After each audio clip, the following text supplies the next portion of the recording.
here. He just kept like hitting me right there like that. Okay. And so then he did that, and then I blacked out again. I was having panic attacks. And then I don't know what happened from there. I really don't. I don't know. I just know that I did lie. I did. When they came, I did say, get a lift, whatever. You know that.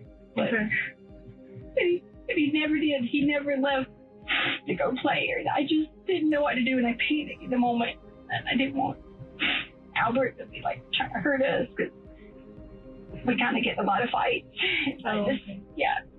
And I just want you to know that's the only reason that I made up the lie. A simple way to check whether she has been assaulted is using a sexual assault nurse examiner at a local hospital. These are registered nurses who receive special training to collect forensic evidence from assault survivors. Conveniently, Letitia rejected this examination when officers offered it to her. Not only that, but even CCTV footage confirms the fact that no one entered or left the Stout residence after Letitia and Gannon came home. She likely thought that this poorly planned story would absolve her of any crimes. Fortunately, quite the opposite happened. Noticing these contradictions, police officers handed this case over to the FBI, who gathered CCTV footage from neighbors and came to a harrowing realization. The morning after Gannon's disappearance, Letitia rented a Kia Rio for 24 hours and left the house at approximately 8:30 a.m. on the 28th of January. When the car was returned the following day at 8 a.m. on the 29th of January, it had clocked in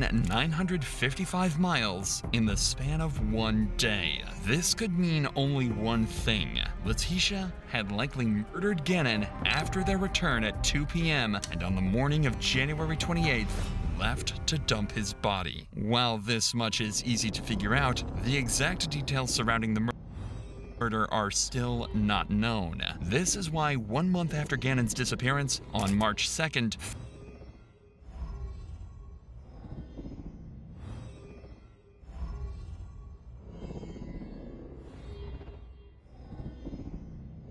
federal investigators called Letitia in for yet another interview to piece together this confusing puzzle of Gannon's disappearance and possibly his murder. Because of the nature of the warrant, it being a murder warrant, we need to know the real story, because you put out quite a few different stories. About you? We heard a lot of the stories to Al. To Albert? Mm-hmm. The reason I already knew someone was listening to him, but because of him not ever being supportive, and I tried originally to talk to him when he first got there, that was the only reason I said those things to him, was just because I was out of anger and out of hurt and not being able to have support. It was nothing to do with me saying those things to him. Was just being what is the word you want to call it? Selfish or facetious or whatever you want to call it. I did have originally initial different thoughts on certain things, and that was me trying to basically read him and try to figure the situations out. So I understand that you may have heard those or whatever you may have heard, and that's okay, because that totally was not. What Letitia is referring to hearing are rumors about the friction between her and Albert. Since he was a National Guard, Albert was rarely home, and Letitia felt he gave little attention to her. This had resulted in instability in their relationship, which Letitia initially denies as being small apprehensions she felt about him. However, when the officer confronts her about odd searches on her phone, she goes into a state of absolute panic. Your master was a murderer.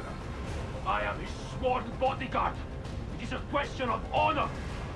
I am the Medjay of Siwa. Die in this lord. You are a worthy opponent. Do you know in here I even have what you entered in your phone? The stuff that you've entered and deleted? Blood is spurting from an arterial bleed, direct pressure not controlling. What? I didn't look this up. It's from your phone. Blood is what? Spurting from an arterial bleed. No. Somebody did from your phone. I don't like my stepson. No. I don't like my stepson. Should I get a divorce? I'll stalk cheating. I'll stalk Instagram. I'll stalk cheating in Colorado Springs. How to get blood out of sheets. Out of sheets? Mm-hmm. I want immunity. Oh, the blood out of sheets was because we always had always nosebleeds. If I ever looked up blood on the That's what- sheets, it was nosebleed. And I figured it might be something. I didn't ever look up anything about an artery or something unless it went from something else. It's on your phone. And I never looked up anything about my stepson unless someone else did. The searches that the investigator just named would only be a few of the 34 searches that Letitia made between the 25th and the 28th of January, which is the exact time frame that Gannon went missing. Conveniently, she would have an excuse for every single one of them. The reason I brought up gangs is you looked up, I want immunity because it was gang related. And this sounds like me. Find me a new husband, find me a rich guy who No. wants to take care of his kids. The new husband is just because Albert already knew that was about the lady Debbie Sherrill who wanted to find a new husband after 35 or something. He picked me about Amazon. And like a lot of these can have nothing to do with this. It doesn't. I get it. I'm doing all the work for my stepkids and their mom doesn't help. Oh, that bothered me. Yeah. Yeah, I don't blame Oh yes, because I wanted them to be mine. Like, one day some people will wish they treated you differently, which I get that. Parenting should be for people, not one. What a societal person might say. I mean, these make me very sad when I read them because I can see you're doing all the work at home by yourself. which I wanted to be there. Like, I wanted to totally have the kids as my children. That's the point you're not getting.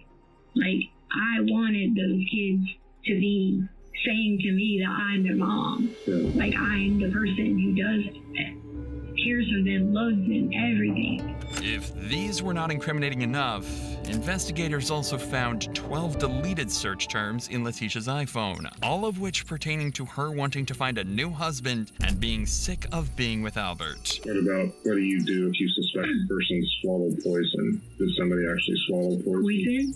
I don't know. I always click things and read them. No one Did swallowed somebody any. swallow it? No one swallowed any poison. You will never forgive me and treat me like a princess. You'll never know when it's too late. Oh yeah, I mean, I always search for things when Albert was gone. What is an offered plea? Did you figure out what an offered plea was? Offered plea? Yeah. I think somebody asked me that and I probably searched it. Do you know what it is? Yeah. You remember? What did you remember? I don't remember. I just remember something. Because someone was writing that online. So if anyone wrote something online, I looked it up. Just like the other day, someone wrote something about FBI coming or something. And if I see something online, I always Google. Usually when a suspect undergoes a criminal trial and is found guilty of a crime, they are given a maximum sentence. However, there is a legal loophole to avoid this. If a suspect pleads guilty yet remains adamant that they are innocent, then they are not given a maximum punishment. Instead, they are given a known punishment for a crime. This is known as the Alford plea. But as always, Letitia has a convenient story for a search as incriminating as this and continues deflecting any and all evidence. Because of this cathartic behavior, the detective decides to reroute the conversation elsewhere. A preliminary investigation of the house found blood splotches covering the rear of the truck, Gannon's living space, and even the cut-up carpet. I've seen the markers from the spray. The spray went from the bed all the way up here. Well, you had to clean it up. I don't know anything about that. It comes from aspirated blood. Okay. Do you know what that means? No? It means that he didn't accidentally do it. Okay. Whatever. So that's what we were waiting on for the warrants because somebody struck Gannon in the bed. If someone struck Gannon in the bed, That's thank what happened. God we were all drugged then. If that's what you're saying happened. Well, then can you tell me how that blood got on the wall? Sir. That's Gannon's blood on the wall. Okay, well, I guess, sir, if you think you have all the answers, then You're making me guess. I'm not. You've got the answers. I'm not for making these. a guess, sir. It doesn't look like it does on TV. Have you ever watched Criminal Minds or Profilers? I don't watch any of that stuff because I don't do bad things to people. You know, good people watch those shows. But I don't do any of that. I don't do bad things to people. Right now, you're the last person in Gannon. I don't do bad things to people. I don't. I don't think you do bad things to people. I don't do bad things to anyone, and I didn't do anything bad to Gannon. I think something bad happened to Gannon, and I don't know of a way to get you to tell me about it. When Gannon returned home on the 27th of January, a doorbell camera had captured audio of neighborhood dogs being sent into a frenzy by what appeared to be Gannon screaming.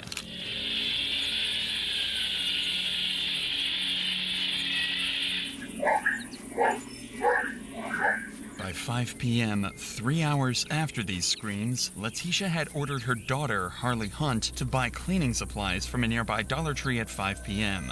These included baking soda, vinegar, trash bags, and carpet powder from a nearby Dollar Tree. The baking soda and carpet powder to absorb the odor of blood and clean minor stains on the carpet. The vinegar was bought to remove deeper stains on walls and act as a disinfectant, and the trash bags to hide Gannon's body. A body that officers had missed by mere inches and had been hidden away in some part of the basement or garage. And every single location that Letitia showed officers, the garage, the carpet, and Gannon's room, were all locations that Gannon had bled in. Not only that, her searches about human anatomy from before indicate that she stabbed Gannon in the artery, which resulted in arterial spray, after which Letitia desperately tried to clean up the evidence of her crimes. This is also the reason she had backed up all the way into her driveway, as the rear end of her vehicle was filled with blood, indicating that abuse had taken place prior to them returning home. Knowing that the investigator is catching on to this story, her initial attempts of feigning innocence now turn into desperate attempts to deflect everything that she is told. Why would I hurt our child? I had everything in the world. Why? I have no motive. None. Don't have the first motive. Everything I wanted in my life, I had it. Why? Doesn't make any sense. It doesn't make sense a lot of the time what happens inside of a house. And sir, I don't even know what you're talking about. All I can tell you is I did not hurt him. Notice that she uses the word motive, which is often terminology that is used by law enforcement when charging a criminal, corroborating the fact that she had done her due diligence about the law in case she got caught, just like her searches about the Alford plea. Regardless, the investigator knows. 2 great games, 2 great traditions. From the pitch to the diamond, we celebrate, we cheer, we light up with passion and love for our teams. Join us for Cricket Day at the Park, presented by TD, Saturday, May 31st. Arrive early to receive your Blue Jays Cricket Warm-Up Jacket giveaway, presented by TD, created in collaboration with Cricket Canada. Don't miss out on being a part of the Cricket Day spectacle at Rogers Center. Cricket Day at the Park, presented by TD. Find your seats at bluejays.com. That there is a limit to how much she can refuse cold, hard facts, and begins to pressure her even further by promising her that he is more concerned about Gannon's safety rather than her crimes. I do want to help, and whether you did this or not, it doesn't matter to me. With all the evidence that they have, the reason why it took so long is the district attorney wanted to wait and wait and wait till they made sure they could win in the courtroom. Okay. And I've done no body homicides before. They have more on this case than we do on most of them. Okay. But if you have what you need, why do you keep asking me? Because our goal is to find Gannon. Our goal is not to prosecute you. That is the district attorney's job. We're investigators. And like you've just seen, I do a poor job about half the time because I have to guess. Because as much as we tried to track you with your cars and your phones and whatever else, there are gaps. We do have, like I told you, the blood in the house. We do have, do you know about the board that was thrown in the forest? Letitia? Oh. What? I'm sorry, sir. What? The board that has Gannon's blood on it that was thrown in the forest. Okay. So all right, so what? You got your DNA on it. Presented with such overwhelming evidence, a suspect would usually crack under the pressure and allow themselves to be arrested. In Letitia's case, however, not only does she keep refuting everything the detective has to say, but even goes as far as accidentally giving him even more incriminating information. The blood that you or your team allow people to be in the house. That has no bearing on it. Okay, well, if it doesn't, then okay. It doesn't. Okay, so Are you ready to tell me the last time you saw Gannon?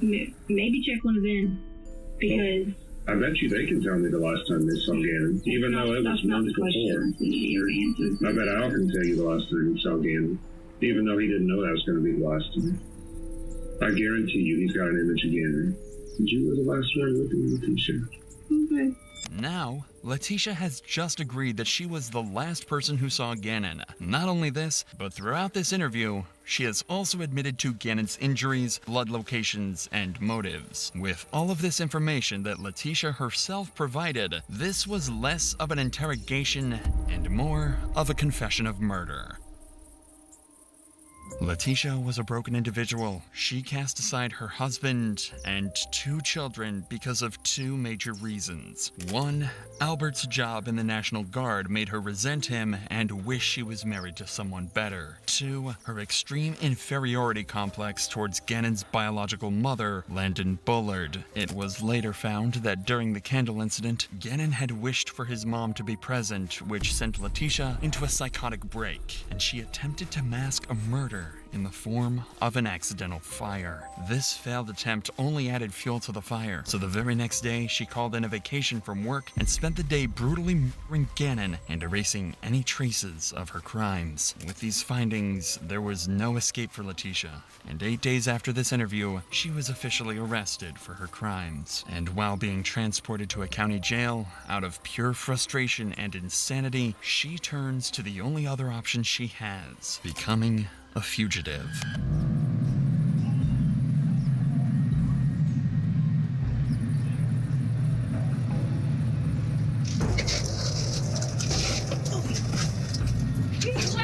She keeps threatening me. Stop. Well, she keeps threatening me. Stop it. Well, she keeps on threatening me. I have stopped it.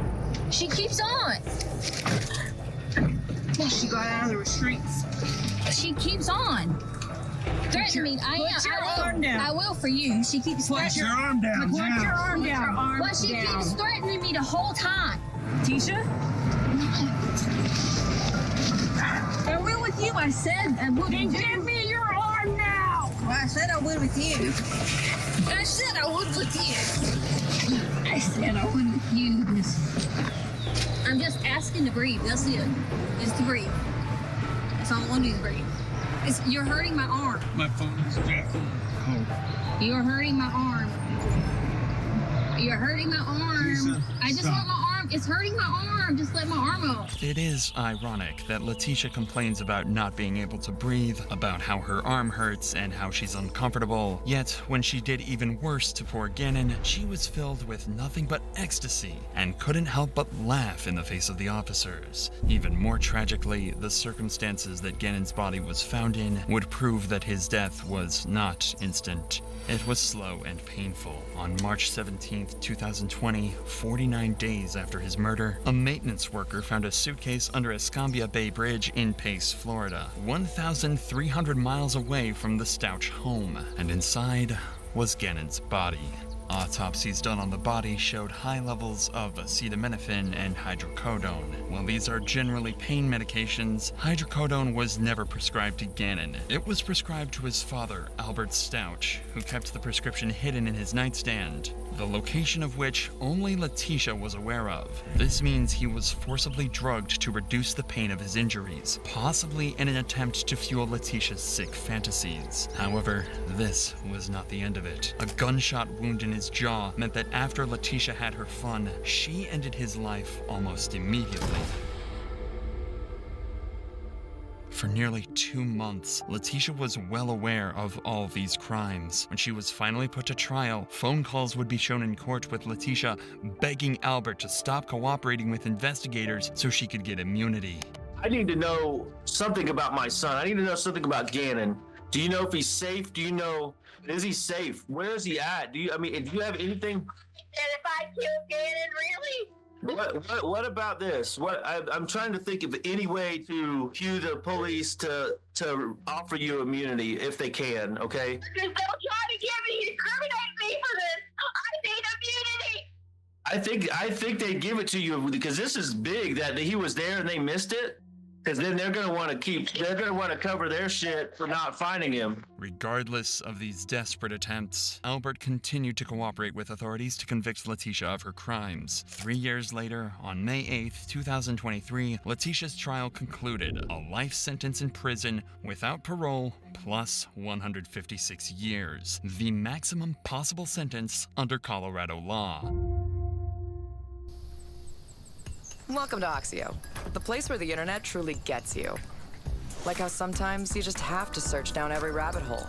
That you want to stream your shows, not pesky loading symbols. Or scroll to your heart's content, because culture now runs at the speed of your feed. Our internet was made to flex, to fit your online world.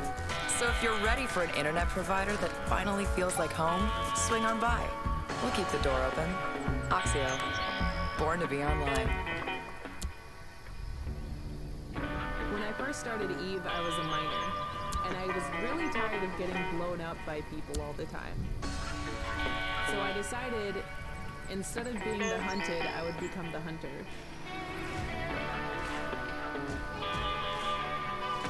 My favorite role is to be a Logi pilot. I really enjoy the idea of being the god of the battlefield, be in charge of deciding who lives and who dies.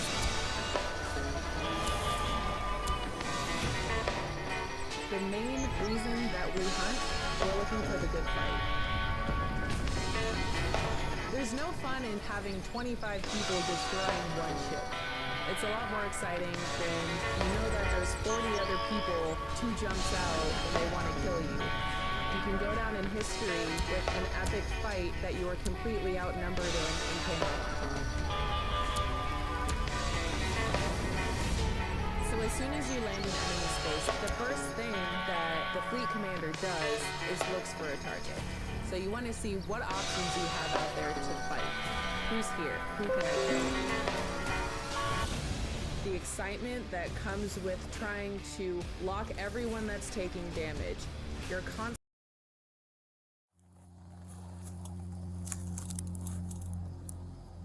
Oh shit. SO389 dispatch. I've located the body. The scene's about 50 yards on a trail. This lone cop just discovered a dead body in the middle of the woods. What is that? Sounds like it's heading this way. I feel something nice up top of the body, carving the blood of the place. 10-4, signal 7. Please send another unit to my location. What he doesn't know yet is that the lifeless man in front of him has been tortured for hours by the twisted man hiding in this very forest. Whoever did this, that's fresh. There's a little eyeball right here. There's some creepy shit right here. Smell this, right? You don't smell gas right here? Yeah. Are they gonna torch him? I'm not sure what it is, but I've got movement east of my location in the woods. There's something moving around back this way. He carries 3 or 4 knives on him. He thinks he's Rambo. You're what? I'm just like a god. It's December 23rd, 2022, and Officer Azure has just received a 911 call from a distraught man reporting that he's found his best friend's lifeless body in the middle of the Lake Jackson forest. Officer Azure, along with a group of first responders, quickly arrive at the scene. That's my friend, man. Okay, y'all stay right there. Here they encounter Jamie, the 911 caller, and his best friend Robert, both of whom urgently want to show the officer where their dead friend is. Considering the serious circumstances, Officer Azure decides to follow Robert into the forest despite being alone. 389, I'm 1012 with him. Just give me a minute. I'm 1012 with 2. I'm head down and take a look. 361. Want to know how Tom, Mike, and Luke went from feeling stiff, sore, and injured every day to doing things like this in just 3 months? Well, first of all, let me show you what they didn't do. Stretching, foam rolling, activation drills, long warm-ups, If you want to come down in 56 with the EMS in the back, I'm headed down to the scene. We're gonna go back that way, about 50 yards. Okay. 50 yards. I walked over the bridge. Yeah. Knife was laying on the ground. There's no blood on it. Did you touch the knife? I did pick up the knife. Okay. Well, we're gonna need to get fingerprints from you, okay? No problem. I walked by the tarp, and you couldn't see James. Okay. And then Alan walked by the tarp and goes, "What's that?" And he picked the tarp up with his sticky gun in his hand, and James was laying there face down, and I dropped the knife and we left. Okay. All right. Well, we're going to need to get a very detailed statement from you, okay? Just because... I understand. Well, the thing is, I'm not accusing you of anything, but you have to be ruled out. You see what I'm saying? 100%. At this point, the officer can't yet confirm Robert's story, but with a dead body reported, he has no choice but to push deeper into the woods. However, alone with a suspicious man he's just met and a killer who could be lurking nearby, the officer knows he must proceed with extreme caution. You just hang on down right here for me, okay? Let me get up there and take a look. Which one? Right here, for you. Oh, shit. Okay. And then you please look in that back stand. All right. Where's the knife? The knife's on the left-hand side of him. Okay. He's got a white belt. Okay, just hang out there for me, okay?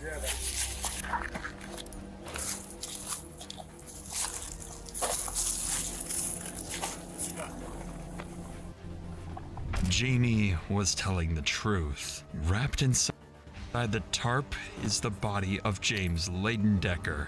He's lying naked in a pool of his own blood, covered in cuts and scrapes. Realizing the severity of the situation, Officer Azure immediately instructs Jamie to head back while he investigates further. That's when Officer Azure begins to hear some unsettling noises.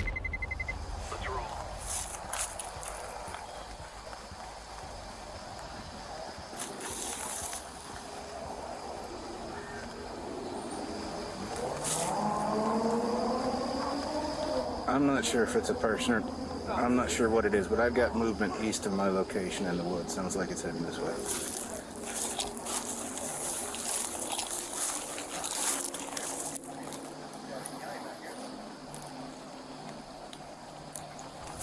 Hey, LT. Fortunately for Officer Azure, backup arrived just in time, providing some relief from whatever might have been lurking in the forest.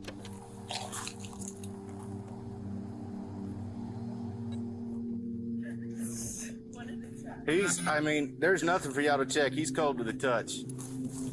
All right, we've got knife right here, body here, tents, whole camp spread up back here. We've also got one outstanding. There's two people who live in this camp. And one's on here? And one's outstanding at the moment. Did you find the knife? Yeah. I got a knife right here.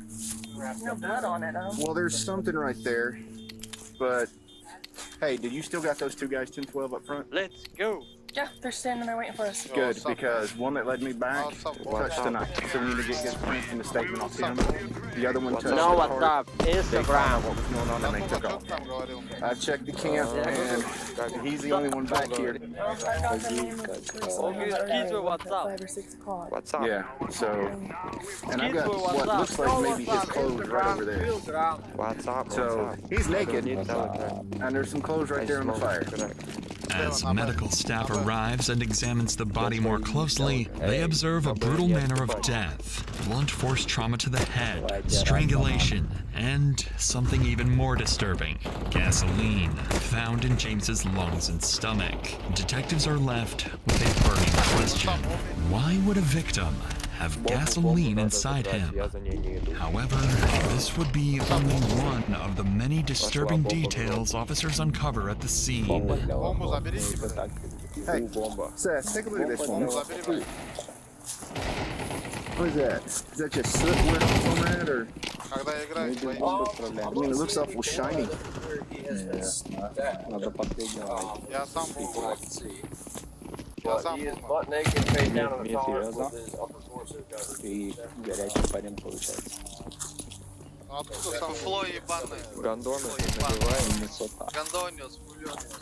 So I don't know what his face looks like. If he was stabbed in the neck or the face. Бля, попу потерял я, бля, пацаны. I'm not seeing any obvious blood. Apparently the witness picked up the knife. And the knife has like a string around it. There's blood on it. Yeah, the tarp's brown, but there's blood all over the top. Like blood splatter. He was made post-mortem compared, by the way. He was direct. Oh, he got a fucking leaf in his ass, man. Yeah. That's hollow down below, you see that? Yeah. That's crazy. Almost looks like they're carving Odin. Missing the one eye. See that? Fucking nuts. Artistic. Smell gas. Smell gas? Oh, yeah, they cut that with a chainsaw, right? And it looks like. You smell gas? Yeah. By now, officers Officers were certain they had a murder on their hands. The injuries to the body, the bloody knife, and the presence of gasoline all point to one thing. This wasn't just a killing, but a calculated act where the victim had... Dad, I can't kill dragons. But you will. Our parents' war is about to become ours. What are you gonna do about it? Probably something stupid. You almost had him. And we killed thousands of them! There's something else on their island. You don't know what you're up against. How to Train Your Dragon in theaters June 13th. Get tickets now. Counter-terrorists win. She left some requests for the wake. She loved hosting. There's like 5 pages on just the cheese board. A scent journey from mild to mold. Apple pairings? And jelly moments for color. Done. Now the shrimp ring chapter.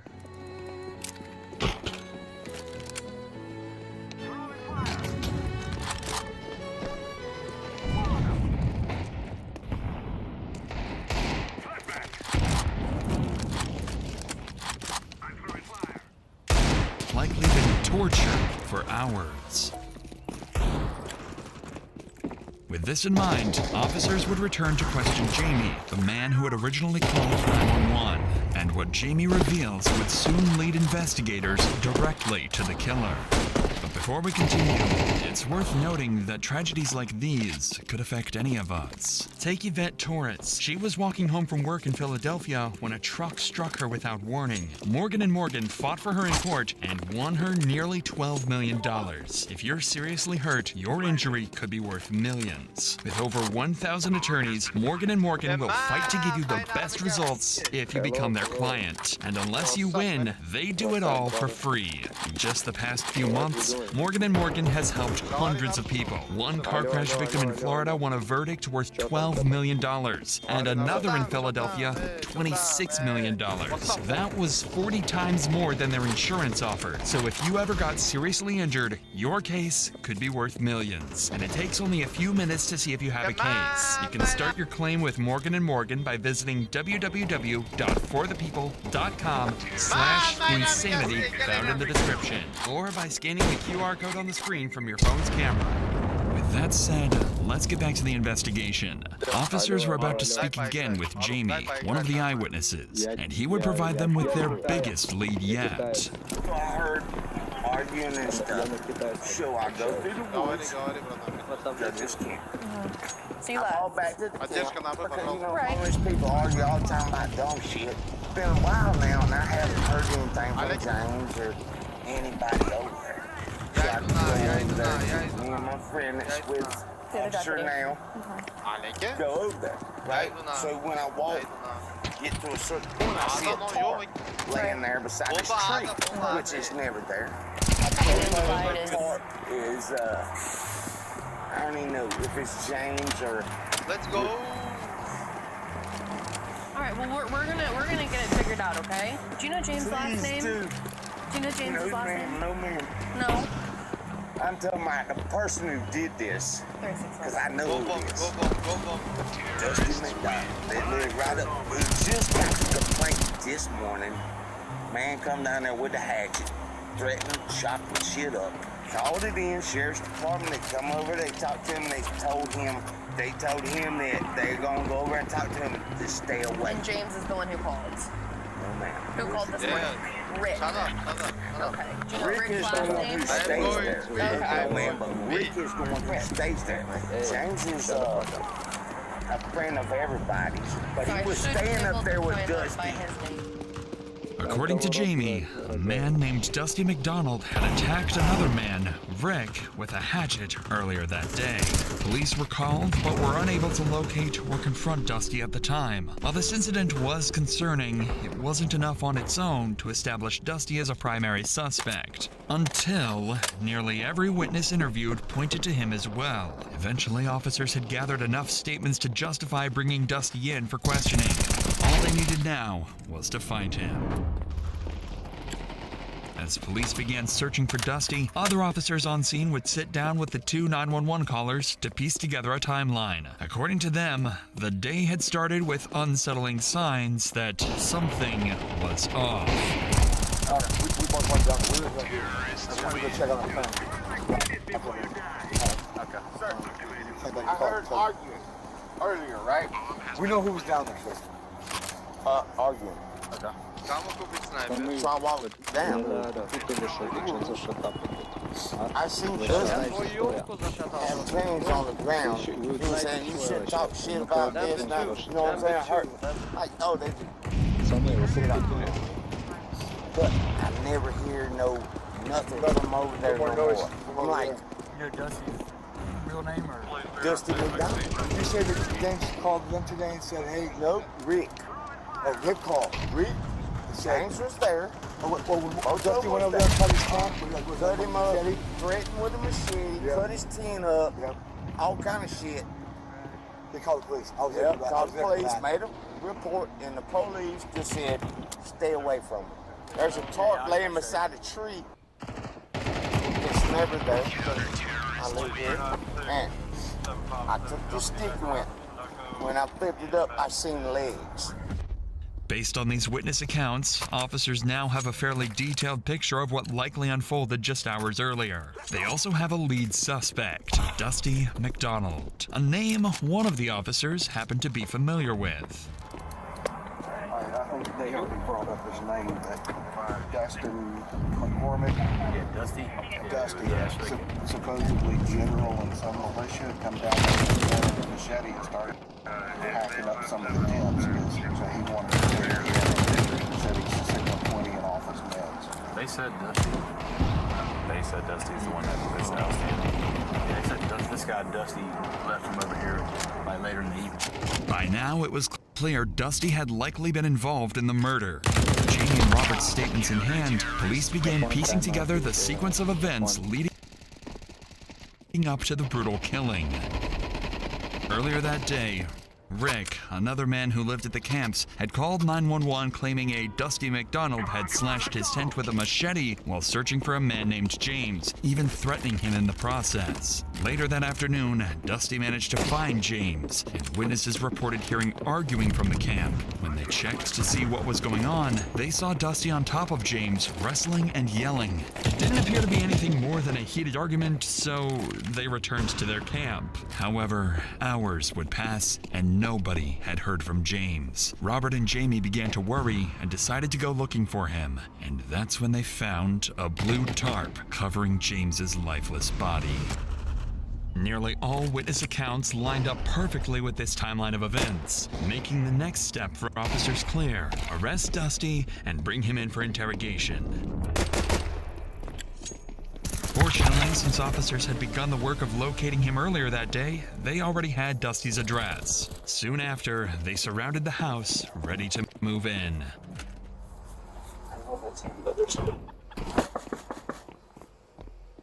Sheriff Office, put a knife down, man.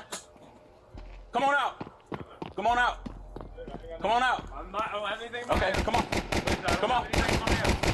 It has to be upon a human soul to realize that all the lies and the joking and the making fun now didn't make any difference whatsoever. They awakened in hell, and that's where he is. He was in the... Listen, Dusty, you try to do things stupid. The dog's gonna bite you, you understand? I'm not even on gun. I'm not armed at all, sir. Sir, man just left my house and tried to murder me down there and light me on fire. Dusty's behavior would be bizarre from the start, immediately insisting that James tried to set him on fire and that the officers, quote, already know what happened down there. Whether he's trying to claim self-defense or is just completely unhinged is anyone's guess. Yeah, dude, sir, you know what happened down there. That's what we're trying to figure out. Dude, man tried to light me on fire as I came. Okay, listen. Okay, we've got one side. Okay. That's why you need to come with us, okay?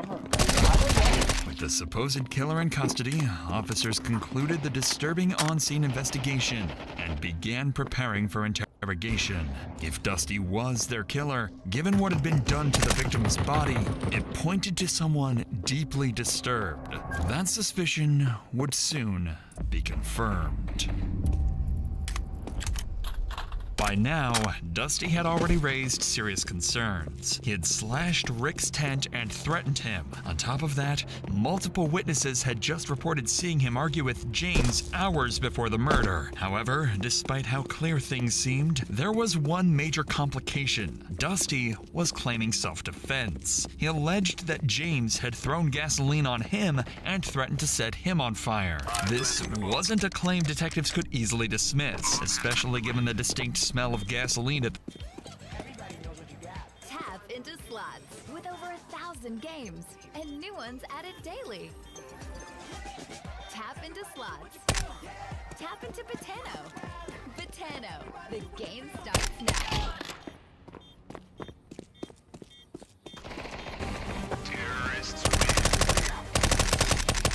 scene, meaning there was a possibility he could get away with his crime. Even though it's clear who's behind the murder at this point, Dusty's story now carries a shred of credibility. Detectives have one goal: to break that story, either by disproving his self-defense claim using witness statements, or, ideally, by getting a confession. Either way, the investigation is about to get a lot more complicated. To move forward, detectives start by bringing in people from the encampment who knew Dusty well and interacted with him regularly. If Dusty had a pattern of violent behavior, these individuals were the most likely to have seen it firsthand. My goal here is to kind of get, from your perspective, kind of what you saw, what you heard. He ain't good at that fucking with me at all. I ain't crossword. Oh, come up there and do your laundry and all that shit, you know. Come up there and get a shower. That's what it was. Come get a shower. Come get a shower all the time.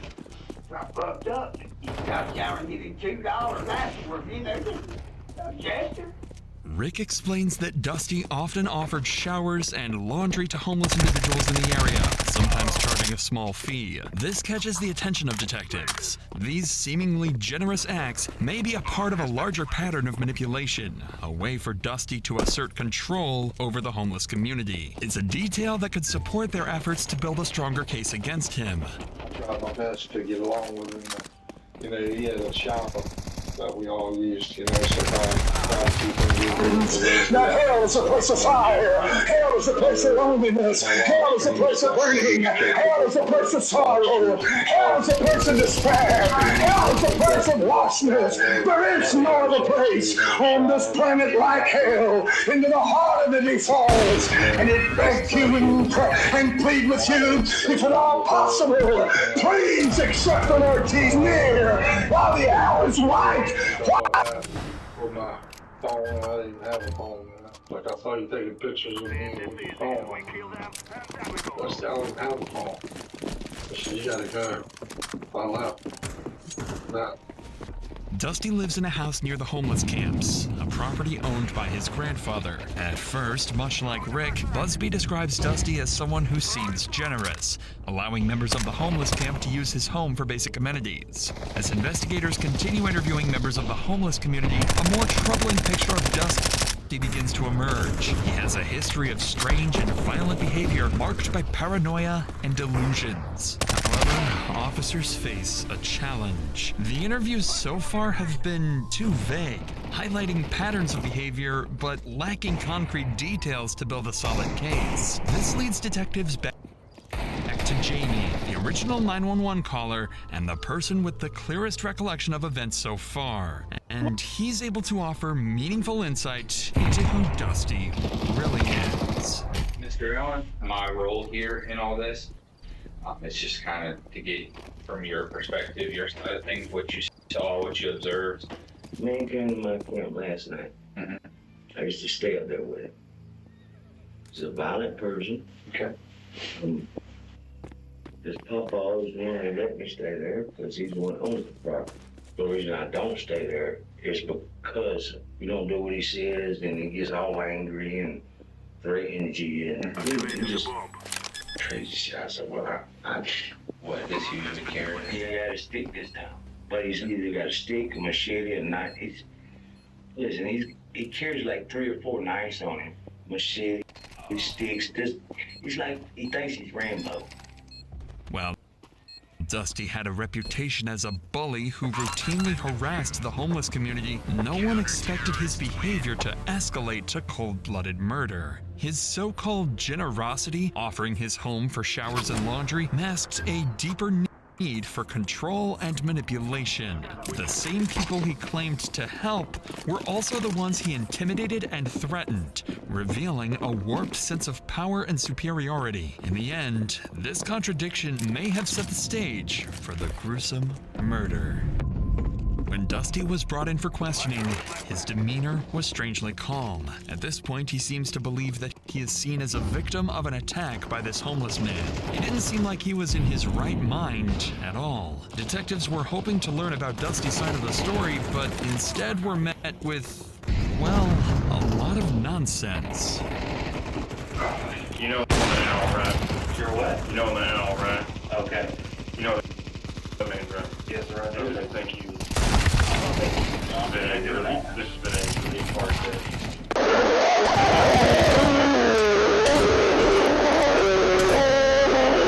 Let it out. Let it out. Let it out.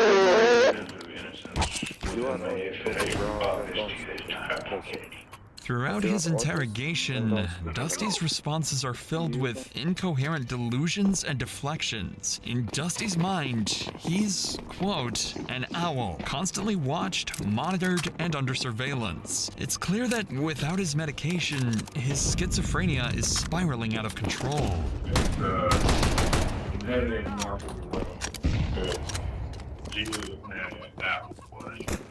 Crazy shit. And still be able to get us usable intel. You know, over there a while, staying at that place is so dangerous. Like, blood pressure gets to me. But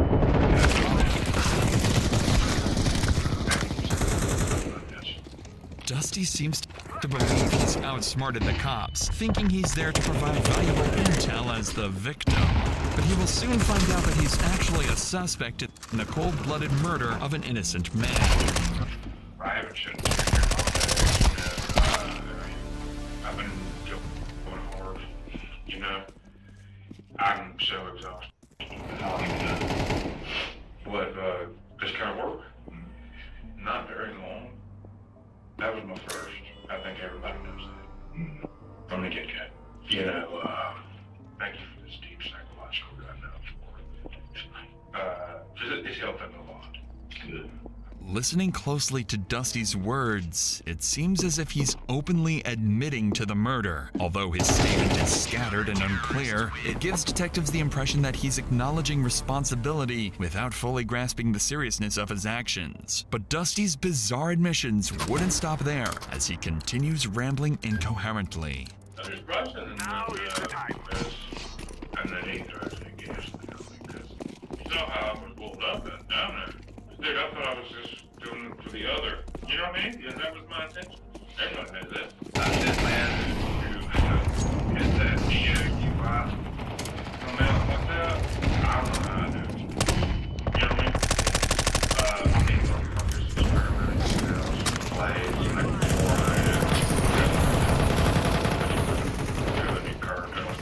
I'm in just no kind. I just know beautiful. You know, it's the photographic, the audiogenic intake, and then the yeah. You know, I if y'all don't ever think I'm so amazed that I'm just like, God, man, I never thought it would be something like that. While Dusty's ramblings could be interpreted as an admission that James was his first murder, the statement is buried in a mix of delusions about retinoids, his photographic memory, and other incoherent claims. The detective picks up on this and pushes further, trying to separate fact from fiction in Dusty's fractured account. For me to verify everything that I... Yes, sir. Elsewhere, yeah, I'm trying to... I know you're not mad at me, that's just, I don't want you to think I'm asking questions. Others, like, think my personal I can get around.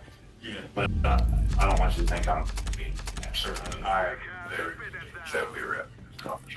Dusty claims he's not mad and that people don't understand how he communicates. This shows he might have a twisted view of himself, possibly because of paranoia, delusions, or mental illness. What's strange is how calm and relieved Dusty seems. Most guilty people would be nervous or scared during an interrogation, but Dusty is different. He seems to still believe he's the victim and doesn't grasp the seriousness of his actions. Instead of taking responsibility, he thinks people just don't understand him. This becomes even clearer when Dusty asks one final question to the detective. Will I be able to go home?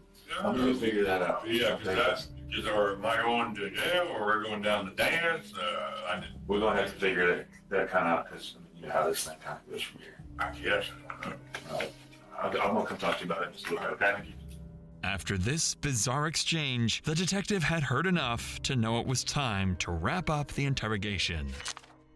Dusty's lack of remorse and distorted grip on reality made it clear they were dealing with someone who didn't fully understand the weight of his actions. According to the pathology report, the victim, James Leidendecker, was subjected to horrific torture before his death. His body showed severe blunt force trauma, including cuts, bruises, and fractures to his face, nose, ears, and mouth. His eyes had severe bleeding, and many of his teeth were broken. The injuries also extended to his neck, with heavy bleeding in the muscles and a broken hyoid bone, suggesting he had been strangled. His torso displayed several broken ribs, and internal bleeding was found in his chest and abdomen. One of the most disturbing details from the report was that James had been exposed to gasoline. His skin had begun to slough off in areas, and a strong smell of gasoline was found on his arms, thighs, and hands. Gasoline was also detected in his lungs and stomach, indicating he had inhaled and swallowed it before he died. This made the murder even more gruesome. Dusty was processed for forensic evidence and transported to the Leon County Detention Facility. The witness statements, his vague confession, and the forensic evidence from the scene were enough to formally charge him. Dusty McDonald was charged with 1 count of first-degree murder, and as of this video's upload, his case remains ongoing. It's time. Wake up. Dad, I can't kill dragons. All right, bud. You ready? They've killed hundreds of us. And we've killed thousands of them. Watch out! Everything we know about dragons is wrong. Who's a good boy? Yeah? Is that the spot? How to Train Your Dragon, in theaters June 13th. Get tickets now. Before Jobber, I had these folders from Staples, pre-printed for construction projects, tracking 3 to 8 payments per job, forgetting who paid by cash or check. I was driving all over the city picking up checks. It was a total show. Fast forward, Jobber changed everything. Now I hit complete and invoices send themselves. Payments, automated. Scheduling, a breeze. I run 400 plus projects a year and finally have time for my family. It's all because of Jobber. No bull. Stop running your business like it's the 90s. Get Jobber.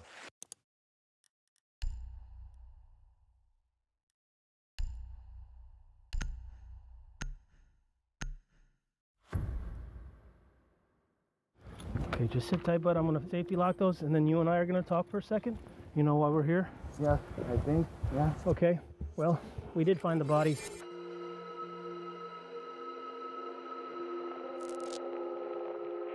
This is Peter and Elvira Allman, a married couple last seen in this CCTV footage walking back to their home before they disappeared. 24 hours later, the same couple were found, beaten, dead, and hidden inside a U-Haul truck.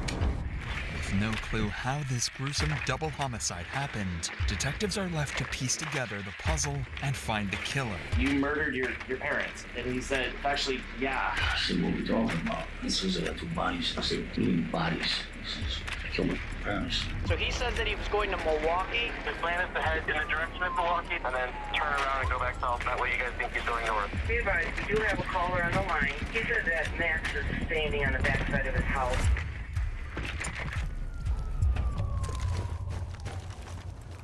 This was the home of 64-year-old Peter Allman, his 56-year-old wife, Elvira, and their 37-year-old son, Maxime. Peter and Elvira were close to retiring and were starting to look forward to enjoy a relaxed life during their twilight years. But on November 30th, 2021, something strange would happen. Peter wouldn't show up for work. Peter had always been on time and never missed a day without letting someone know. So his co-workers quickly grew worried. Within hours, they would try calling his wife, Elvira, to check on him, but when she failed to answer as well, their concern grew to the point where they contacted the police. The very same day, officers would be dispatched to the family's house for a welfare check, but when they knocked on the door, no one would answer. Worried for their health, police would break into the home only to discover an even bigger mystery. Everyone was gone. It was as if the entire family had vanished. Inside the house, officers found no signs of a struggle. The rooms were tidy and nothing immediately pointed to foul play, except for one particular detail. A white, powdery substance was scattered in all of the rooms. While strange, it wasn't enough to offer any clear answers. This discovery would escalate this from a missing persons case to a murder investigation. Detectives quickly reached out to the neighbors in the area, hoping to gather information about the family's routines, or whether anyone had heard about them, planning to leave for a trip, and that's when they'd find something interesting. One of the neighbors had a CCTV camera pointed at the approximate direction of Peter's house, and a recording from earlier that morning would reveal something disturbing. 3 unidentified men were seen carrying a large wooden box and a freezer out of the Allman home and into a U-Haul truck parked outside sometime between 3 and 4 a.m. This discovery raised more questions than answers. Who were these people? And what are they moving at 3 in the morning? The U-Haul truck quickly became the center of the investigation. Finding it was crucial. Everything hinged on locating that truck. Over the following hours, detectives began checking all U-Haul facilities in the area, hoping to find a model matching the one on the CCTV. Police would use cadaver dogs, specially trained canines able to smell and identify dead human bodies to check the trucks they were searching. And on the next day, December 1st, one U-Haul truck parked outside of one of these facilities would alert one of their dogs.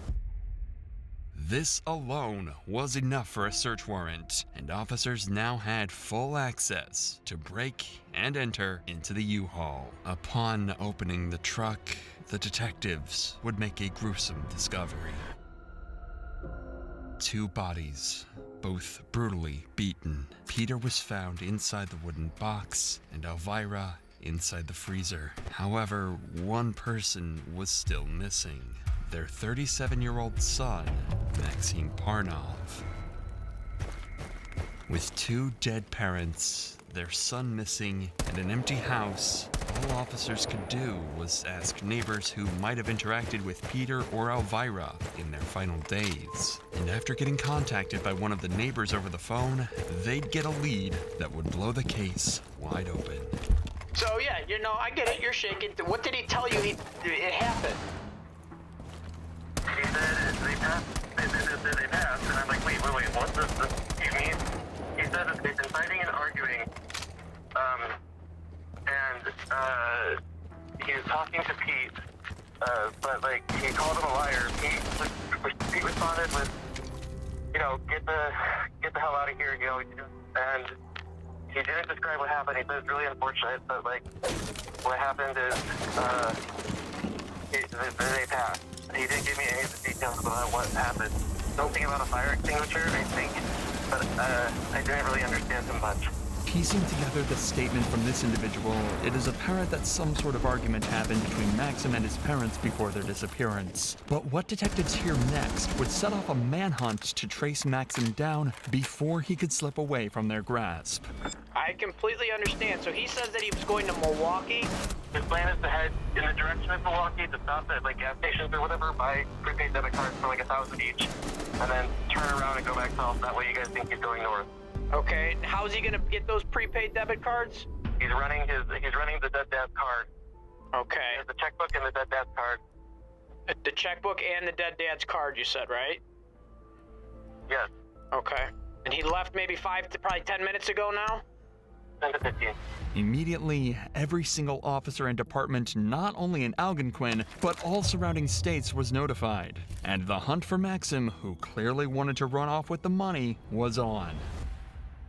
After 24 hours into the manhunt, at 5:45 a.m. on December 2nd, officers had a lead. By approaching AT&T, Maxim's cell phone provider, officers were able to get an approximation of his location. This was done by using cell tower triangulation, a technique in which a phone's connection to surrounding cell towers is used to pin a suspect's location. However, this comes with its inaccuracies. In Maxim's case, officers had a 223-meter radius to search, but this entire radius was cut down to just one home with just one phone call that officers received. Temple 166, be advised, we do have a caller on the line that says that they are Maximum's friend. His name is Andy Helder. He said that he is outside the window on the back side of the house. I'm getting a confirmation on the address that Andy is calling us today. 10-4. He says he's with Max? He said that Max is standing on the back side of his house. With this information, cops need to be incredibly careful as they approach Maxim. The slightest mistake right now could mean that he becomes aware of their presence and attempts to flee. If he's armed, this could quickly go from a chase to a deadly gunfight. Be advised, the car side shows exactly 223 meters. Right there. Come on. Hands out of your pockets. Over your head. Come out to this open area. Do you have any weapons on you? What's your name? Okay. Go ahead, turn around, face away from me. You got lethal cover. No.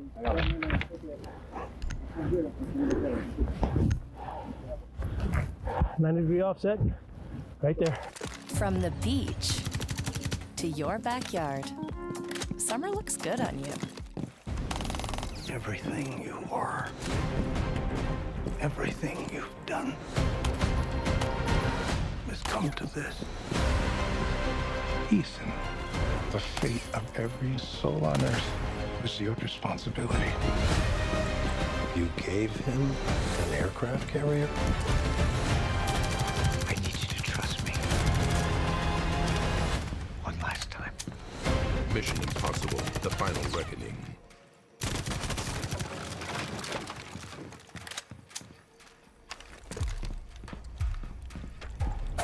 Go ahead and put your hands behind your back. And relax. Nothing's gonna happen to you if you don't do anything to me. I'm not gonna do anything. I'm not. Max would refuse to say anything, so they take him to the station. Unfortunately, this meant that there were still too many unanswered questions after his arrest. Officers do not know what happened that led to Elvira and Peter's murder, and most importantly, why he would ever want to kill his own parents. But this didn't mean an end to the leads that police could gather, because soon enough, anonymous witnesses came out on their own accord in order to tell their sides of the story. The first witness was one of Maxim's neighbors, who claimed to have an audio recording of Maxim from November 29th, just a day before Peter and Elvira's disappearance. Previously told me that on your cell phone you did a recording of what happened on the 29th. Whose voices are we going to hear? You'll hear my voice, Raymond's voice, and Max's voice. All right, why don't we go ahead and play what you have there on your phone. Before listening to this audio, keep in mind the fact that Maxim had a well-known reputation in his neighborhood for doing anything to earn money. After all, he was an immigrant from Russia, and there were very few jobs he could work, which is why this audio would reveal one of his shady sources of income. Okay, Dad, look. I'm gonna just go. What the fuck do you think? Like, you think I came here to fucking tell you a fucking story? Here's the fucking, look it up. Here's a $5,000 watch. It's a $7,800 watch. Where the fuck would I get this from? I got there, man. From working? I'm trying to get a help of a friend because I can't lift something by myself, okay? And I need to do it just like that's oh, it. Lord. I did not. And if I try to do it myself, it's like I'm gonna and I need someone to help me. And then also driving the car and dropping it off, it's like I need someone to help me follow with another car and then wherever the going to figure it out, into a fucking lake.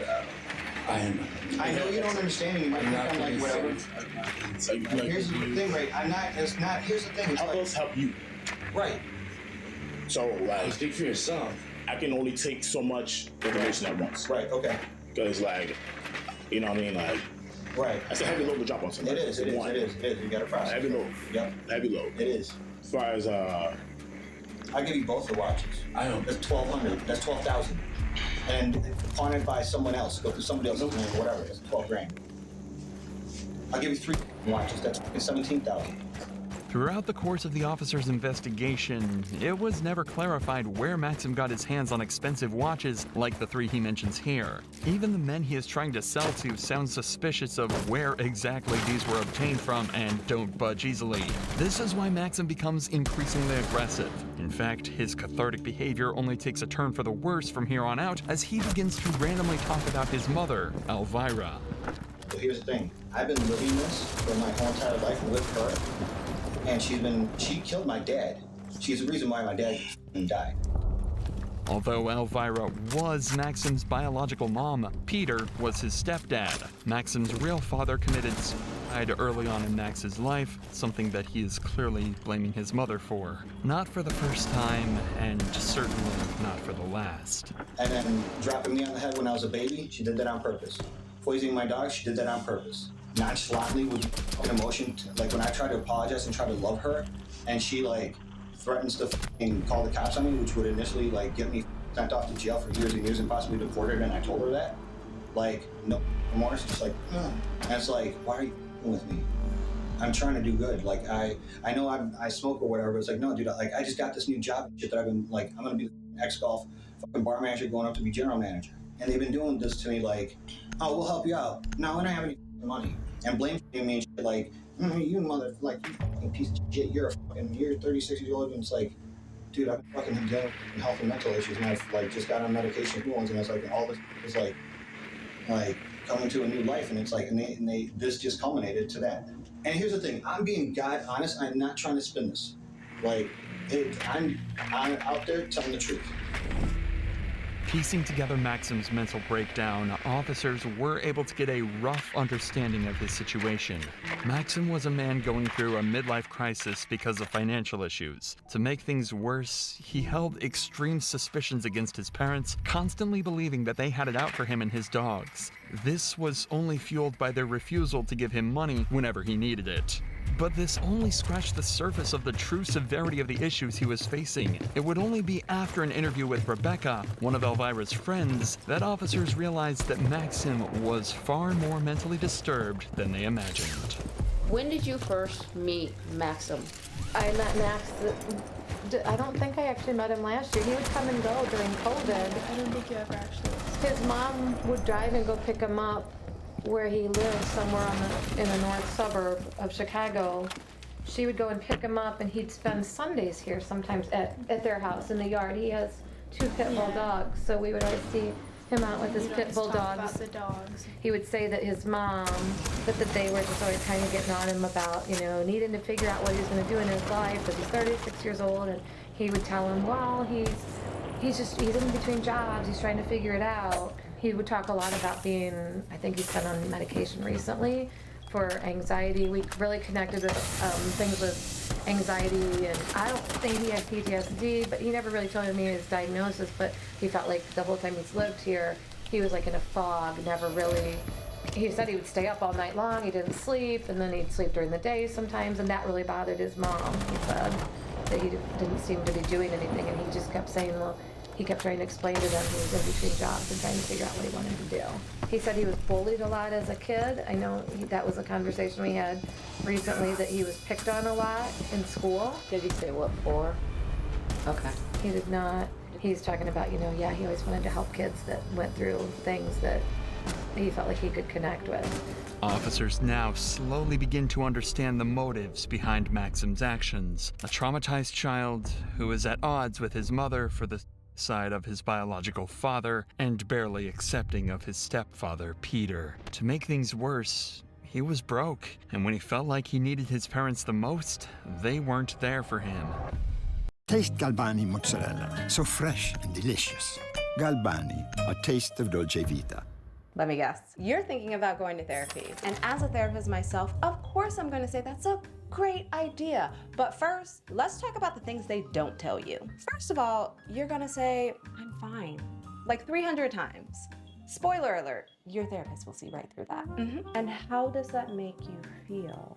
Yes, they actually use this phrase. And yes, they actually want to know the answer. Then there's the crying. Like 1 minute you're talking about your raise that you got at work, and then the next minute you're talking about how when you were 6 years old, your mom left you in the aisle in the grocery store because she went to the next aisle to get some milk because she thought that you were right there next to her. Come to find out, that's when your abandonment issue started.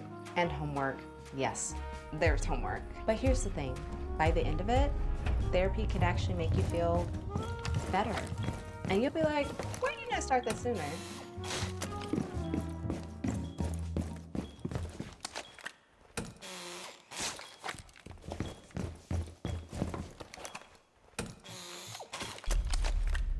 But there is only one question that officers are left with in this entire case, and the one that is the most important. What happened on November 30th? What could have been so severe that it triggered Maxim to commit a double homicide?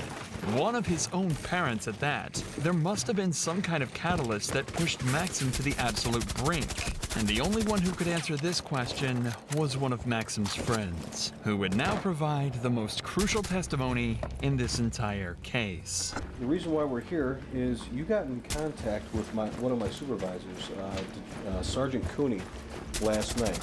And that was in reference to a conversation that you had with someone. Can you kind of take me back and tell me what that was all about? Yeah, so I was enjoying my evening as you know, normal. I just gotten off work about 2 hours before, and I got back here, and I was actually expecting another friend to come visit me, and my buzzer rang, so I assumed it was them, so I buzzed them in, and in came Maxim Parnov, and you know, he had shown up before unannounced, but like it had been a few weeks. Okay. So he came by, and he seemed. I was like, "Hi, how are you? Like, what brings you here?" And he's like, "Yeah, hey, I think I need a place to stay. Do you know anyone that like could needs a roommate?" And I'm like, "What happened?" Because I knew that he had been living with his parents out in Algonquin. And he's like, "I don't really want to talk about it." I'm like, "Okay." And you know, we keep talking, and like he seems off, so I start to pry. Sure. And as we're talking, I'm like, did you upset your parents? Like, what did they throw you out? Like, what happened? And he's talking about how they were starting to have strained relations, and he didn't want to get into too much detail about it. Eventually, he mentions the fact that like he claimed that his mom was poisoning his dogs. Okay. Which I was like, that's bizarre. Like, I've never heard of anyone moving out because of that, but okay.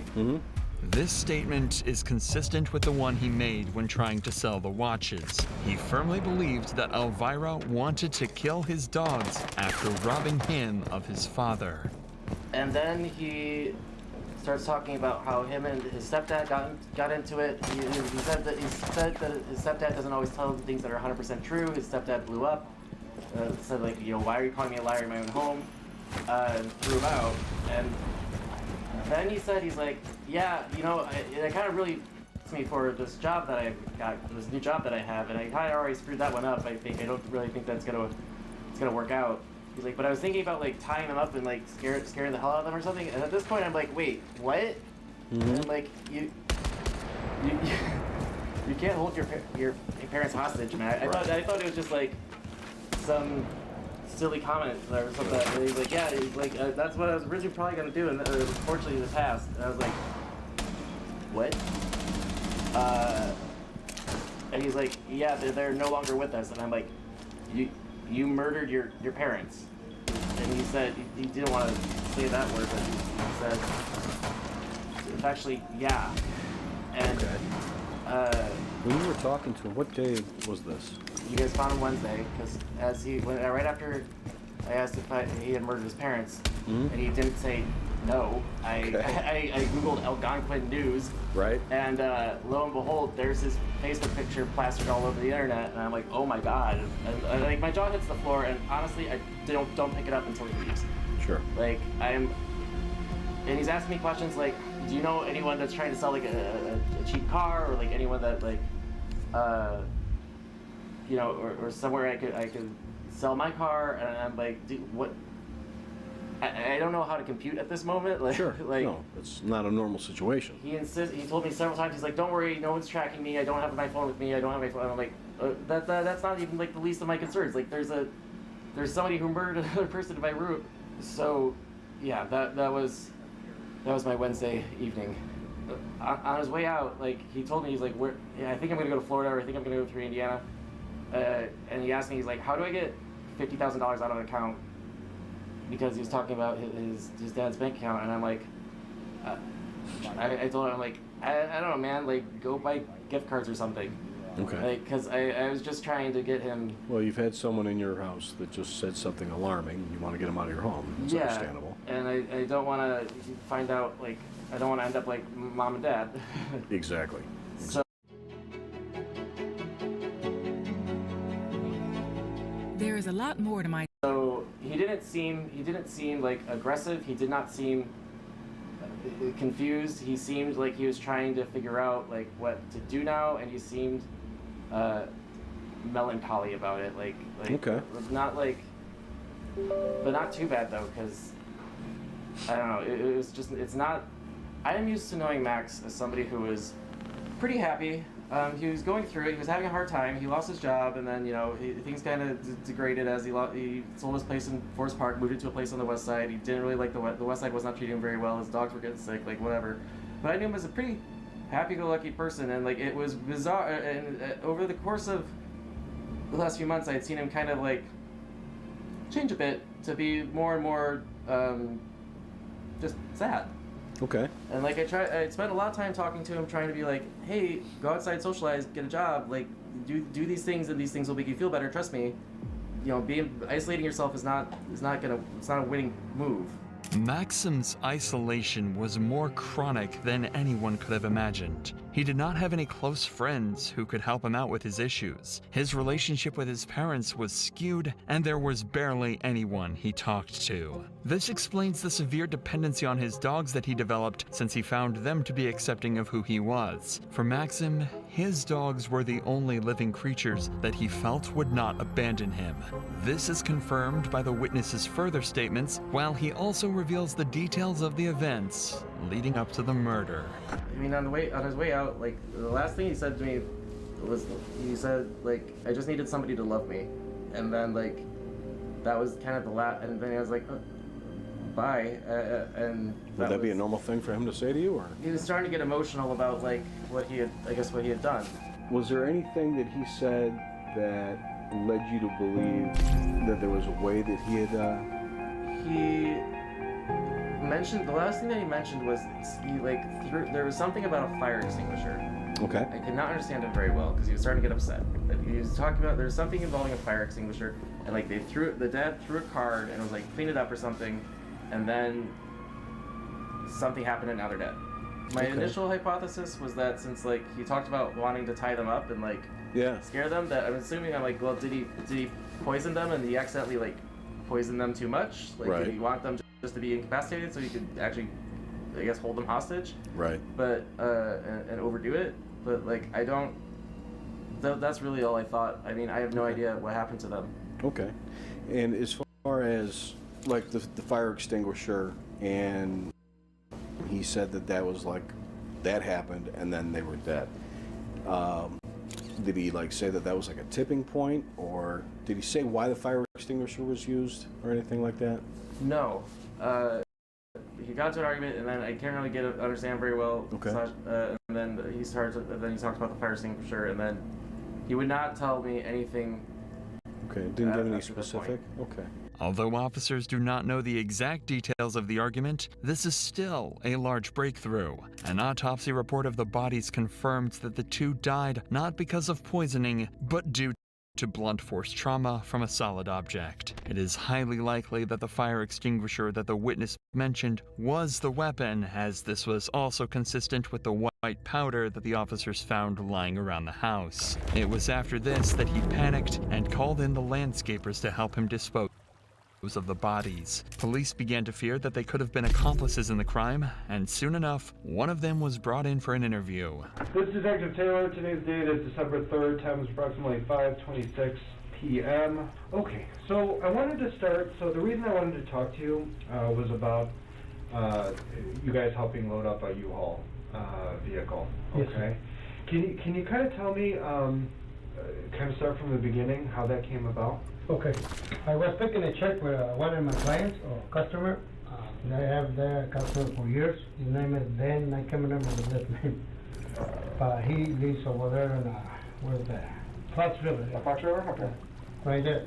So I go in, I go knock the door, and his wife answered the phone. I mean the door, and she said that he was sick, and she gets him from the basement, and he makes me a check that he owed me for some work that I did for him, in the house in Elgin.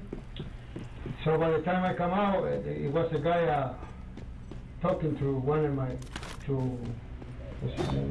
sister, but he doesn't speak English.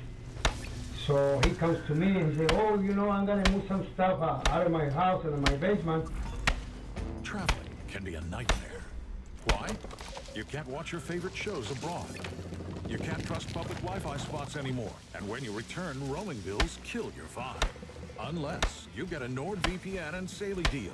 NordVPN will increase your privacy online. And Saley, a global eSIM data app, will save you from those unexpected roaming charges. Don't miss our 2-in-1 deal. Get 73% off NordVPN plus up to 10 gigabytes of free eSIM data from Saley.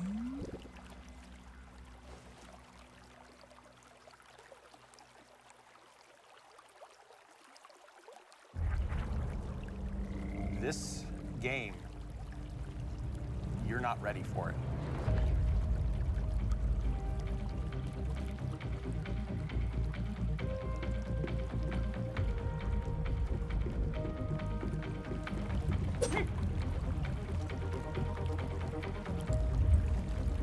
You're in the middle of this beautiful sci-fi environment, and you're seeing intrigue, the espionage, the alliances form, the power that just shifts around, and it's amazing to watch. Simple actions can have massive effects. You can cooperate with people, compete with them, make friendships, deceive them, betray them. Materials into something more practical. We'll need it for advanced items. It's amazing to think that it's all just other players. More players start coming. It just starts this complete cascade of actions, and you don't know what's going to happen. It is a free-for-all. We'll get locked up and shot instantly. People start dying left, right, and center. It's just something that you can't get anywhere else. It's just the rush like no other. All good things happen. Everybody's on this journey and writing their own stories, and that is probably the simplest way I can describe it.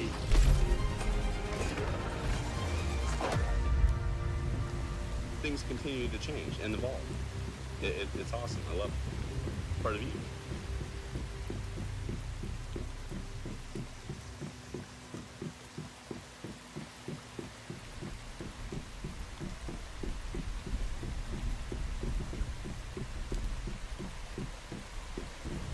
And I said, okay, yeah. I said, I can help you because I actually got an operation done. I said, and I'm not supposed to give anything. He goes, well, get somebody, get 4 guys, I pay extra. I said, okay. From what police know, Maxim hired a total of 3 landscapers to help him move what seemed like normal furniture into the truck. Unbeknownst to these innocent men, they were covering up the corpses of a double homicide. And I go, what the hell have you got there? He said, oh, I got some meat. I got some meat there. So I had to move it. I said, okay. I gotta take it to the storage. I said, okay. It was just this, and there it was a couch, a black couch. like a leather couch or something, black. So he moved too. He said, I got mucho little bed here, little bed upstairs. I go, okay. So he has like a, ¿cómo se dice? La viñete, o sea, el cabinet. Yeah. You said there was a cabinet? So it's a dresser. A dresser? Yeah. Así grandote, looks like a... Yeah, you said it was a big, some kind of a big dresser. And he was... Es un... Sí. ¿Donde se ponen los platos o la ropa? La ropa. It's a big dresser. Okay. So it was kind of old one, you know, old fashioned. Yeah, you said it was a It was between brown and green. Okay. Nice. So This is a strong foundation. I kind of figured out what the hell going on because he had tape around with plastic cover too. These items might not be usable, but we can break them down into raw materials. Too heavy, you know. I was going to say take the fucking doors out, you know. Yeah. So they will be lighter. Well done. Now you So can he unlock said, more no, I memetics. got things there that I'm not supposed to take. I got to take it over there, you know. By comparing the general movements of the landscapers recorded on CCTV with his statements, the details so far seem accurate. Although most of the suspicion has been removed, they cannot be completely sure, and by questioning him further, they can achieve two objectives. The first is the fact that they can make sure that none of the three men were accomplices. The second, and most important one, is getting more details about Maxim's behavior, movements, and intentions on the day of the murder. This can help them build the case against Maxim even more. So, it looks like he was too nervous and he was in a hurry with things, and I'm kind of, so I don't know. So I said, well, we help him to push the thing with one little thing with wheels, and just put he throw it in the truck. And I said, are you gonna need any help to get it down to the storage or what? He was, no, I called you later if you need help. I said, okay, fine. And he took a couple, like 4 or 5 chairs, like for table chairs. Como un comedor. So, from a dining room, like 4 chairs from a dining room. So, and one it was broke. So the only thing I carry outside is the brake chair with a little piece, and because I cannot lift the stuff. So it looks like he was in a hurry when he had the truck in the back. I said, I gotta bring the truck, but he parked kind of far away. And there was like a little sidewalk goes towards the house. I said, why you don't bring the truck over here? I said, over here, it's closer, you know. No, it's fine. So he moved the truck kind of far away. I don't know why. I see things that was not kind of right. With the landscaper in the clear, there was one last aspect of this case that officers had to look into. Right after moving the bodies, Maxim began approaching multiple people in hopes that they would help him. However, he faced rejection after rejection from everyone. One of these individuals that Maxim was closely involved with was an ex-gang member. He says, this is Max. Oh, okay, what's up, man? How you doing? And he says, well, I don't know, not too good and this and that. I've been on the road all day and stuff, man. Are you at home? I said, yeah, I'm at home. And he says, you think I could pop by? Like, I'm literally like in the neighborhood. I got my dogs with me. Anyway, so he comes up and that's kind of what he said. He was just like, he goes, I got 2 bodies. He said he didn't say his parents, he says, I got 2 bodies. Okay. But he's got 2 He bodies. says, I got 2 bodies. I said, what do you mean bodies? He says, oh, I killed my parents. You gotta help me, man. My hand's all f***ed up. I beat him to death. My fucking hand, I can't even move my fucking hand. My foot's all f***ed. He goes, man, I need somebody help. I said, it ain't gonna be me. I don't even know if he's telling the truth.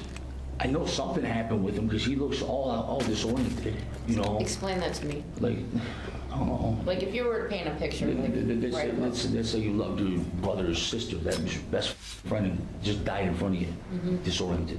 Okay. Yeah, he looked pretty fucked up, you know. Was he crying or was he? No, yeah, it looked like he'd been going through some, like he might have been crying. All of the pieces finally began fitting into place. On November 30th, an argument happened between Maxim and his parents that stemmed from Maxim's financial situation. Peter was likely fed up with him not being able to earn and wanted to kick him out. The argument worsened, and years of pent-up trauma for Maxim exploded as he felt the only pillar of support in his life collapse. In a moment of rage, he grabbed the closest object he could find, a fire extinguisher, and began swinging at Elvira and Peter, bashing their heads. This was Maxim's sweet release. He finally got rid of his mother, who he blamed for several things: his father's death, poisoning the dogs, and never being there for him. As for Peter, Maxim likely never even accepted him in the first place. Almost immediately afterward, he fled, trying to get help from anyone he could, believing that any acquaintances of his could help. But he was abandoned, just like he abandoned his own parents and tried to flee the state. All that mattered to him was that his biggest source of misery was gone. This is the reason he was nonchalant and didn't even care when officers arrested him. Maxim went on to plead guilty in the murder of his stepfather as part of a plea deal. In return, the charges related to his mother's murder were dropped. This allowed him to avoid a life sentence without parole, and he instead received 50 years in prison. Okay, good. Cool. Okay, Plan Hot is Purpose-driven. Flexible. strategic, Comprehensive. easy. Future-proof. Oh, I'll just do it. Scalable. Adaptable, Welcoming. Efficient. evangelist, Consultative. inspiring. Insightful.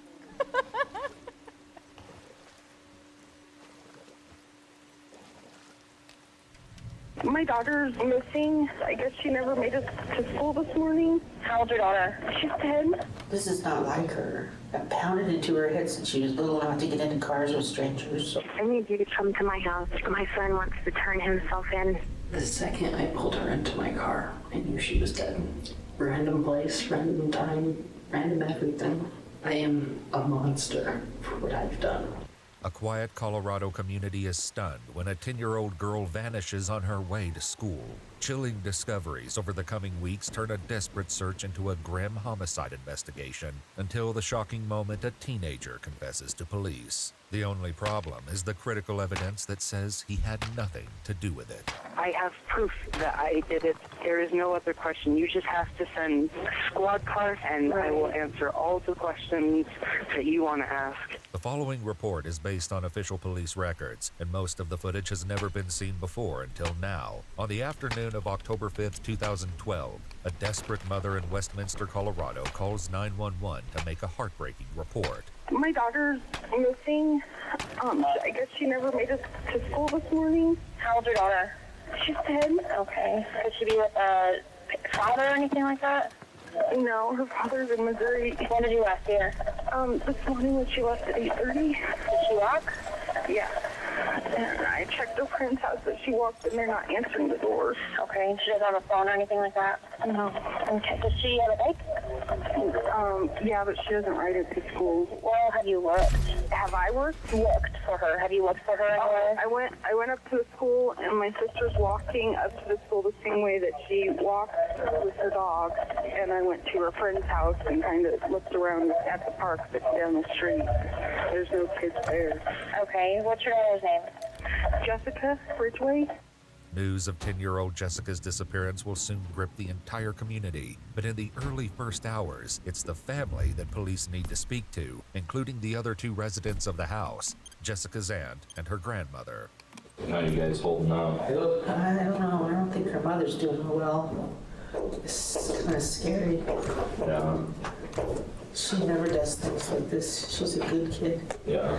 Jessica's not really one to want to even run away. And she's pretty a homebody. She's pretty, okay, she's, I know, kind of a homebody, but is she like pretty adventurous too? I don't think so. According to Jessica's mother, she packed her off for school that morning at 8:30, bundled up for the snow, and went to bed after working the night shift. It wasn't until approximately 4 o'clock this afternoon that she woke up to see that Witt Elementary had called with an unsettling message.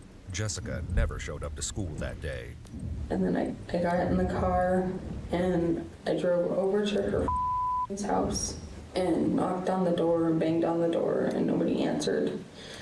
So I drove up to the school and went inside and saw that the office was closed. So I turned around and left and drove back to her house and pounded on the door again, rang the doorbell. Nobody answered. We can use it to make ourselves a weapon. I drove home. First, let's build And an then I equipment called bench and 911. workbench. Does she know like the house phone number? She knows our house phone number by heart. Does she? She's not real clear on our address sometimes. So she transposes the numbers. Oh, does she? Does she know like your guys' cell phones at all, or just the house? Just phone? the house phone. What do you think? I don't know. I have no idea. I don't know. This is not like her. I pounded into her head since she was little not to get into cars with strangers, so I don't think she would do that. I mean, in my mind, I think maybe she started off towards school, she missed, so she went heading on to the school too. She got to school late, maybe the door was locked, so she decided to go back home, but I don't know how she would go back home, and obviously she didn't. The Ridgway family insists that it would be wildly out of character for Jessica to simply take off, and the lack of answers invites darker possibilities. Just been so.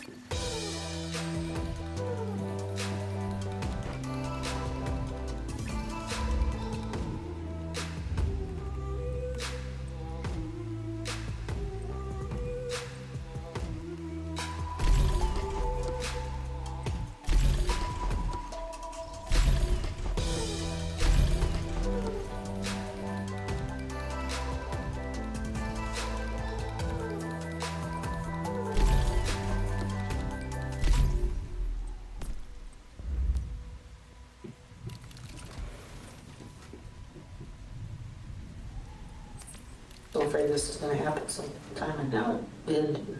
So why were you afraid this was gonna happen? I just always worried that somebody would take one of my children or my grandchildren. I mean, I worried about the girls when they were little too. And then walk to school. I just worried. So that's what you think has happened here? I don't know. I mean, that's the worst case scenario for me. I'm hoping that she's lost or in a culvert or someplace and can't get out and she's hurt and cold. My mother's convinced she's under some bush somewhere. I'm stymied. I mean, I'm hoping nobody abducted her. I mean, that fear's there that somebody abducted her because she just disappeared and she never does this.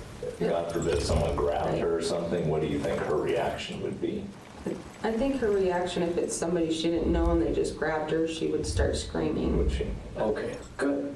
In their determination to bring up anything that might be relevant, the family mentions some recent troubling incidents in the area.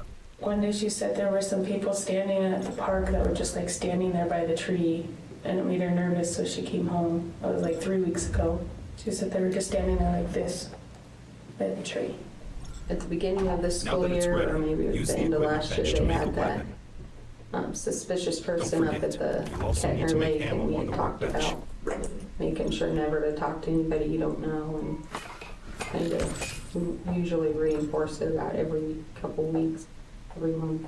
What do you remember about that suspicious person? I don't remember. It was, they sent home like a letter saying there was. The school did? Yeah. In May, a woman reported being attacked by a man wielding a chemical-scented rag while jogging at the nearby lake. Though she fought him off successfully, he fled the scene and the police have yet to make an arrest. Hey, so these are some pictures of a girl at 120th and Washington in a Circle K gas station. Okay. It looks similar to Jessica. I can't really tell. Unfortunately, the picture isn't real clear. Do you mind just looking at these and tell me what you think here? I know those are bad pictures, but unfortunately, that's kind of the best we can do. It looks similar. Teleport straight there. That's kind of how she keeps her hair. What's kind of your initial reaction when you saw those? I would say it's closer to being her than not being her. But you didn't think that was your daughter when you first saw them? Not right after the bag. Unfortunately, the lack of solid information leaves Jessica's family reeling. Oh, please God, please God, please God, please God. God, what was she doing? Can we please find her? Can we please find her? Can we please find her? The search for Jessica Ridgway becomes the top priority of the Westminster Police Department, but the little girl is nowhere to be found. 2 days after her disappearance, however, a man in neighboring Superior, Colorado finds a backpack on the street outside his house that matches the description her mother gave police.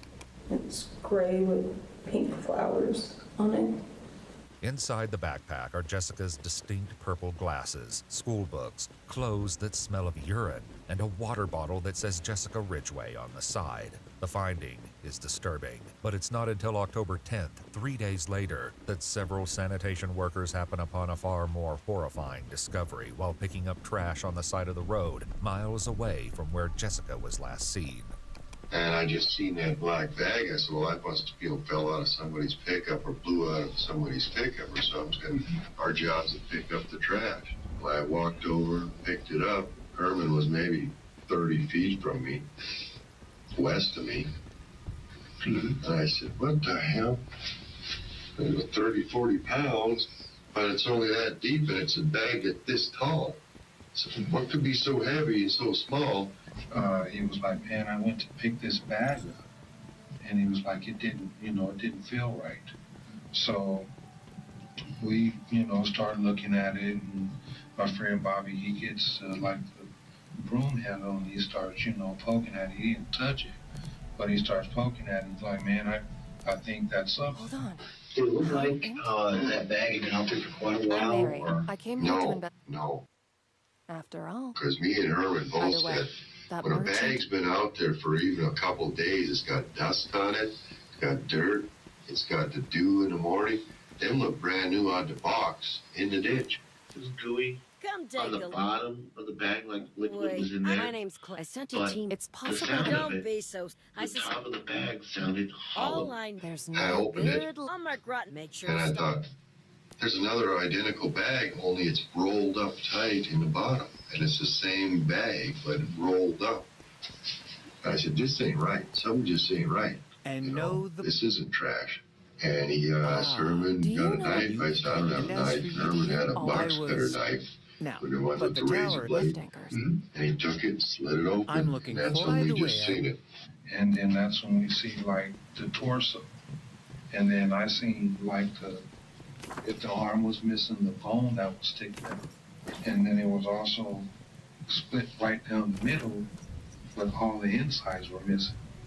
So my friend Bobby was like, man, I think I'm gonna call the police.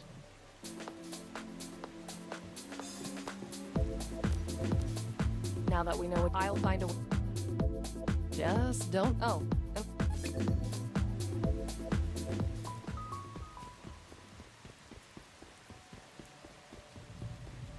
Oh yeah, this looks like it'll be fun to ride. Students with ADHD save 10 hours studying with this Chrome extension.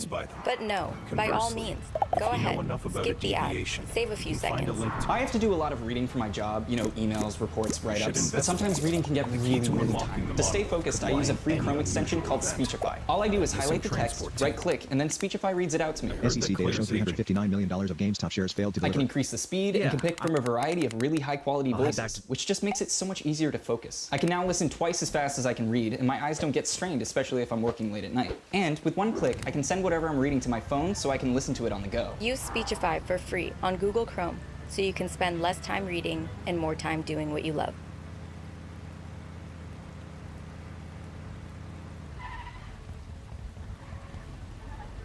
Two days later, the Westminster Police Department confirms that the remains indeed belong to Jessica Ridgway, turning the search for the missing girl into a homicide investigation. The news shocks the community, even as the discovery leaves a lasting scar on the men who found it. I don't want to see another black trash bag. Dude, I'm not even going to go down the street ever. But just seeing there no head, no arms, and no legs. It had to be hard. It had to be hard for the person that even did it. The police find something else in the bag, a cross with strange markings carved into the side of the wood. And with samples they've obtained from Jessica's remains and backpack, they develop a DNA profile of an unknown suspect. But before they can identify a match, an unexpected phone call to the FBI sends the investigation in a new direction. Why did you initially contact the FBI? Well, because I really felt like I knew who had done it. Who done what? Who had abducted Jessica Ridgway. Okay, and why did you feel that? I don't know. I mean, I know it sounds weird, but I think some of it was really intuition. Mm-hmm. I'm a mom, first of all. I'm kind of a paranoid type of person, I guess I would say. Well, not really paranoid, I guess. I'm just aware of my surroundings. Mm-hmm. And I believe that you can tell somebody by their eyes, you know. The woman says she's grown suspicious about the teenage son of her neighbor, Mindy. Mindy had texted me in July. She says, Austin graduated today. I said earlier or something, and she said, yeah. She says he dropped out of high school, took his GED, and he's going to school in the fall to become a mortician. I thought, what kind of kid drops out of high school to go to be a mortician? And the cross thing was a big part because that's something that he wore a lot of that kind of jewelry, like the hemp necklaces and rope necklaces and stuff with the crosses on them. Mindy had posted on her thing this picture of this project that he had done, and she said, I guess it was something that was at the Museum of Nature and Science or something like that, and she says, I've got it on my phone. What's the fastest, least messy way to dispose of a body? And she says, Austin knows. The FBI is already canvassing the neighborhood, and when they receive the woman's tip, they quickly interview Austin and collect his DNA sample. And then she texts me right after and said, Austin just gave his DNA to the FBI. This is getting crazy. And they told me, play stupid. Well, that's at 19. Uh-huh. And I said, what? And she says, at least they can rule him out now. Should be the end of it for us. Unfortunately for the investigation, this is exactly what happens. Austin Sigg's DNA is sent to the Colorado Bureau of Investigation, and like the hundreds of other samples that have been collected, it's not a match for the evidence. It's another dead end, and the hope of catching Jessica's killer grows dimmer than ever. That is, until the evening of October 23rd, 18 days after the little girl's disappearance, when a 911 call changes everything. Hi, I need you to come to my house. My son wants to turn himself in for the Jessica Ridgway murder. And what's going on there? Ma'am, you not hear me? He just confessed to killing her. I know. I want you to tell me what's going on. Can you tell me exactly what he said? He did it, and he gave me details, and her remains are in my house. Did you see them? No. Is he there with you? Yes. Is he cooperative? Yes. How old is your son? 17. What is your son's name? Austin Sigg. In a bizarre twist, the very individual that investigators just cleared is now apparently confessing to the murder, and the 911 operator strives to get more information. Do you think that Austin would talk to me? Will you talk to? Yeah, hold on. Okay. Hello. Is this Austin? Yes, it is. Hi, Austin. This is Molly at the Westminster Police Department. Hi. Can you tell me a little bit about what's going on right now, or how you're feeling, or how did this come about? I don't exactly get why you're asking these questions. I murdered Jessica Ridgway. Okay. I have proof that I did it. There is no other question. You just have to send a squad car something down here, and I will answer all the questions that you want to ask, or anyone wants to ask of me as soon as you gotta get down here. Okay. The teenager will more than live up to this promise as the evening unfolds, but for now, the operator has to determine what kind of situation the police will be walking into. Do you have any weapons in your house? I do, but I plan to use absolutely none of them. I will be sitting in my front room when the police officer, or I'll be right next to my mother. I have knives in my room, and we own a few guns, but I'm giving myself up completely. There will be no resistance whatsoever. All right, Austin. Well, just like I said, I am sending you a police officer, okay? That you have to understand that you know, we take this stuff very seriously, and like I said, you did the right thing by calling. I would have to hope that you would take this serious because this is important. I absolutely am taking this seriously. Can you please hurry up? I need to call his dad. Ma'am, I understand you want to call your husband, and I'm sorry, but I would like to keep you guys on the phone just until the officers get a little bit closer. Well, how far are they? They're going to be there in just a few minutes. Can I get we can stay on the line, but do you have to keep asking questions? Okay, no, I don't. Mom, can I just get your name? My name is Mindy. And Austin told me he's taking like classes at community college? Yeah. Okay, what kind of classes is he taking? To be a mortician. He wants to be a mortician? Okay. The operator tries to keep Austin's mom, Mindy, calm as police make their way to the address. Let me guess. You're thinking about going to therapy. And as a therapist myself, of course I'm going to say that's a great idea. But first, let's talk about the things they don't tell you. First of all, you're going to say, I'm fine, like 300 times. Spoiler alert, your therapist will see right through that. And how does that make you feel?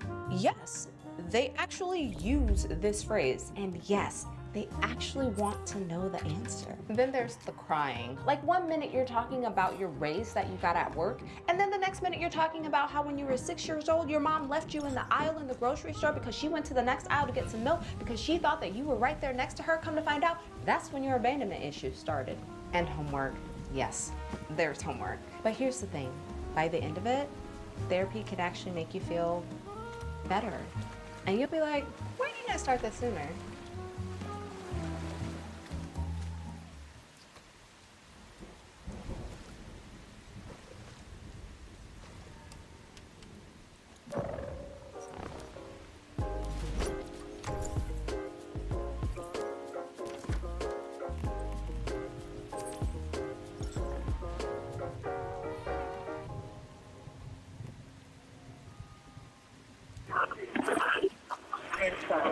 Mindy, take a couple deep breaths for me, okay? Yeah. Is Austin still there with you? Yeah, I'm hugging him. Okay, you guys are hugging? Okay, you definitely did the right thing. You tell me when the officers get there. They're coming to your front door. I know. Captain. Are you Our with the guns work fine officers or against what? deviants. No, they're not here. Okay. Is Austin still calm? How is his demeanor right now? Hurry up. I'm trying to get them to hurry, okay? Like I said, we're getting officers there as quickly as we can. Is Austin okay with you right now? Yeah, he's just getting really anxious, and so am I. Okay. Like me again. Oh. Gail, can you hear me? They're here. They're coming up. Police arrive at the SIG residence and immediately take the 17-year-old into custody. Hey, Austin. I'm Officer Stetson. What's up? Anybody else in the house? Hey, Austin. My name is AC, okay? Right now, I'm just going to put you in cuffs, okay? Just for... Do you have any weapons on you, man? Okay. Can I ask you a question? Sure. Do you think that this will in any way bring any comfort to the Ridgway family whatsoever by seeing me brought to justice at all? Well, I don't know the family, so... But I would say in my experience, people like some closure. Well, this is all I can give, so I'll have to hope it'll do. If Austin is to be believed, the Westminster police finally have their suspect. The only issue is whether or not they should believe him at all. So in your experience, how long does it usually take to get the DNA test back? I would expect somewhere between 9 and 36 hours, somewhat. Wow. They came Friday night, the FBI, and took swab. Okay. DNA swab. Well, keep in mind, they're not open on the weekends. Gotta love it, right? Or the government. That just seems wrong, because, I mean, when you're hunting down someone like me, you would want those results back as quickly as possible and then close on the weekend. It's a relatively automated process. At the police station, detectives first speak to Austin's mother, Mindy, who seems scarcely able to believe the nightmare unfolding before her eyes. I was still in a towel, and I don't remember why I sat on the bed. I'm sure I was telling him something unrelated, and he said, Mom, I gotta tell you something. This is while he's still in the bed? Mm-hmm. And you're sitting there beside him? Mm-hmm. Can you tell me what he told you? I don't know. It's really hard to just to deal with this whole thing right now. I understand this whole concept of this is pretty hard. I want to help. I'm not sure I can remember. He had that look, that horrible look. I think the first thing he said was, I'm a monster. If the detectives are going to get to the truth of this confession, though, the details will have to come from Austin himself. Can we start with just the bottom line is what did you tell your mom? That I murdered Jessica Ridgway and that I was responsible for her abduction and her death. Can you talk to me now a little bit about what happened in this whole situation? Can we go ahead and start back on October 5th, which was a Friday morning? I just remember I wound up finding a place over in her neighborhood where I could park where a car really wouldn't be noticed by anyone, just somewhere where all the fences were. Because, while I was driving, I was just kind of looking. And I saw her, and I found the place to park, and I parked, and I waited. When she walked by, I grabbed her. Were you standing by your car when you did that? I was inside my car, in the back seat. Because I had parked, and I had hopped into the back seat, and I grabbed her, and I pulled her in. Okay. Do you remember where that was at? Not exactly. It was random place, random time, random everything.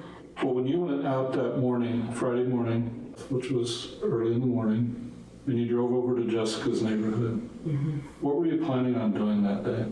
I had the intent of picking up any female that came across where I was.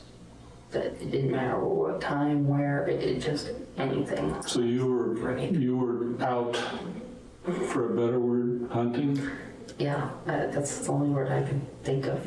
So when you initially took Jessica, you were actually in the back seat of your car? Yes, and then I zip tied her hands and her feet. Did she come close enough to the car that you didn't have to get out? Yeah, basically. I had to take one step, and that was it. What was she doing when you did that? What was her emotional state? She wasn't paying attention. She was messing with a snowball in her hands, and she actually still had the snowball in her hands when I was driving around. And well, what was her emotional state once you actually got her into the car and zip tied your arms? Terrified. What was she saying? She was scared. She wanted to know if she was going to see her mom again. She wanted to know who I was, where we were going. And I wouldn't answer all of her questions, but I would answer some of them, like if she'd see her mom again, and I would lie to her and I'd tell her that she would. And I would tell her that she'd be okay, and one of her concerns was getting back to school on time because her mom and her teacher would be angry at her, and I told her not to worry about it, that I'd handle them. Austin is describing an abduction that has been front page news in Colorado for the better part of a month. Detectives sit down with his girlfriend Anna to see if the subject ever came up between them.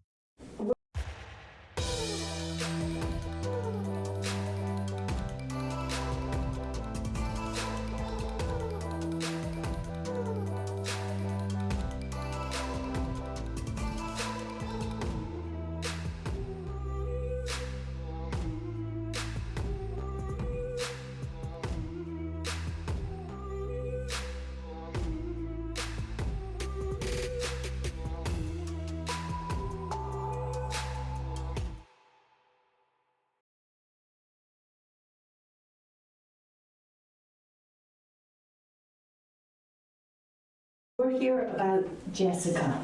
Well, tell me what you saw on the news about Jessica? I just saw that she heard about her getting kidnapped and then finding the body, and that's about where I left off. Okay. When was the last time you saw Austin? Last week, Wednesday. Last week, Wednesday. And have you and Austin talked about Jessica at all? Not really. What have you mentioned? You said not really. What have you mentioned about? We were talking about how we couldn't think of how anybody could do that to somebody. That's pretty much it. But Anna doesn't yet know that her boyfriend has admitted to his involvement in this horrific crime, and she certainly doesn't know the chilling story he's sharing with the detectives. So after so long of driving around, I found a place to park where I checked her backpack and she had no cell phone or anything. And after that, I hopped back in the front of my car and I drove back to my house. And I hopped out of the car and I opened the garage door and I drove in and I shut the garage door behind me. Let her out of the back of my car. I undid the zip ties. And I took her up to my room. And I sat her in my room and I played Netflix on the TV for her. It was either like Family Guy or something. I don't remember. It was some cartoon. I just kind of sat there. Austin tells the police that he left the room at this point to get Jessica a Coke and a microwave pizza to eat. You actually went to the kitchen and got that for her? Yes. Would you leave her there? Yeah. Could she have gotten out? I mean, would you have seen her leave or heard her leave? If she would have went by the window, then no. But any other way, then probably, yeah. So this is on the second floor, right? Yeah. It's got a two-story home. No, and she didn't put up any fight at all.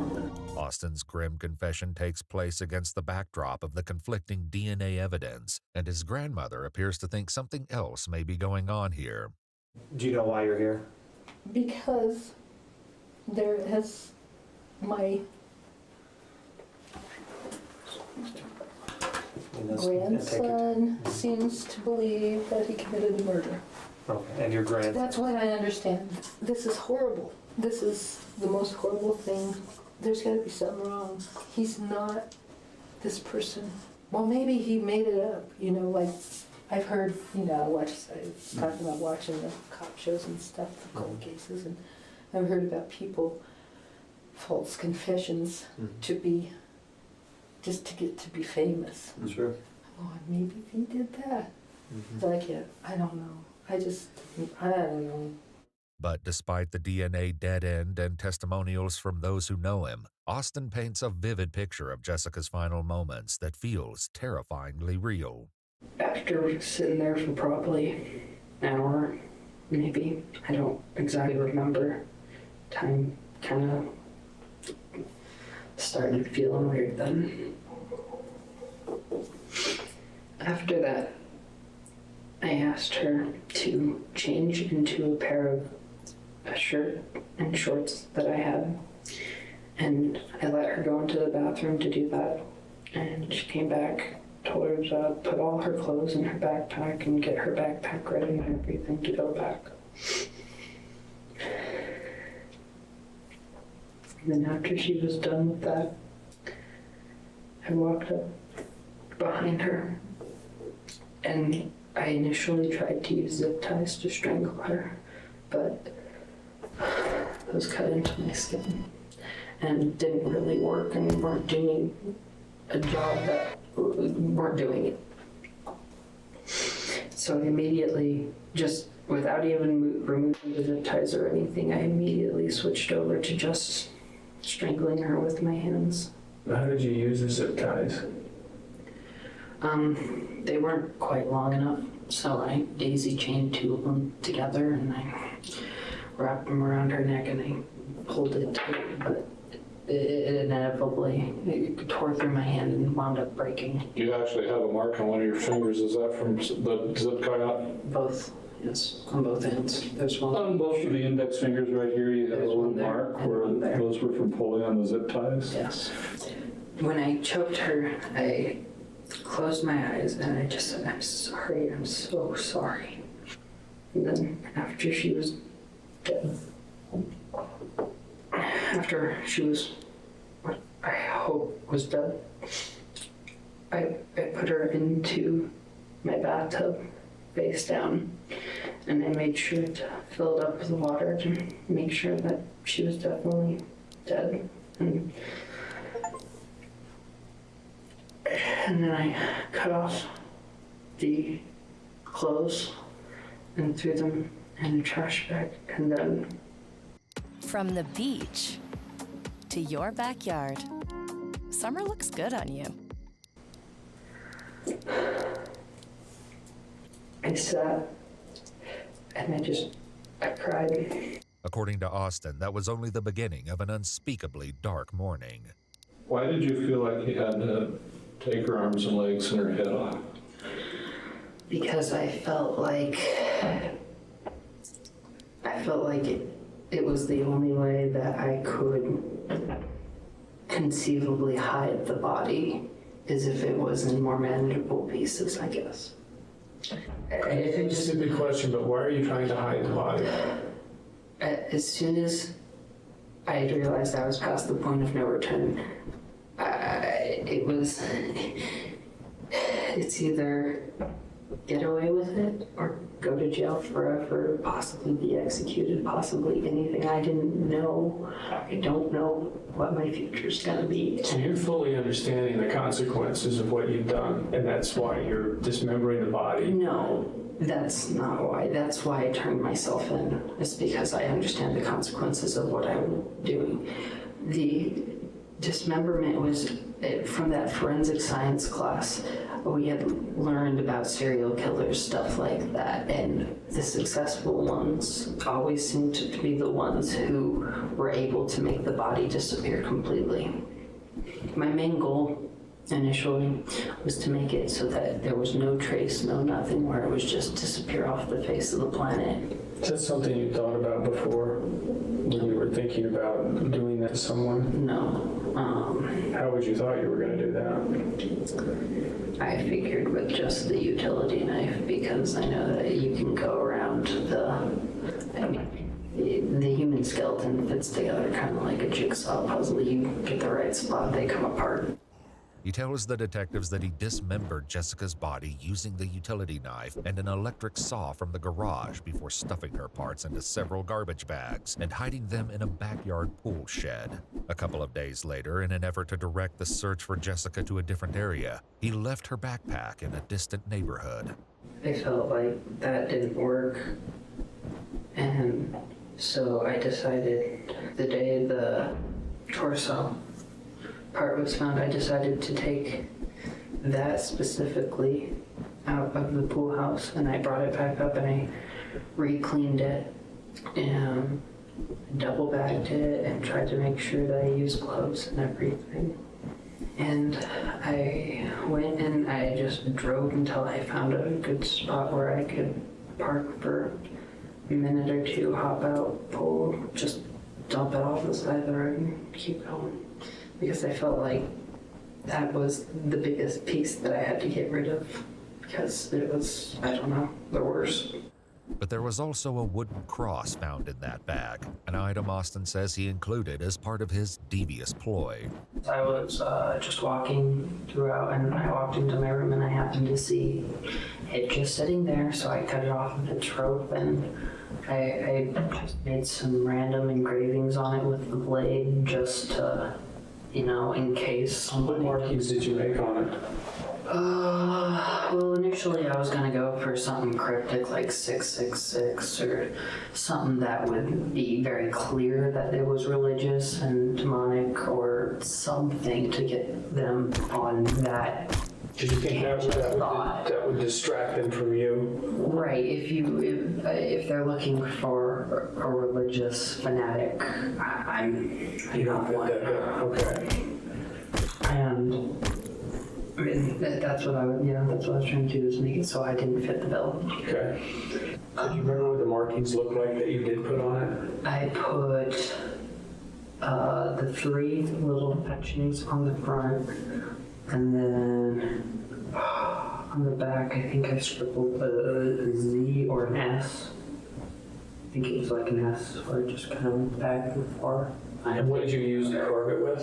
The same utility blade that you'd used when you with the body? Yeah. Okay. Austin says that he spent the week since the murder racked with anxiety, though it appears that his girlfriend didn't notice.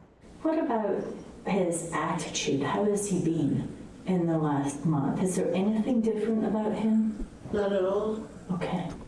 Does he have any injuries on him? You haven't seen any injuries. What about, has he seemed happier than usual or sadder than usual or anything like that? Have you noticed anything different about him? It seems that even those closest to Austin noticed nothing out of the ordinary, but then again, perhaps the young suspect was practiced in maintaining an innocent facade. Does anything else happen before today? One thing I had forgotten about until the media had brought it back up is the incident at Kettner Lake where the young lady was attacked. That was me as well. Okay. When you talk about the Kettner Lake incident, Welcome to Oxio, the place where you can search down every rabbit hole, stream your favorite shows, and scroll to your heart's content with an internet provider that finally feels like home. Oxio, born to be online. Let's go get started.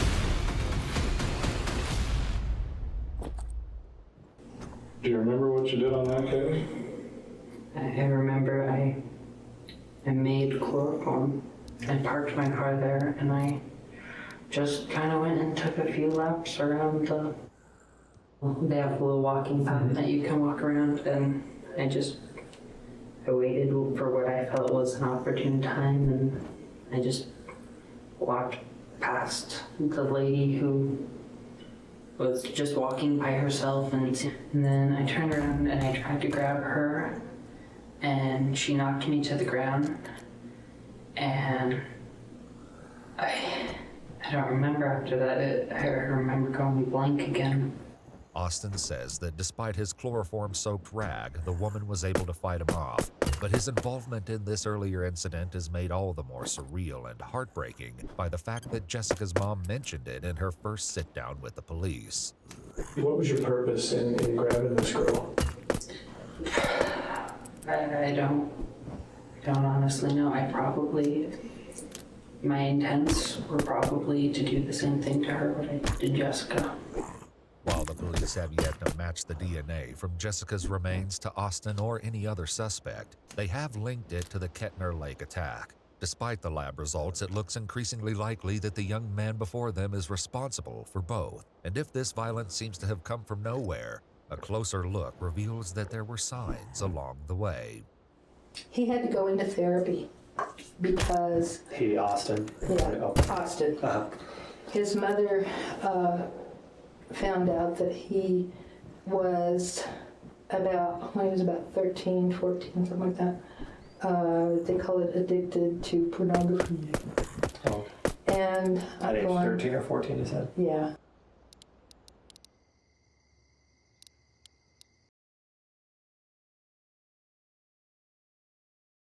Okay. I'm going, isn't this kind of normal for guys? You know? But investigators will quickly learn that there was nothing normal about the content Austin was consuming. Describe to me what it is that you've seen. Like bondage, like forced acts. I've seen like dismemberment. I've seen everything. Like, what were the things that would turn you on in your fantasy? I mean, force, probably. I mean, you talking about beating someone? No, or are you talking... being able to control what they do. With this disturbing obsession hanging in the background, police are concerned that there may be more to Austin's nauseating story than he's admitted thus far. Well, at some point, you must have been thinking about having sex with this young girl, right? I did, but I mean, she was a 10-year-old girl. I couldn't imagine. It was probably the first time that I haven't ever had a sex drive in my life that I can remember. Well, why did you decide at that point that you had to kill her? Because I felt like if I didn't, there was no way I could ever get away with it. Get away with what? Abducting a small child. I was so... I think the second I pulled her into my car, I knew she was dead. If other things happened with her body, would that make this worse in your mind? I think that, yeah, probably, yeah. It's only at this point that the detectives bring up a detail that was never released to the public. The wooden cross wasn't just left with Jessica's remains. It had been inserted into her. Austin ultimately admits to this desecration, though he denies violating her in any other way before her death. How long have you been thinking about doing something like this to a young girl?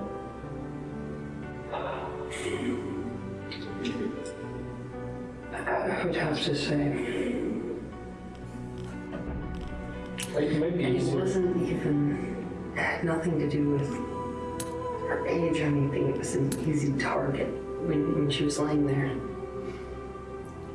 All I could think of was, oh God, what have I done? And what did you answer yourself? I couldn't. Did you know what you did was wrong? I did, but I couldn't. I couldn't believe that I had done what I had just done. What do you think society would think about what you did to Jessica? I don't know about society because I've never really been that great with it, but I know that personally, I am a monster for what I've done. I couldn't find a better word to describe evil than exactly what it is. Did you say evil? Evil, yes. Austin has admitted responsibility for one of the most shocking murders in Colorado history, but a piece of the puzzle remains missing. This is the aircraft carrier shelter you seized, previously owned by a small faction of about 800 people. Now, it's entirely yours. Although you lost over 500 members, you finally have your shelter. After clearing the bodies, you sorted the supplies on board. The last faction stored a lot of canned goods and grew various vegetables. For the first time in 3 years, you enjoyed fresh food. As the squad leader, you got your own private bedroom. Lying on the large bed felt like life before the apocalypse. But you're still not used to the swaying at sea. Next door is the shared bedroom. Your teammates were just settling in, loud and noisy from the excitement. You didn't bother them, since you know tomorrow could be everyone's last day.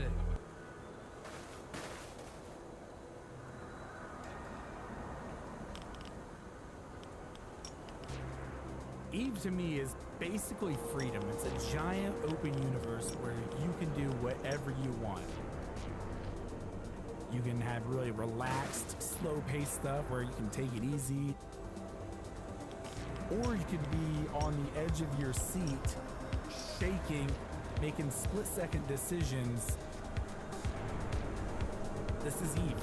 You know, it's a crazy universe where anything can happen, and however you want to do it, go for it. I would describe myself as a kind of a freedom fighter. My very first character was a Minotaur character because they just seemed like the coolest, most brutal people, and I was like, I want to be.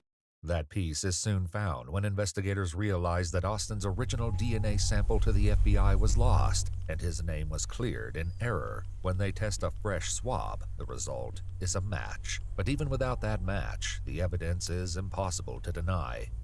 Let's go back to Jessica again. What you talked about the torso part. Yeah. What happens to the rest? What do you do with everything else? Everything else, I moved then from out in the backyard because I felt like they had cadaver dogs or search dogs or something combing our area. And so I moved all those pieces from in the back of where the pool house was to where the detectives found them tonight. Where was that at? Under my house, under a crawl space. The remaining pieces that are in your house, what do you think is still in your crawl space?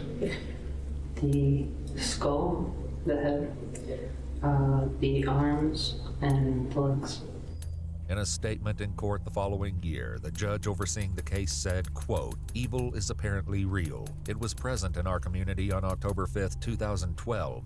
On that day, its name was Austin Sigg."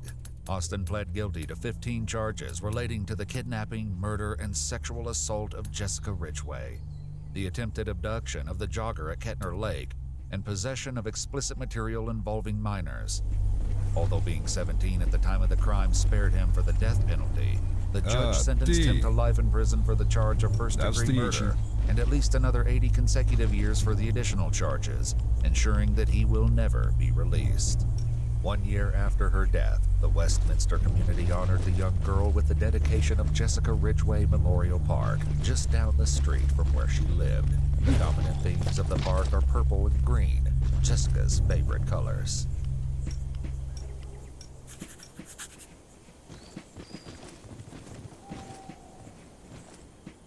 She went hurt. She burnt. Somebody probably set the car on fire or something. I don't know. She had come out of the woods at my house. That's the worst one I've seen. I couldn't believe she was still conscious and alert with the amount of burns she had. What did she do that was so awful that she would die a torturous death like this? That's what we want to know. I have nothing to do with nothing. That's my friend. That's my friend. I would never hurt her. On March 24th, 2010, a man named Terrence sat outside his home in Pensacola, Florida, enjoying the fresh night air. By all accounts, it was a perfect spring night. That is, until a faint voice rang out from the forest surrounding his home. At first, Terrence couldn't make out what the voice was saying, and then it came again, a panicked and pained moan. It was a woman calling out for help. Terrence couldn't have had the slightest idea of the gruesome crime that had just been committed against this woman, a crime so brutal that you may have trouble believing it. It's time for you to get your reading super powerful. So stop straining your eyes and start listening instead. I have to do a lot of reading for my job, emails, contracts, PDFs. To stay focused, I use a free Google Chrome extension called Speechify. It's like the voice of the internet. I get a play button everywhere. So if I click play on email, it reads. If I click play on a PDF, it reads. If I have physical books, I take a picture, it reads. Speechify can read to you in the highest quality digital voices available anywhere. So let's say you have to read an incredibly long email from your boss that you have to finish before the big meeting starts in 10 minutes.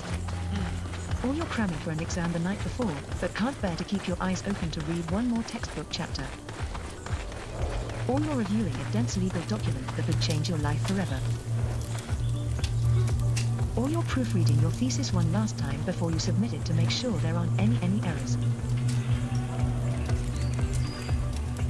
No matter what you have to read, we could all use a second pair of eyes to help us retain information and put our best foot forward. Enter Speechify, a reading assistant powered by artificial intelligence and deep learning, and designed consciously for students and working professionals who want to get more done. Speechify does the reading for you, so you can spend less energy reading and more energy comprehending. Choose your listening speed. Start at 230 words per minute and build to 500 words per minute, which is 2.5 times faster than most people read. Choose from a range of incredible voices that use human inflection, so you can stay engaged without getting tired. And I found it makes it so easy to not only focus, but also retain and understand and comprehend the things that I'm listening to. So, if like me, you find reading boring, or it's difficult for you to focus, download Speechify for iOS and Chrome. Changed my life. Might do the same for you.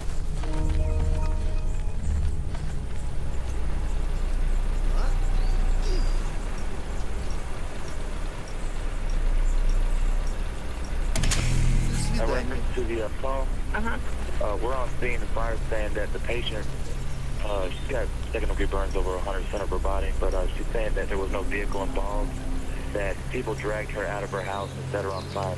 At first, through the forest shrouded in shadows, Terrence couldn't make out the woman calling for help. Moments later, when he finally could, he was horrified. A 19-year-old woman, Adriana Zimmerman, slowly stumbled toward him out of the darkness. Burns coated every inch of her skin, so severe that he couldn't make out the color of her skin or whether she was wearing any clothes at all. Terrence called 911 while Adriana sought refuge on his porch. 911. What's going on out there? Somebody burn up. Her, this lady on fire right now. Do what? She burnt all up. You gotta. She's burnt? She burnt. Somebody probably set the car on fire or something. I don't know. She just come out of the woods to my house. As they waited for EMS to arrive, Terrence noted that Adriana smelled heavily of gasoline, and there was a severe injury on her head in addition to the burns. Whatever she had endured had left her barely clinging to life. By 9:24 p.m., an EMT arrived at the scene to find Adriana sitting on the porch with her arms outstretched, rocking back and forth to soothe her pain. The extent of her burns meant that the EMT on the scene couldn't offer her much medical assistance. Even for a seasoned EMT, the sight was deeply disturbing. She was kind of moaning. She was just in a sitting position, and the way she was looking was it hurt to move anywhere, so she was kind of in whatever position she was the most comfortable. It was in a sitting with her arms stuck straight out. She was moaning, and it was hard to understand her due to her jaw. Her jaw was very deformed and stuck out. So she kept, mumbling, help me, and I told her, I'll try to help you. You just got to stay there and try not to move for me. Really, with a burn victim like that, there's nothing much we can do until EMS gets there. And your training experience when you saw her, what was your first thought? That's the worst one I've seen. I couldn't believe she was still conscious and alert with the amount of burns she had.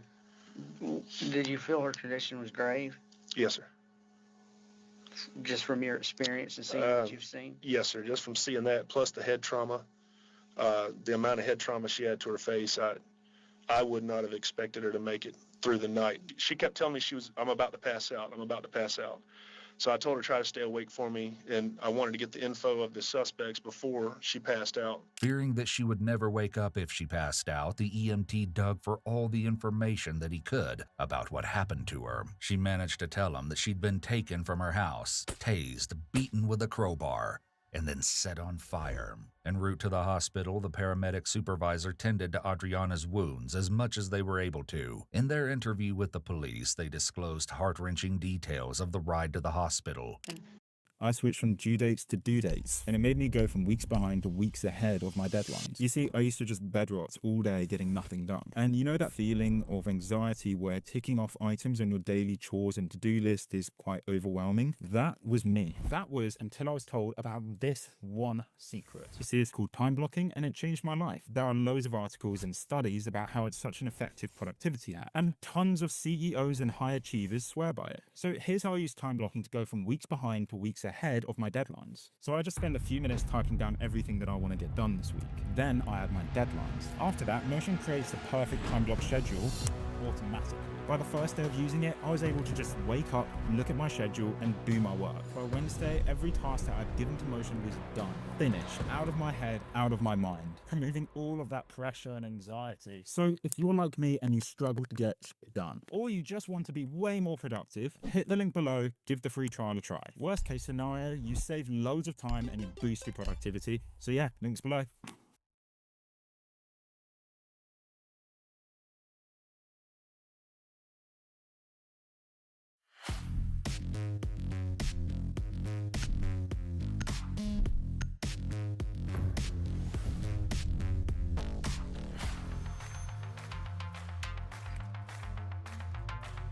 I told her keep fighting, and she kept saying over and over again, am I going to make it, am I going to make it? And I told her I was going to try, and she said, just tell me I'm going to wake up and see my babies. I got to talking to her, and I told her that I was probably going to be the last person she talked to for a while, and that in order to catch the people that did this to her, I needed her to tell me if she knew who it was. And I asked her why they did it to her, and she said, I thought we'd made up. Without being able to give more details about the horror she had endured, Adriana was given morphine for her pain and fell into a coma. Investigators were desperate to find the perpetrators behind such a heinous crime. It wasn't long before they inferred that wading through all the convolution and getting to the heart of the horrific incident was going to be anything but clear-cut. This is Cypress Trail Mobile Home Park, where 19-year-old Adriana had only lived for a few months before the horrific incident took place. Adriana moved to Florida with her children from her hometown of Lubbock, Texas. Her family, who lovingly nicknamed her Augie, missed her from the moment she left for the Sunshine State. She was a loving, dedicated mother to her 2 children, and her final words before she fell into a coma confirmed this. En route to the hospital, barely clinging to life, she repeatedly asked the medical professionals to take care of her children and check on them since they were home alone. Mere hours after Adriana was taken to the hospital, law enforcement arrived at the trailer park. They knocked on Tina Brown's door at lot number 3 of the trailer park, where she lived with her 16-year-old daughter, Brittany Miller. Then they knocked repeatedly at lot number 1, where Heather Lee resided with her husband, Darren Lee. For nearly an hour, no one responded, until finally, after incessant knocking, Heather answered. She knew Darren and Tina had been holed up inside her home the entire time. By then, the police had plenty of questions for them. Throughout the interrogations you're about to see, law enforcement is forced to wade through a sea of contradictions and lies created by suspects who were seemingly racing each other to dry land. That race to escape began the moment Heather Lee was put in a cop car to be brought back to the station for questioning. The following footage has been analyzed by a qualified team, including a licensed professional counselor and a licensed attorney. It's cold in here. All right, come on, Shelly.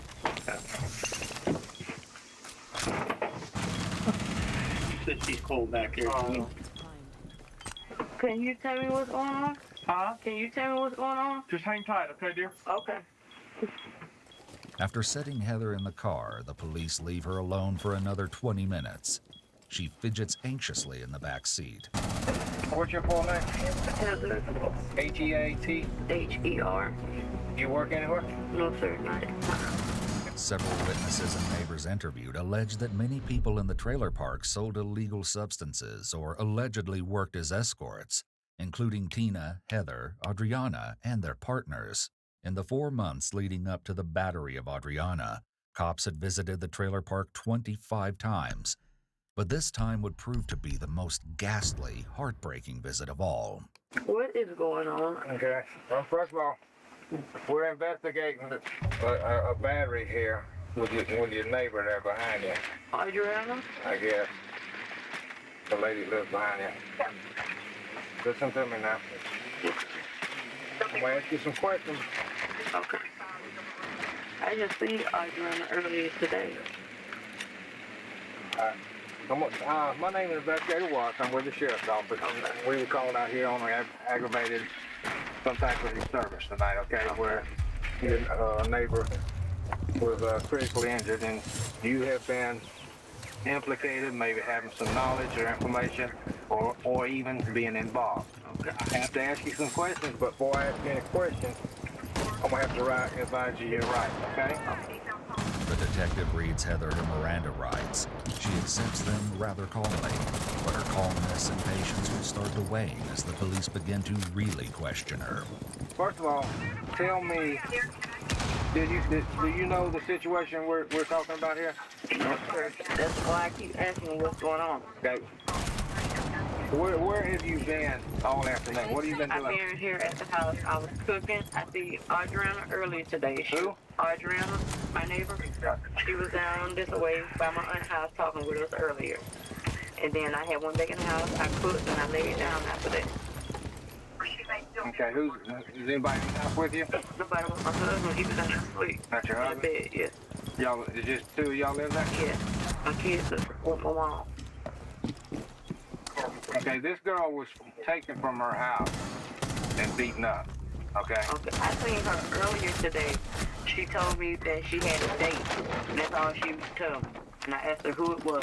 She was riding a bike up and down Detroit, and I asked her when she went that way, I said, where do you keep going when you go that way? She kept saying Fowler, but she would never tell me where on Fowler. And then she said, girl, I got a hot date tonight.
My name is Alicia Fredrickson, and I'm the co-founder and CEO at Seabound, which means that I run the team and I set the strategy and I do business development and fundraising.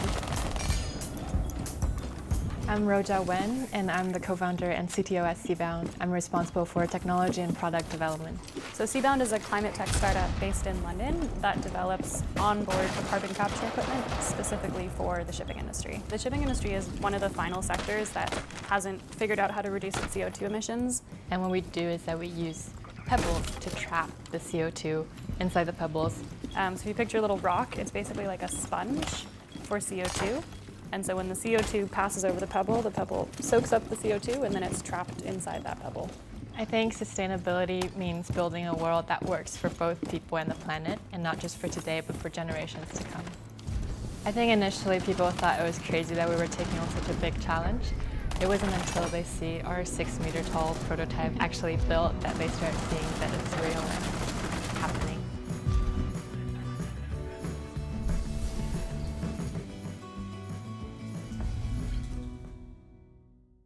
It's interesting that Heather immediately provides information to deflect the interest away from herself and toward the supposed hot date. Do you know the lady lives in lot 3 back there? Tina, yes, I know Tina. All of us know each other out here. I met her when she first moved out. Okay, how long has she been here?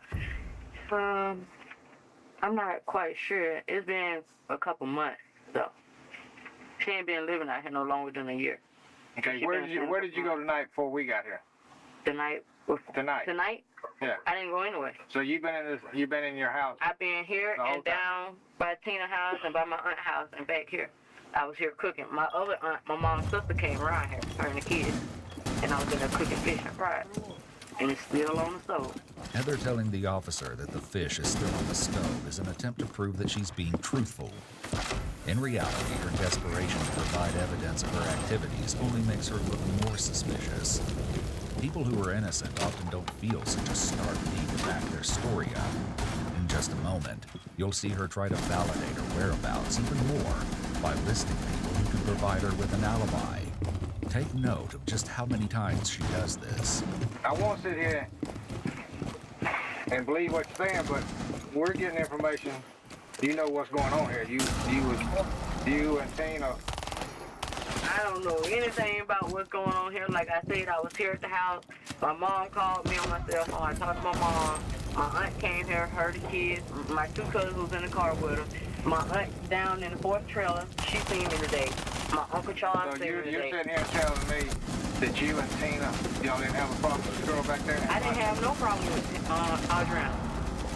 I've been hanging out with Audrina every day. All of us been hanging out together. You and the young Tina didn't jump on her? No, I didn't do nothing to Audrina. I would not harm a hair on her head.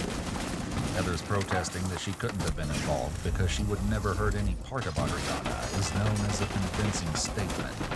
This type of statement is often a sign of deception, as a truthful person's first instinct would likely be to outright deny an allegation, rather than try to convince the person posing the question of something. I had to protect her once before. From who? Because her and some girls was getting into it, and I stopped them from jumping on them. Other than that, I haven't had any problems with her. Her kids, I always have her kids with me. Me and Audrina is just like that. Ever since she moved out here, we became friends. Here, Heather's palm seems to be facing up as she's speaking. The palm-up position is not very affirmative, and it suggests that the speaker is asking or pleading to be believed. This may indicate that she's feeling uncertain about the statement she just made. And the kids, I love the kids.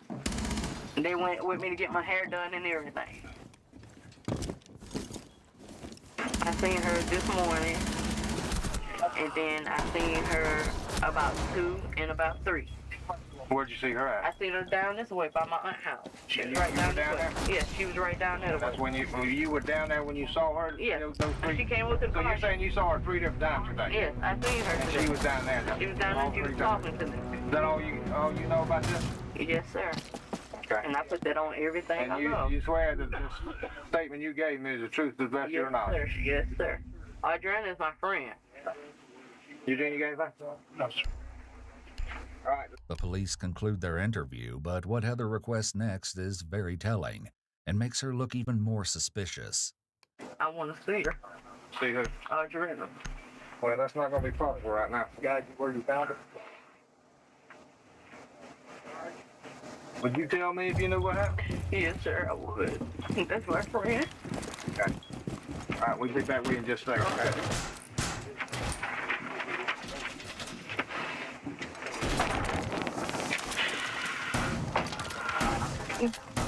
Once more, Heather is left in the car. She shifts uncomfortably and sniffles, wiping her tears until it seems she cannot take the anxiety brewing inside of her any longer. While to some, her next actions may seem to be those of a desperate friend, to others they likely appear to be those of a suspect trying to feign concern. Baby!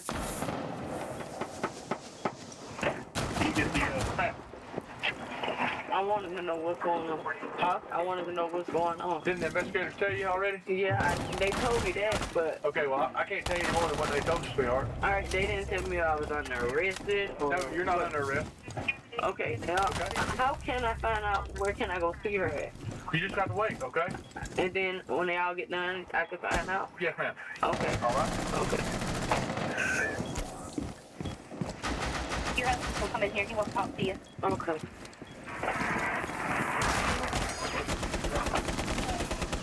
From the beach to your backyard. Summer looks good on you. Meet Darren Lee, Heather's husband. He's no stranger to run-ins with law enforcement, having been convicted of 2 prior felonies in 2001, including battery and sale of a controlled substance. As soon as he's put in the car, it seems that the couple begins retracing their steps in a discreet way to ensure her and Darren's stories are aligned once they're separated for questioning. This early in the investigation, we can only speculate as to the reason behind Heather and Darren having been placed in the vehicle together. It's possible that law enforcement just needs to secure them for the time being. However, it's also a possibility that officers are intent on capturing what the two might inadvertently disclose as the camera is running. That's not what you did this. That's what they told me. They say, oh, we were finna go down and ask some questions or something. I'm gonna what? Go down and ask some questions. I told them before that Block and Brown came by and ate some fish with them. Told them that y'all may leave. But she said that you told them that we were asleep. I told her that I was just in her sleep. 448, copy code. See, I told them that we was eating fish like the movie. Go ahead, 448. 17, Yeah, and I was right there on the couch. The Block and Graham came by. Yeah, man. I'm bored, man. That's why I'm not moving. They hit my team back for that enough question. Y'all ain't getting charged this incident. You don't want to ask y'all some questions. I ain't got no problem with going. Like I told him. I seen Adriana earlier today. They talking about the gas can and everything else. What gas can? Gas can from the on the floor. The gas. Them gas cans been on the porch. I don't even know who gas cans it is. I told them Jerry. I don't know who gas cans those is. Heather's reaction to Darren mentioning the police taking gas cans off their porch is rather frantic and over the top. Them gas cans been on the porch. I don't even know who gas cans those is. Especially considering the fact that at this time, officers had not even disclosed that Adriana was burned. I ain't know what the hell was going on. They told me I just seen her today. And now they saying she in intensive care. I seen her before it got dark. All right, man. She asked me for a band-aid today. I'm gonna give you about a minute more, say your things, and we fixing to go. I need to talk to you real quick, all right? I'll give you about a minute more. Say goodbye. Hey, am I under arrest? You are not free to go at this time, so you can consider whatever you want to consider. You're not free to go right now. Okay. All right? Okay. I think I can hold you 48 hours or something. I don't know. You are... 48 hours? I think you're detained at this time. How about that? So we get a chance to talk to you. They just want to talk to me. Oh. The two are being detained as the officer has reasonable suspicion that there is criminal activity afoot, or evidence of criminal activity to be found through the temporary detention and questioning of the individuals. A detention is different than an arrest, which requires that the officer has probable cause to believe a crime has in fact been committed, was in the process of commission, or was about to be committed. The standard for probable cause is higher than that of reasonable suspicion. Reasonable suspicion must be based on specific and articulable facts, combined with rational inferences from those facts, and the suspicion must be associated with a specific individual or individuals being detained. They're kind of trying to get me involved in whatever happened with them. Told me, oh, no, man, they ain't seen that whole goddamn thing. You get my phone and call Jean.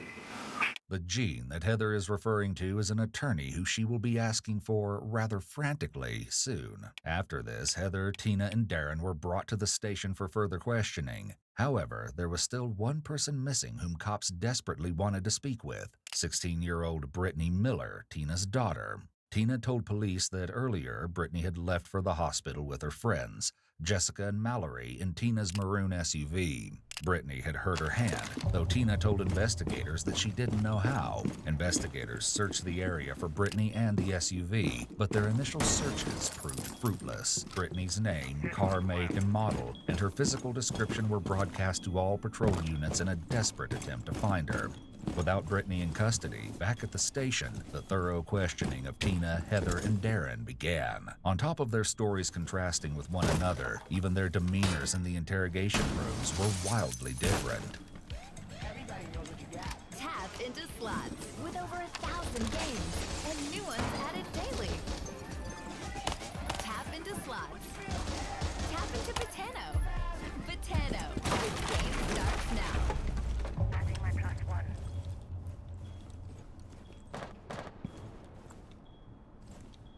You have Heather, who is clearly distressed. Officer!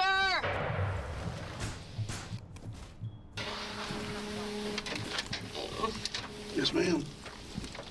Please give me a nurse or something. For what? I don't feel good. I wouldn't be feeling good either. I'm having an anxiety attack. I have anxiety attacks. I've already called. They're supposed to be coming back to you. Okay? That's all I can do right this moment. Okay. Sit up there in that chair up there and set your head down on that desk. And just breathe right. Okay? Okay. Please let me go. Please.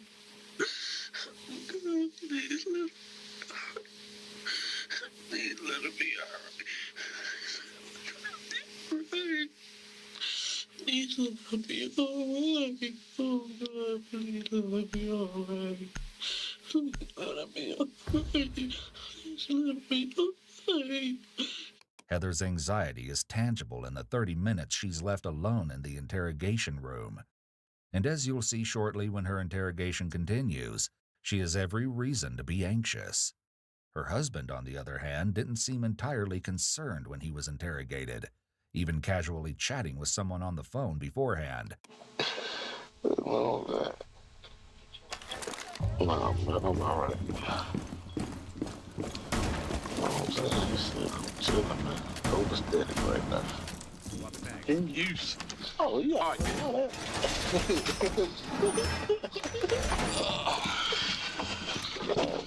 I'm gonna try to do the.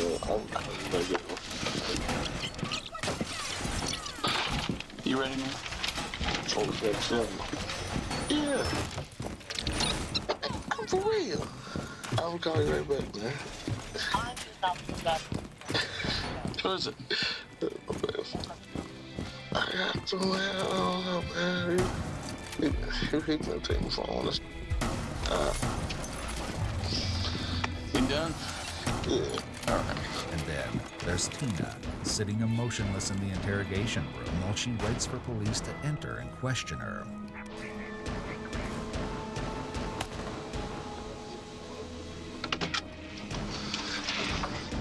Did you grab the phone?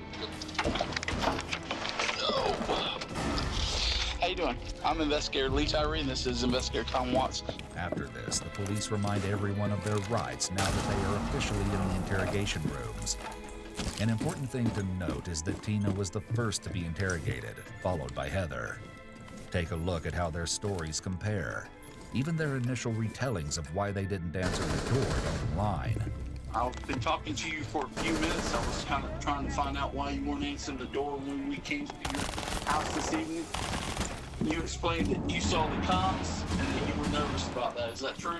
No. Okay. We were just watching movies. Okay, so you, Darren, and Tina were sitting in the living room. Heather were sitting there in the living room watching movies. And when the cops knocked on the door, what'd y'all do? We were sitting there. Okay. Why didn't you answer the door? It ain't my door. Okay. Did they do anything special when the cops knocked on the door? Turn out the lights, turn off The lights TV? were already off because we were being nosy, looking out the window, seeing what's going on next door. Okay, so you saw the cops next door first? Were the lights on before the cops came over next door? Yeah. And then y'all turned them off when they came over next door? You can see better with the lights off. You don't see nobody looking back at you. Tina haven't been at my house all night.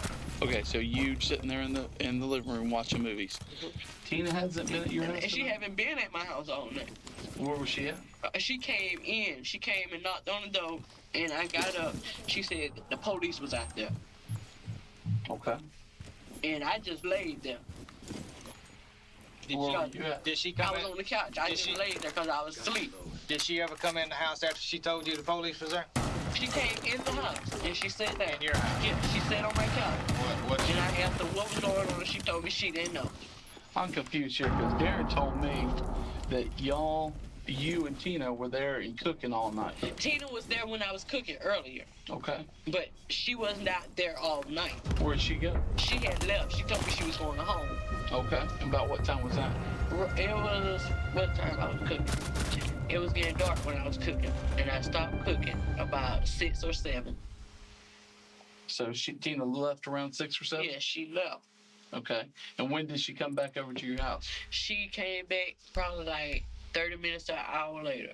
So she was gone for 30 minutes to an hour. Yeah. And she comes back and the cops show up right at the same time? She came in, she said the cops outside. Did you see the cops outside that time? I got up and I looked and I seen the lights. You can see the spotlights. I see the spotlights. And where are they at? They was outside. Are they outside? They was outside of Tina's house. They were outside of Tina's yes, house? They was outside of Tina's house. Were they outside of Adriana's house at all or no? When I had came out, they was outside of Adriana's house. Okay, that's when they knocked on the door when and you I answered came. the door. Yeah, when I answered you didn't answer the door for like an hour. They didn't knock on my door. Oh yeah, they beat on that door. Not on lot 1 they did because I was laying right there on the couch and I didn't hear no lock. Even your husband said they beat on the door and you wasn't going to answer the door. And then Tina said they beat on the door and y'all didn't answer. I got up. It seems Heather is facing what is known as the prisoner's dilemma. This occurs when 2 or more individuals who are involved in a crime are isolated from one another and urged to confess to the crime. Each is concerned only with receiving the shortest possible prison sentence, and each must decide whether to confess without knowing what decision the other or others will make. And Tina said, hold on, don't answer the door. And I asked her why.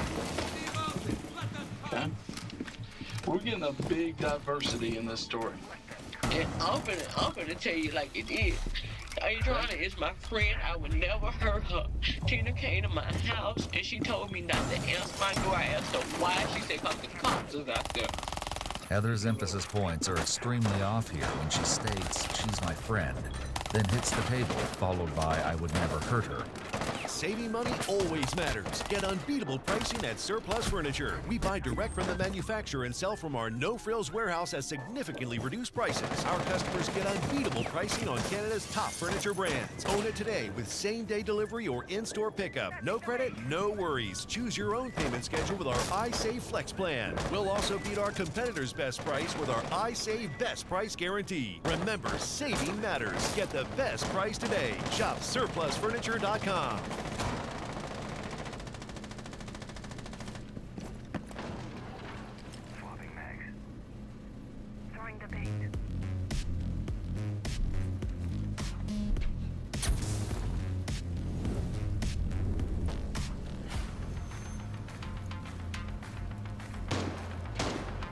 And strikes the table again, You can actually see and hear how her nonverbal emphasis does not naturally line up with her words as it should. This is widely recognized as an indicator of deception. And then she asked me, she said, where are the cops at? I said, they down there by your house. Why you keep asking me where the cops at? And she wouldn't never say. She started back nervous? She was acting nervous. She started back puffing on a cigarette. Did she look like she was been running, or did she look like she'd been in a fight? She was acting normal. Notice that Heather's palm is up here, which may be an indication once again that she's unsure of the story she's telling and asking to be believed. Let me ask you a question. She was acting normal. You said when we asked. And I asked, I said, Tina, I said, you seen Adriana tonight? She said, no, I haven't seen it tonight. And she didn't tell you why she didn't want you to answer the door. She didn't say anything about why not to answer. But she did tell you not to answer the door. Yeah. And I told her, I said, I don't have anything to hide. I'm gonna open my door. And then I got up and I said, who is it? And they said the sheriff's department. And I opened the door. What was Darren doing? He was laying at the bottom of the couch watching TV.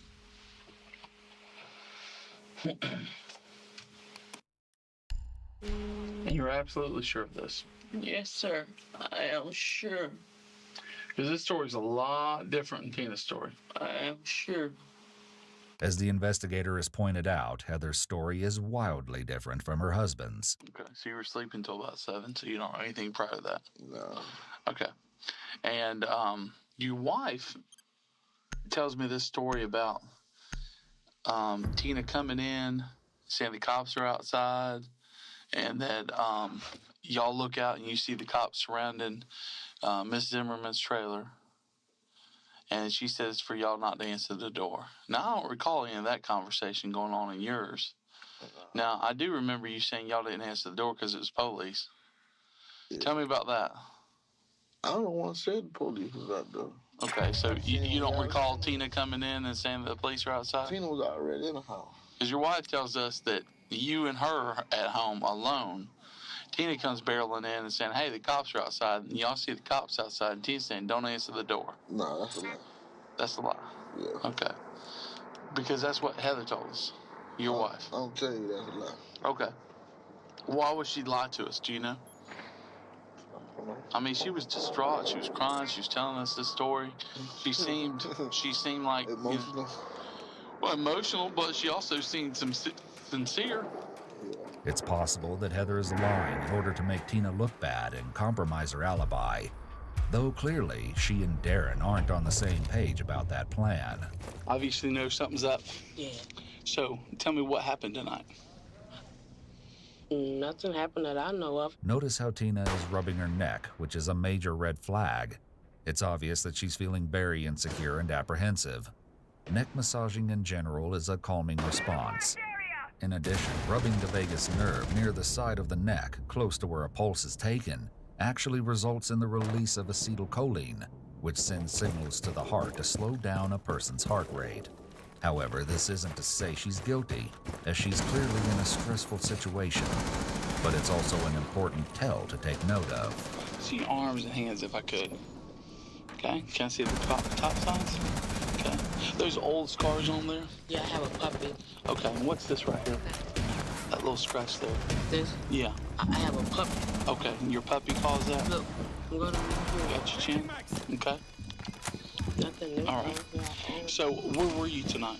At Heather's. At Heather's house? Well, I was at home. My daughters braid my hair, so I was at home, but it started hurting. Her little friends started coming by. Remember what Tina has said here about her daughter braiding her hair.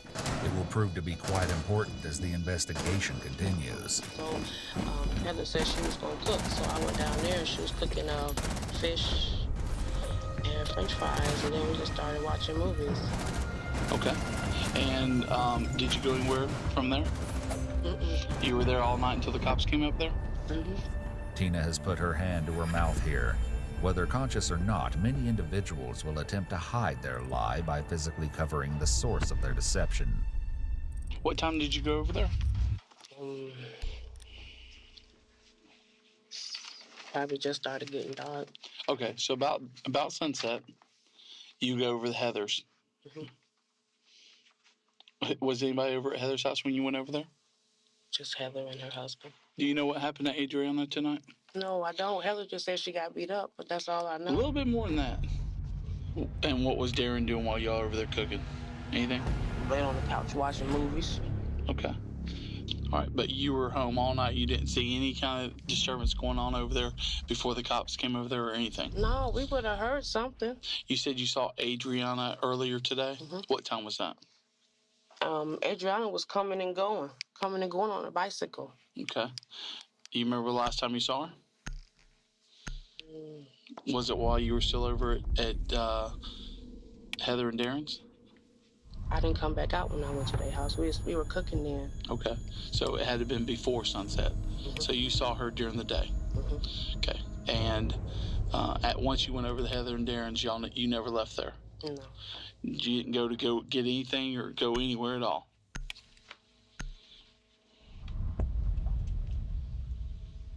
I don't think so. Students with ADHD save 10 hours studying with this Chrome extension. But no, by all means, go ahead, skip the ad, save a few seconds. I have to do a lot of reading for my job, emails, reports, write-ups, but sometimes reading can get really, really tiring. To stay focused, I use a free Chrome extension called Speechify. All I do is highlight the text, right-click, and then Speechify reads it out to me. SEC data show $359 million of GameStop shares failed to deliver. I can increase the speed and can pick from a variety of really high-quality voices, which just makes it so much easier to focus. I can now listen twice as fast as I can read, and my eyes don't get strained, especially if I'm working late at night. And with one click, I can send whatever I'm reading to my phone so I can listen to it on the go. Use Speechify for free on Google Chrome so you can spend less time reading and more time doing what you love.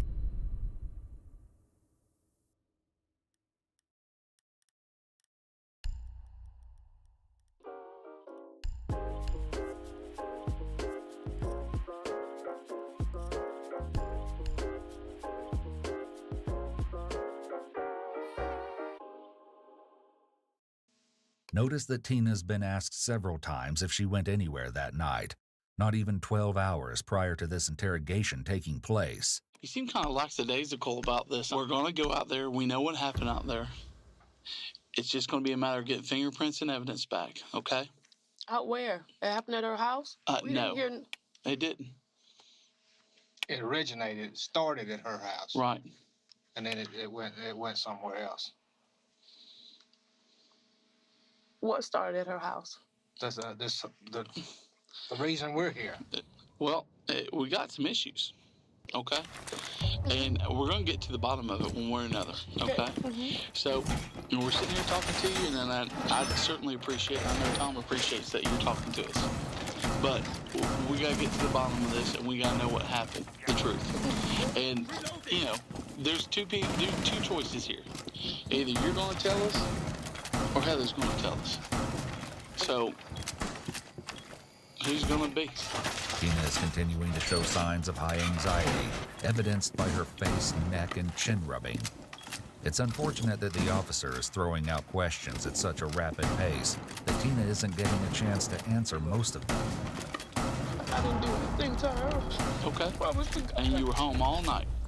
Was at Heather's house. Okay. You were at Heather's all night. Never left there.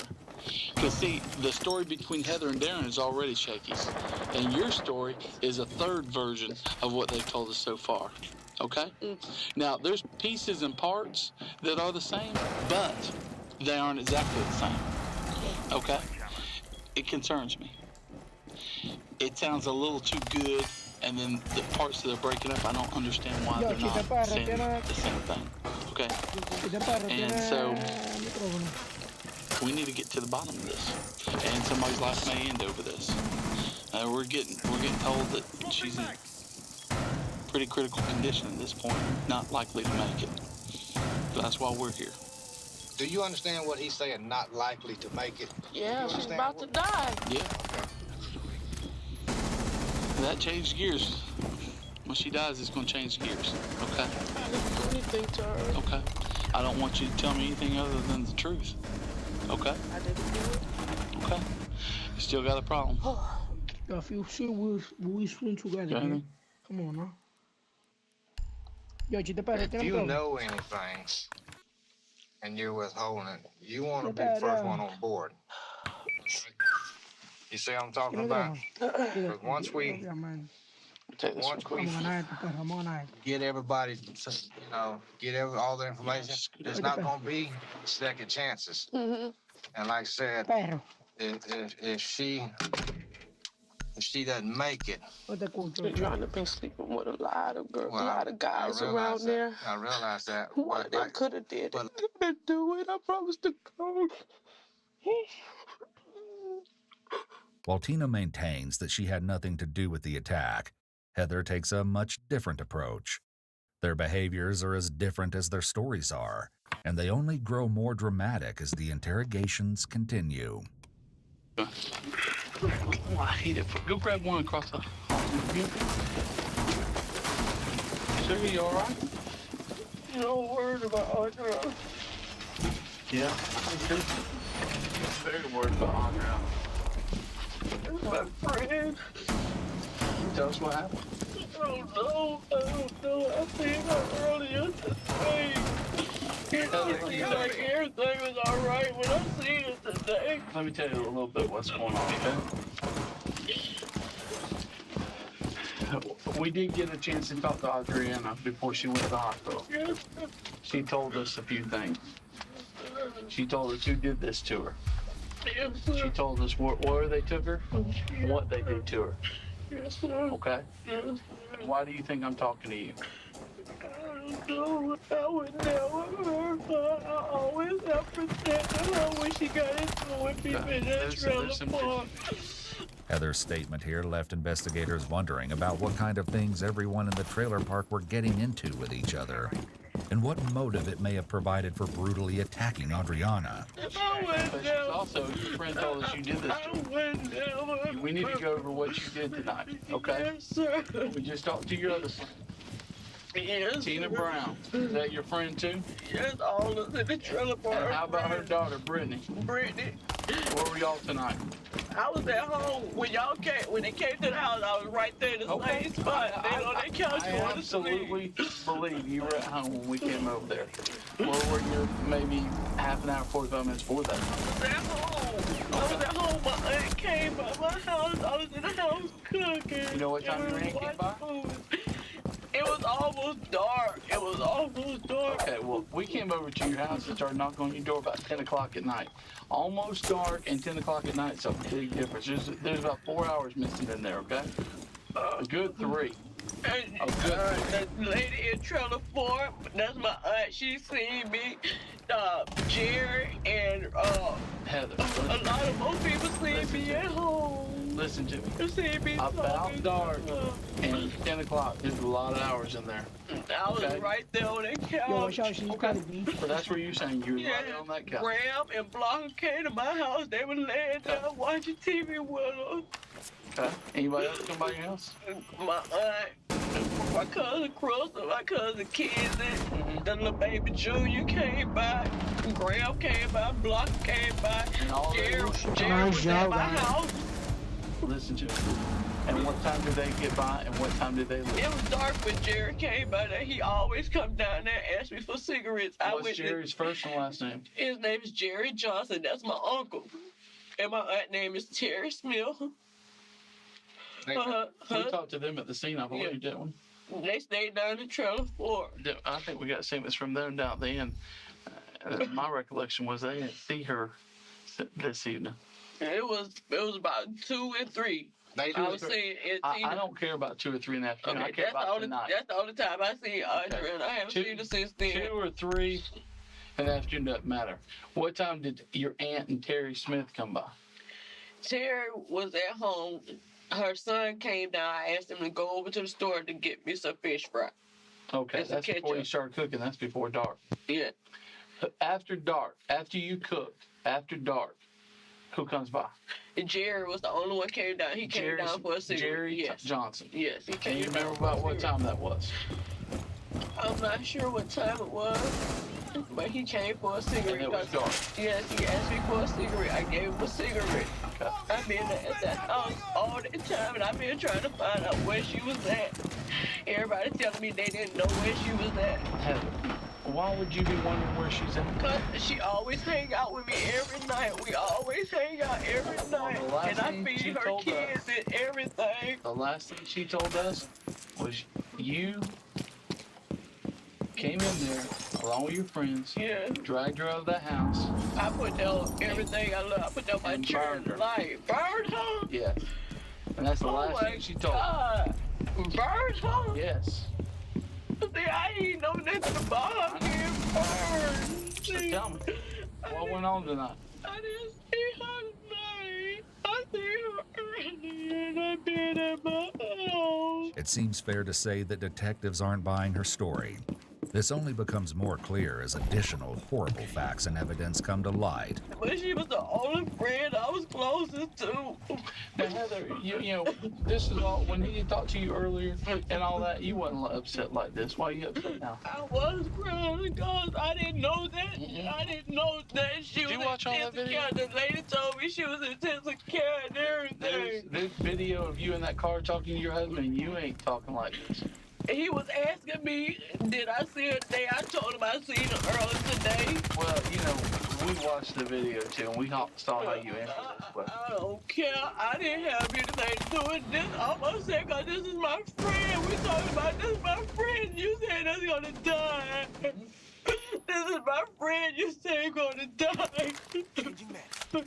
That's why I'm upset because you telling me my friend's gonna die. I've been protected. I've been protected. I've been told her mom every time she get into it with them. Who you got protected from? Because she been getting into it with Tina and everybody. Okay, so what's her and Tina got to beef over? Tina said they get along fine. Be just like that. What's wrong with Tina's the one hanging out at your house tonight, right? Yes, all of us is friends, but she wanted me to go out of town with her to be her mom. Yo, Kylie, behind you. I was gonna go with her. Yeah. On Armory. I was gonna go with her to see her mom. I was trying to help her get some money to get home to her mom. But she didn't have anybody here in Pensacola. At the time Adriana was attacked, she was trying to leave Florida and return home to her mother, where she could get a fresh start at a healthy life. It's tragic that that opportunity was taken away from her. Whether Heather was actually trying to help her is uncertain. But there's no doubt Heather's hoping presenting herself like a savior to Adriana will make her look less guilty. When I asked you about Adriana and her date, you said he was supposed to come pick her up, is what she told you. Yes.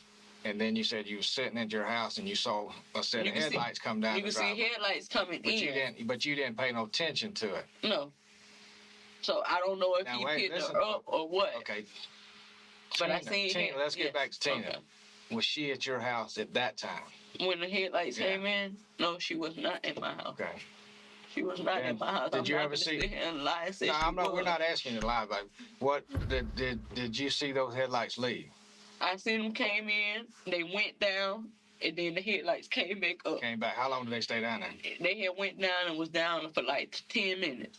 And then they came back up. So I could lay right there on my couch by the door, and I could see headlights coming in. You tell what kind of car it went to? No, I didn't never look at the So one. you didn't get up and see where the car went? I didn't never get up to see where it went, but I could see the headlights coming in through my front window, and I could see the headlights coming back out through my window on the side where Adriana trailer is. Okay. What kind of car did Brittany have? Brittany don't have a car. Okay. Was she riding around in a car tonight? Did you see her in a car? Was she riding with her friends? I didn't see her tonight. Soon after Heather was interrogated, the police returned to question Tina more. With Heather's testimony, they have some new ways to confront Tina. The stories are changing. It's interesting that Tina is sitting with her arms in her shirt, which isn't something we typically see with adults. We do know, however, that a fight or flight response can cause extremities to feel extremely cold. Your average weekly shop costs less at Walmart than at any other major grocery store. We save you time and money by price checking thousands of items so you don't have to. You hear that, Jerry? We can stop now. We can? So, you had time to think about it. Where were you tonight? For Heather's at home and at Heather's house. Okay. When did you go to Heather's house? Like, when it started getting dark. When it started getting dark. About sunset. And you stayed over there the rest of the night till the cops got there? Yeah. Really? Because that ain't the story I'm getting. You don't care, huh? I didn't go anywhere. Heather's saying you're gone for half an hour to an hour I tonight. was not gone for no After half an dinner. hour to an hour. And you come back right before the cops are over there. Cops are over there around 10 o'clock. So from 9 to 10, I got you unaccounted for. So why is it that Heather's saying that your daughter didn't come by her house, that she went by your house? Who went by my house? Your daughter. My daughter was at my house supposedly. Okay. And she came to Heather's house. We asked her if Brittany came by her house at all today, and she said no.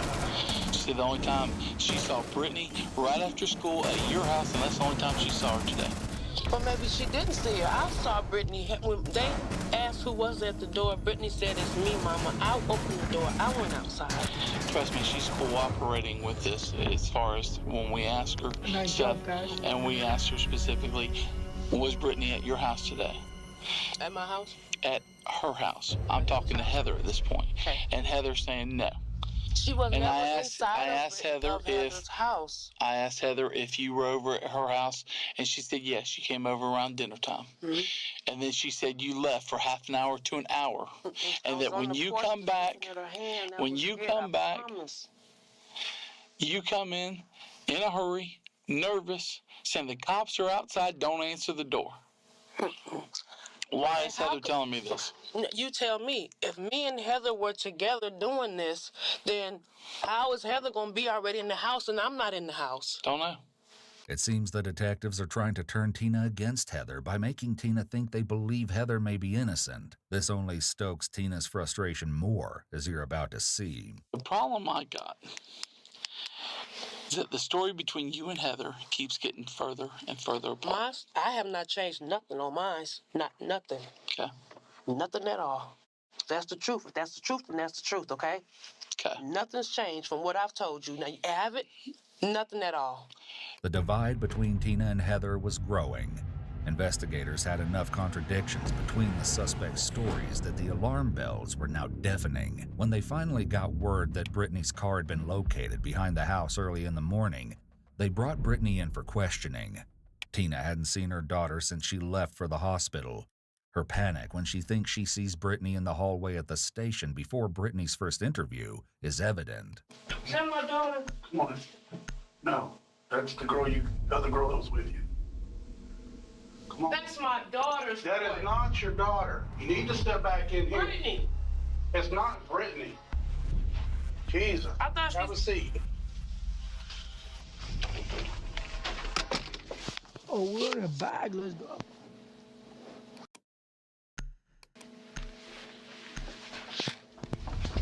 That's my baby, y'all. They're doing that too. She didn't do nothing. Ooh. He probably tell her all kind of lies. Is she afraid her daughter is about to reveal some incriminating information to detectives? Here in the state of Florida, when a minor is taken into custody, efforts must be made to contact a parent or guardian. But generally speaking, an interrogation can take place, and this is likely not going to be favorable for Tina or her daughter. According to 16-year-old Brittany, she hung out with her friends Jessica and Mallory after school until late into the night, at which point they left for the hospital. Her story of why the trip was necessary and why her right hand was now in a cast is interesting, to say the least. When police ask her to sign a paper indicating that she's been read her rights, she struggles to sign because of her broken pinky finger, bringing even more attention to the mysterious injury. Okay, I have to sign with my left hand. Okay. What'd you do to your hand? I broke my pinky. It's really slapped. Yeah, just do the best you can. Why is it that you think you may be here? I know we talked to your mom last night. Did she tell you? What have you been told? That they think that we did something to our next door neighbor. To who? Adriana. Adriana? What is it that you think happened? Have you That been I told don't at all? know. That I don't know. We used to hang out real good. We used to be real close. And then we just stopped hanging out. Just stopped? Mhm. Did y'all have any beefs or anything like that? When was the last time you talked to her? Yesterday, around 4 o'clock, probably. Because she was riding a bike. And I just asked her where was she going with the bike. And she said she was just going to ride. Short conversation? Yeah, it was short. That was it. Brittany explains that she said hi to Adriana when she met her friend Mallory outside Brittany's home before the girls entered.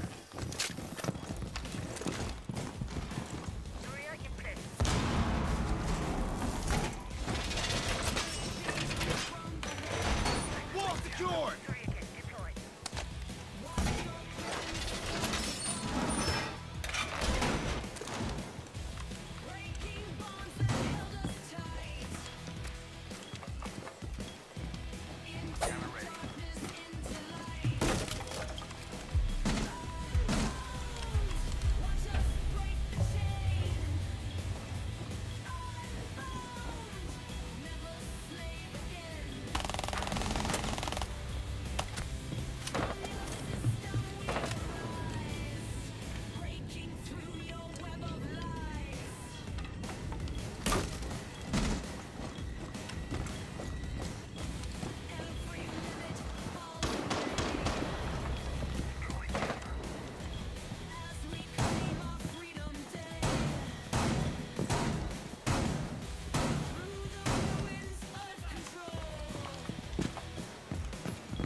One19 Ministries has produced hundreds of biblical teachings, and now you can own all of them on one physical device.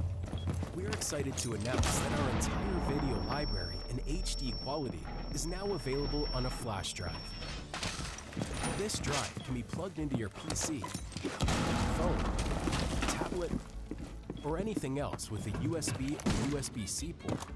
The drive also contains written transcripts of our teachings for those who prefer to read rather than watch. Of course, we still offer all of our material for free at testeverything.net, but having a physical copy will allow you to watch our videos anywhere and anytime without the need for an internet connection. Having a physical copy will also ensure that our teachings are available if we are ever removed from video websites, which is a danger that ministries around the world are facing more and more. We want to continue to reach as many people as possible. Now, you might be asking, well, what about all the new teachings released every week? Well, in addition to receiving all our past teachings, your purchase comes with free updates for life. Each flash drive comes with instructions that will allow you to easily download and store new teachings as they are released. Or mail us in the flash drive once a year, and we will update it for you and send it back at no charge to you. We hope you are blessed by this new resource. And as always, any proceeds our ministry receives goes right back into producing more teachings.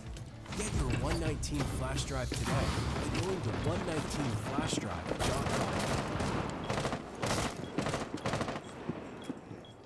Went in the house and I started braiding my mom's hair, and then that's when my other friend came over and lived next door to me, and she started saying I was hurting her head and stuff, so we stopped, and then she left and went out the other house, and me and my other friends, we just stayed there, just listening to music, dance, watch movies. Who was at the house with you dancing and watching movies? Mallory and Jessica. Mallory and Jessica? Is that it? Brittany explains that Jessica lives next door. The activities began around 5 o'clock that evening, she claims, and they continued into the night. About what time did everybody leave? They stayed the night. Mallory stayed the night, but Jessica, she went home. She went home about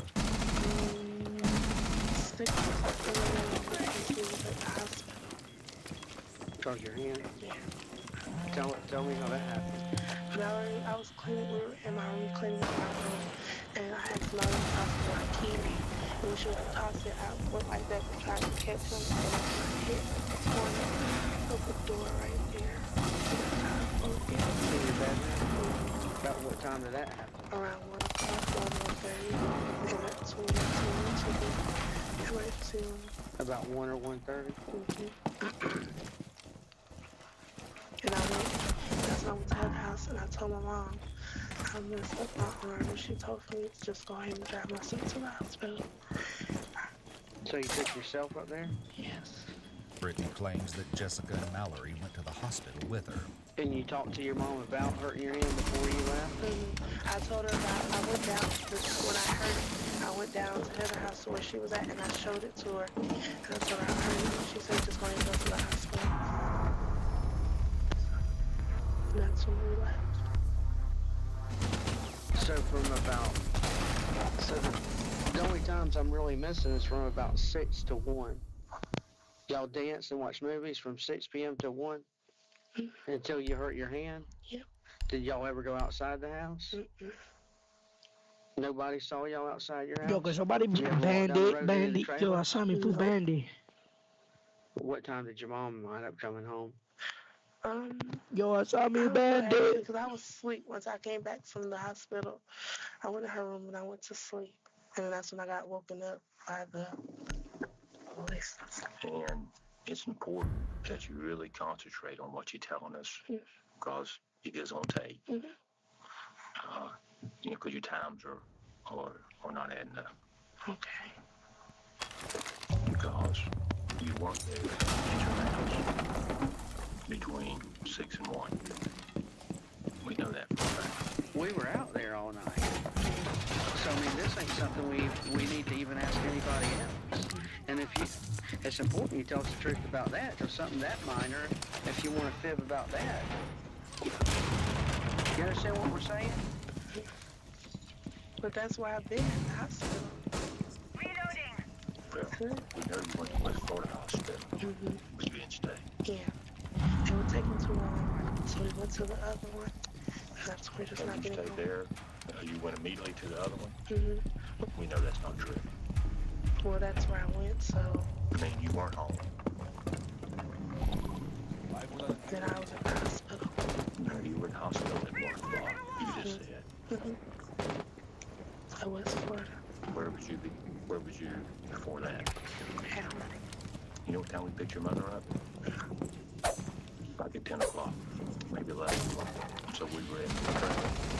Your mother went inside. You weren't there. The truck wasn't there. Then I must have already been going to the hospital. Since Brittany's story is unwavering, the police decide that it's time to take another approach. But will this one be more effective than the last? We make mistakes. I make mistakes every day. Okay? There's stuff that I do that I wish that I could take back, but I can't. But the most important thing is that we come in here and we correct our mistakes, and you understand what I'm saying? Good people, if you've done something wrong, or if you know somebody else has, may not be you, But if we've done something wrong, we come in here and we talk about it. And if you know anything, and let's get it and make it right. There's consequences now for mistakes that we make. Mm-hmm. So if something happened, if you know something happened, if you were there, because the story you're telling us is not even close. We want to come in here and resolve this and get it taken care of the best way we can. We had somebody hurt badly. You're a grown adult. You seem like a good person. Nobody's in here saying you're a bad person, but what we're saying is something bad happened to somebody that you know. And we feel like you know what happened. Still, Brittany sticks to her story. It was clear to detectives after the initial interviews on March 24th and the morning of the 25th that there were big gaps in everyone's timelines. Though those inconsistencies would aid them in their investigation, they needed some hard evidence and statements from others to take that next step toward actually arresting the prime suspects for attempted murder. Thankfully for investigators, there was plenty of evidence at the crime scene. Just off of Ashland Avenue, only 2 miles from the trailer park, was a gas easement set back in the woods. It was there where the most gruesome part of the crime against Adriana took place. Upon entering the easement, detectives came across tire tracks. When Tina's maroon SUV was taken in, it was found that the tires were a match for the tracks left at the scene of the crime. And that wasn't the only evidence the car provided. Spots of blood were found on the dashboard of the car, smeared across the passenger seat headrest. Around that scene, at the easement where the car pulled off, signs of a struggle were evident. A crowbar sat in the grass with what appeared to be blood spatter peppered over the cold iron surface.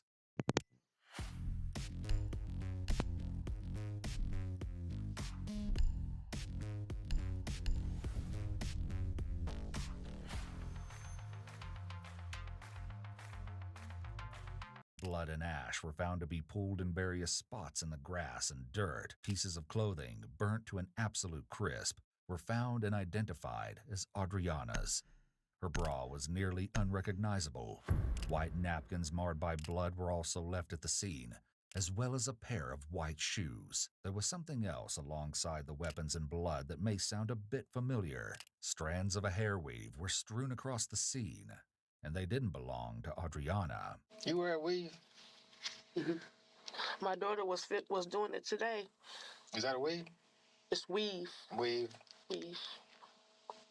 Yeah. Oh, it looks real. Thank you.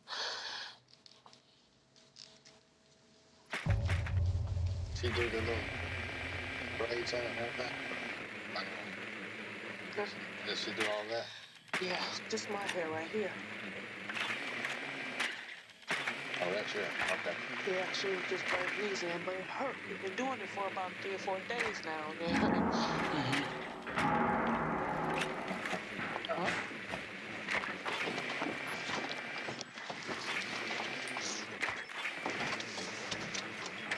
Could somebody grab me some toilet paper so I can blow my nose, please? Absolutely. Thank you. The police returned to the interview room about 30 minutes later. By now, it's around 2 in the morning, less than 12 hours after the 911 call was made, and they have a request that Tina may not even realize the importance of. Tina, do me a favor, stand up, turn around. Oh, yeah. Just look at this right here. Oh, that's weave in there. That's weave in there. Let's hit that up. I told you that my daughter was... Yeah. I didn't realize she was weaving all that in the back. Yeah, so this is all my hair right here.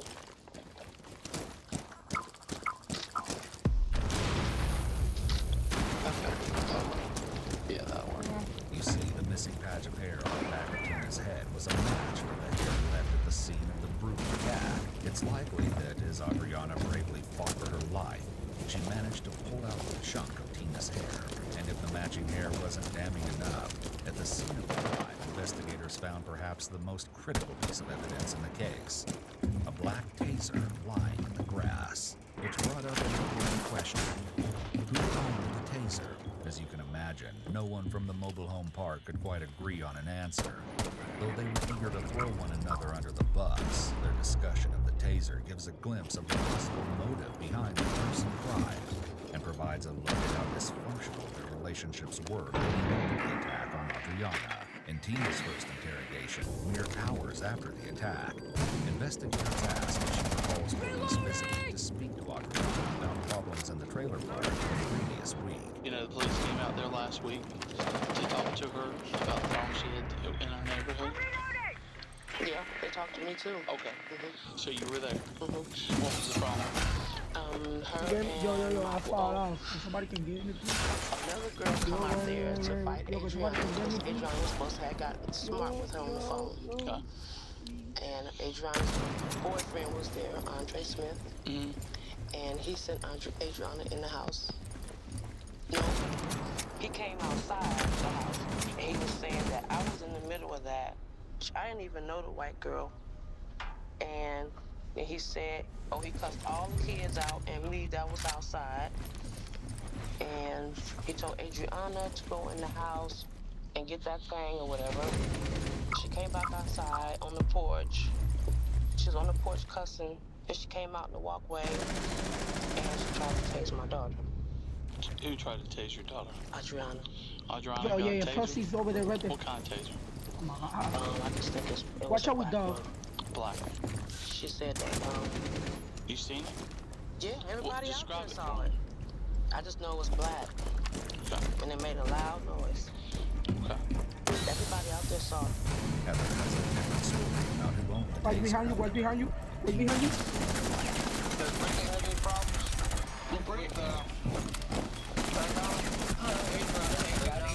Adriana tried to tase her. That's all that Brittany had told me. Adriana got into it and Adriana tried to tase her. How long ago was this? I think that was like 3 weeks ago. They had got into it. What kind of taser she got? Who has the taser? Brittany had a taser. Brittany had a taser. Did the taser belong to Brittany? I'm not sure. What that taser look like? I seen it once before. It was big. It was long. It was a long taser. It was made. What color? Black. Okay. It was black. It was probably about that long. It had like little things on the side of it. I never seen the taser before. That was the first time I ever seen it. When I seen it. How you know it's Brittany's? Brittany had it, so I don't know. Have you ever seen Brittany with that taser before this? No, today was the first time I seen her with it. You saw Tina today Or today? Today was the first time. Today you saw Tina, I Brittany? seen Brittany with it on the counter earlier. Today? Earlier today, it was laying on the counter In Tina's house? And I seen that taser, and I asked her, I said, what is that taser for? He told me to stay out of grown folks' business. You can hear the uncertainty in her voice when she says no with an upward inflection. When she repeats her answers, it's clear that she's attempting to make them sound more affirmative and honest, and she's trying to solidify her story. Saving money always matters. Get unbeatable pricing at Surplus Furniture. We buy direct from the manufacturer and sell from our no-frills warehouse at significantly reduced prices. Our customers get unbeatable pricing on Canada's top furniture brands. Own it today with same-day delivery or in-store pickup. No credit, no worries. Choose your own payment schedule with our iSave Flex plan. We'll also beat our competitors' best price with our iSave Best Price Guarantee. Remember, saving matters. Get the best price today. Shop surplusfurniture.com.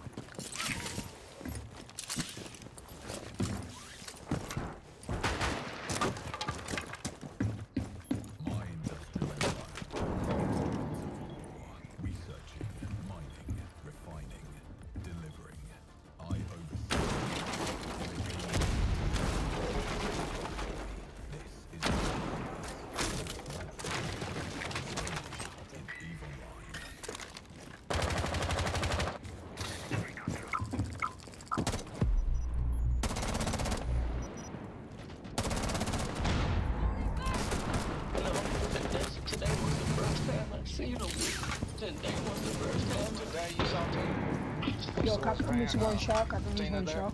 Tina was outside. She didn't hear us later? No. When you asked her about that? Tina was outside. Tina Look, come up in. To the wall. Yeah, he's right. I'm pin through. They had new information to use against her. We talked to you earlier about a taser.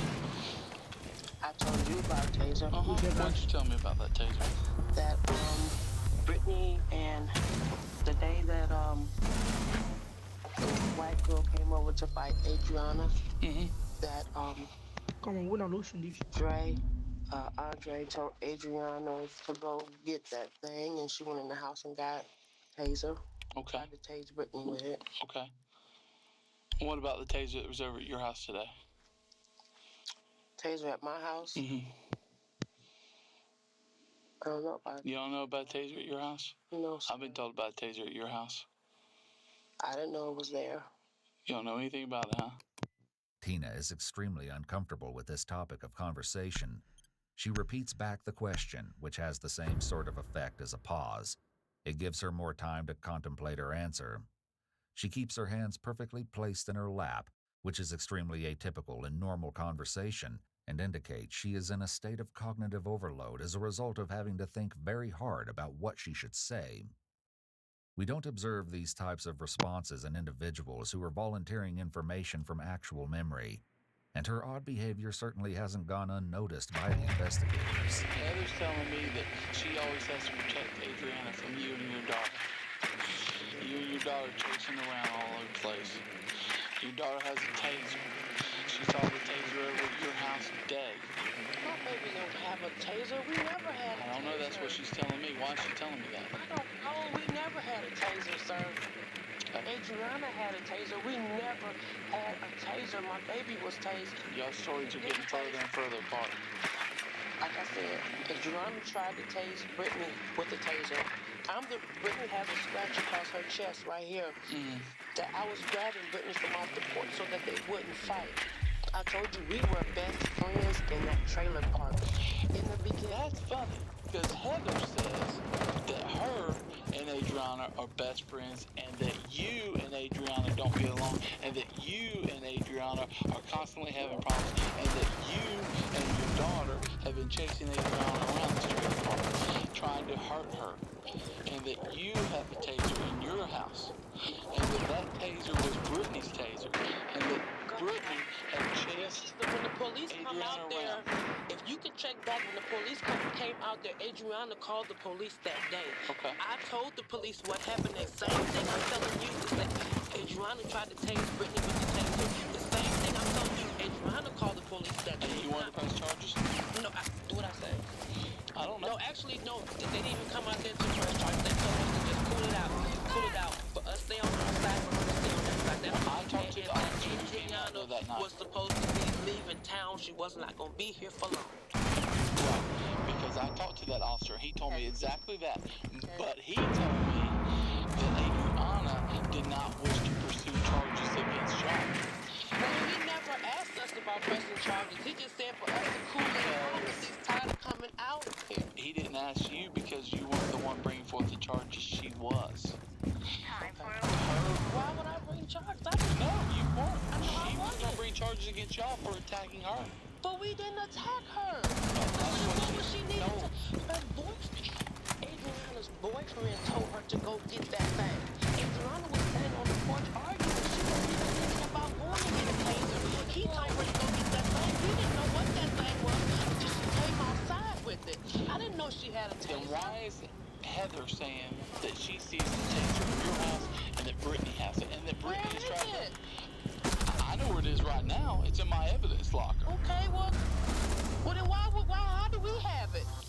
Because Heather says you have it. Where get a taser from? We don't even know nobody here.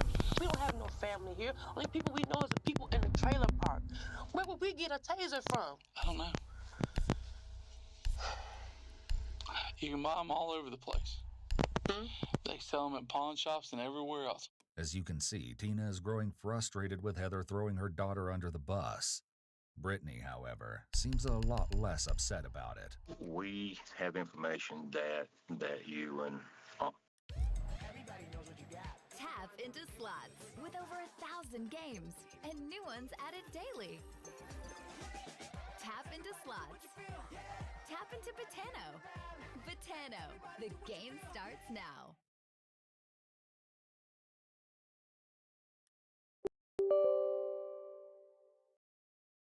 Andrea, that y'all argued a lot. And y'all fought. Your mom had to break you up one time. Is this true? Yeah. What was y'all fighting about? I have the slightest idea. If you really want to know the truth, somebody else was there to fight her. We were outside to watch. She gets mad and she tries to seize me. We have Heather, Celine Dad, at the taser, the mom. She's seen get you in the house. Is this the truth or a lie? It's a lie. Only time I've seen a taser is when Adriana tried to tase me. That night, Mom had to separate us. 2 weeks ago. Yeah, we almost had a fight on the board. You ever seen a stun gun over in anybody's house? Where you see one of them?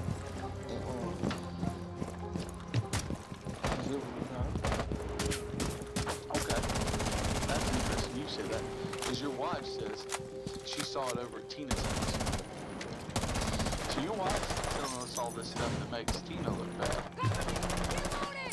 And you're telling us that it was at Newman's house, right? It was Gabe by who? Andre Smith gave her a call. Where's Andre Smith? Is that a boyfriend or a husband? Boyfriend. And describe it. Why? Actually, I already described it. Can't really ask you to describe it. Who put the tape on? Who put the tape on? Put the tape on?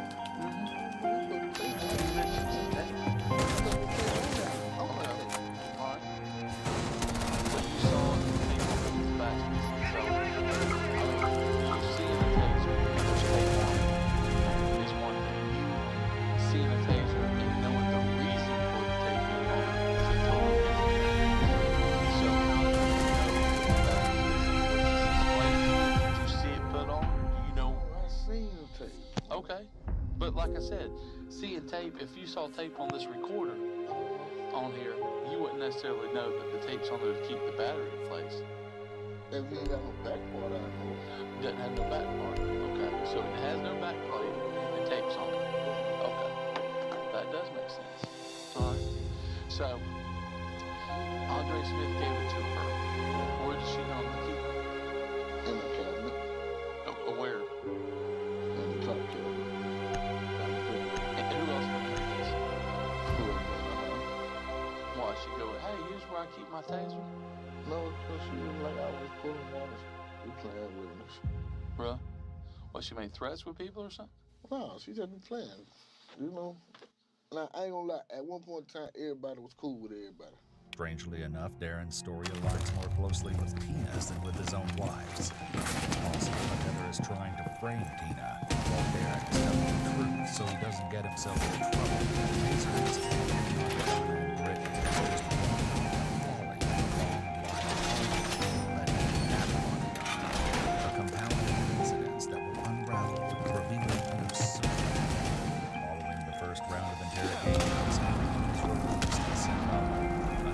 Just how much evidence was rapidly stacking up against them. And though they weren't talking freely to police, they sure were talking to people in their lives, people they probably shouldn't have been trusting. On April 7, 2010, officers told Tina's relatives of their wife. They refused to identify themselves, stating that information disclosed about the case. According to the source,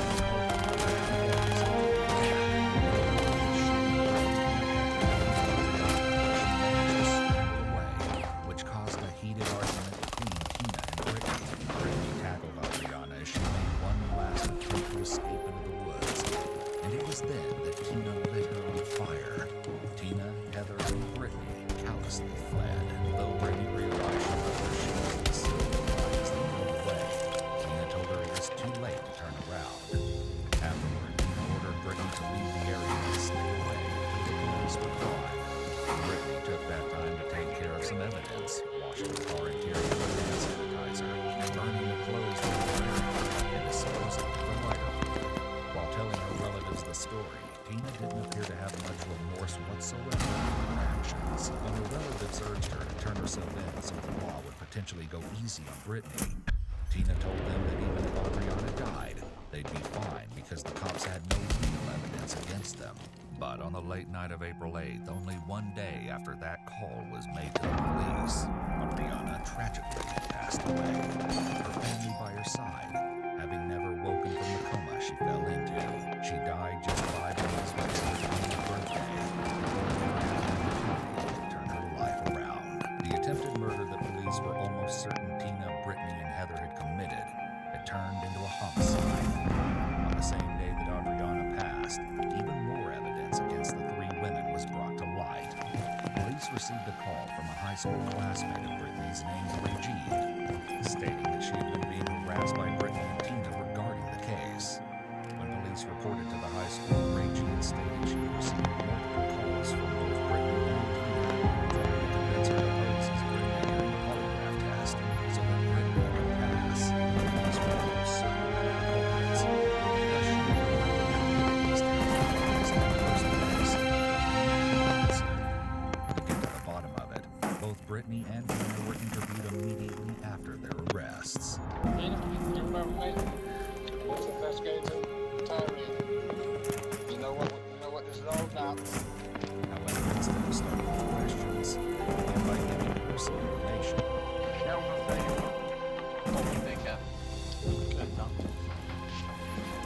On that particular night, you,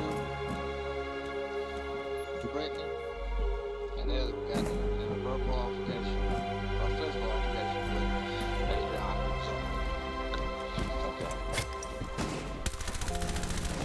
The fight kind of escalated a little bit, got out of hand. She was attacked with a tire, a pry bar, whatever you want to call it, crowbar, and then she was disabled with a stun gun and then set on fire. And all this was supposed to happen in the trailer park and nobody heard. Not at the trailer. I didn't say at the trailer park. I'm saying during that night. It originated at the trailer park. You, Brianna, Brittany, Heather, and maybe 1 or 2 other people transported her over to the Ashland Avenue on the gas lines, and that's where the what? Ashland Avenue. What is that? It's another road over by the house. And that's where it went bad. We got information that you're involved in. It's true they did in fact have some groundbreaking information. You see, there's a very specific reason that Tina was sought out by investigators. And when they finally divulged it, she was absolutely shocked. Not only did our victim name you, You know what? first and last We name, went and talked to those not people only yesterday. did they name Heather, not only did they name your daughter, you also talked people. You know, that's how we know the story too. Yeah. Why don't you let me finish telling it, okay? We hear that you used lighter fluid, poured it on her, and lit her up. You're mad at Brittany because she got up off the girl and Welcome to Oxio, the place where the internet truly gets you. Like how sometimes you just have to search down every rabbit hole. That you want to stream your shows, not pesky loading symbols. Or scroll to your heart's content, because culture now runs at the speed of your feed. Our internet was made to flex, to fit your online world. So if you're ready for an internet provider that finally feels like home, swing on by. We keep the door open. Oxio, born to be online. that's how she got up and got to run away. I'm mad at my baby. What else, sir? Yeah. What else is it? She told 2 people. Who? She told the fire chief. She told the EMS supervisor. Where did she get that? Right before they put her under. I got to talking to her and I told her that I was probably going to be the last person she talked to for a while. And then we in order to text her and send this to her, I needed her to tell me if she knew who it was. She told me yes, and she named 3 girls. A Tina, a Heather, and a Brittany. She did not give me last names. And I asked her why they did it to her, and she said, I thought we made up. If Adriana is supposed to have told these people this, what do you think that she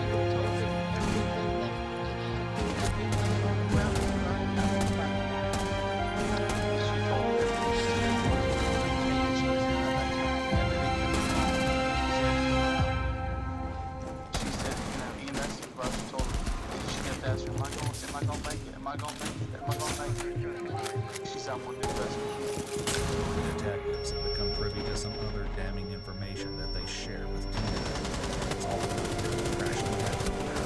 Hey, he ain't going around here talking to you. She'll let you know. He talking to your relative.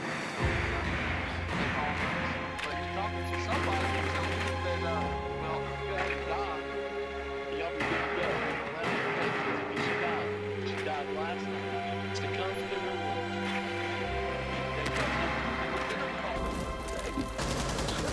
She died last night.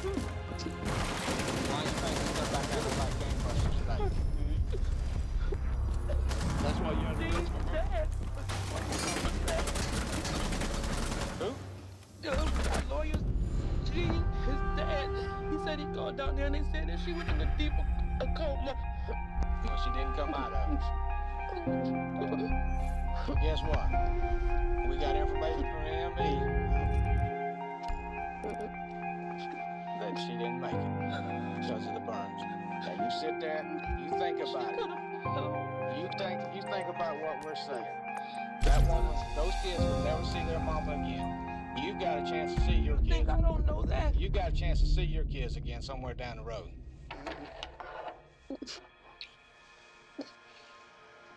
Now, like I said, we're not gonna sit here with you as long as we did the other night. Maybe you didn't mean for it to be this way, but that's what I said. We don't know. So you need us to be able to tell your side of the story when it comes time to go before the judge. And by you just sitting over there, not, thinking we don't have nothing, we've only gave you a little bit of what we got. And believe me, it's not hearsay. We know that that night, those clothes were taken and burned that y'all were wearing. Burn where? We still had the same clothes on the next morning when they came to get us. Don't you have two small children? You know these children? She went to country. Yes, I know. Okay. This is her mama they ain't never gonna see again.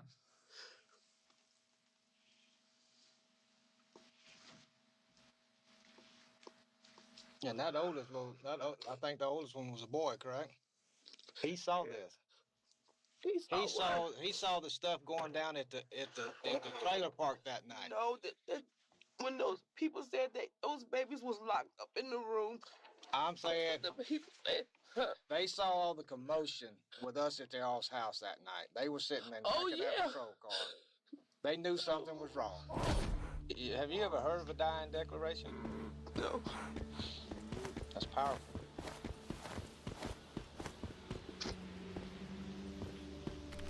I'm gonna tell you now.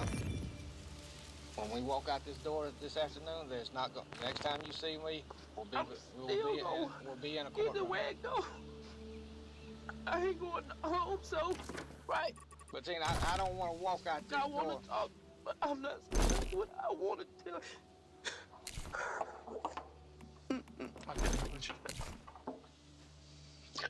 What'd you say? Usually when I'm talking to somebody about a murder that's happened, and I'm giving them that advice that I think they should talk to me, because I realize it's probably one of the last things you want to talk to a person about.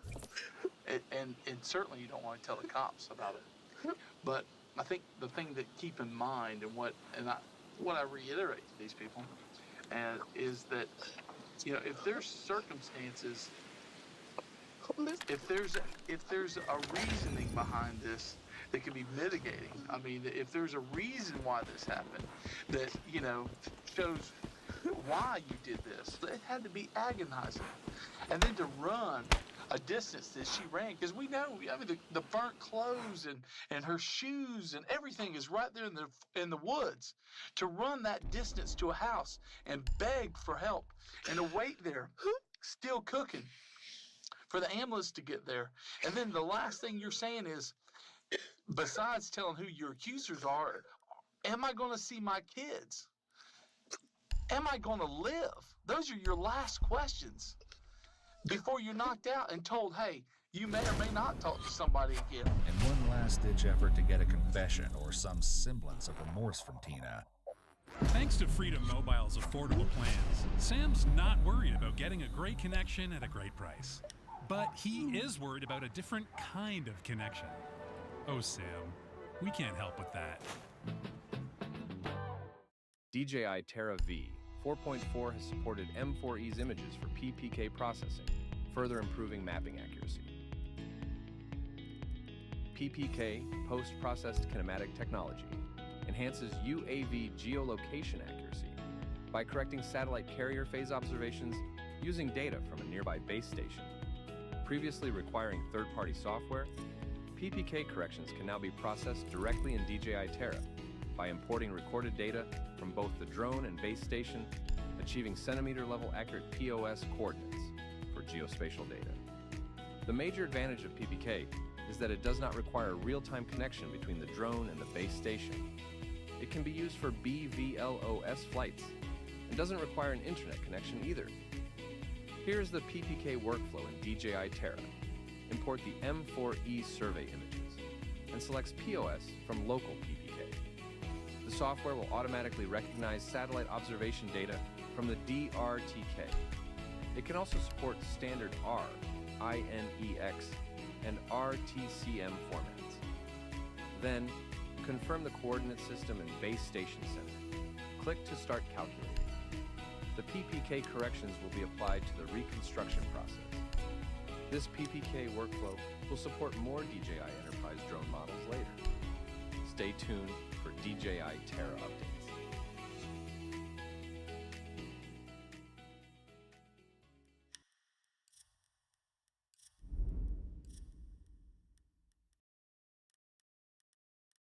A detective presents her with a photo of Adriana's charred body. Just let me tell you something. That's her body. Hey, let me look at. I want you to look at him so I know you understand what I'm saying. The medical staff and the medical examiner's office didn't even know if this girl was white or black female or white female, because she was so burnt so bad. They didn't have a copy of our report at the time.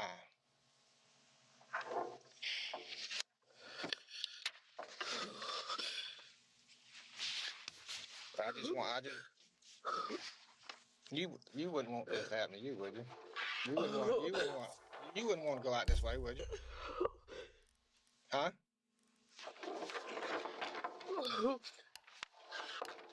So we're gonna transport you across the street.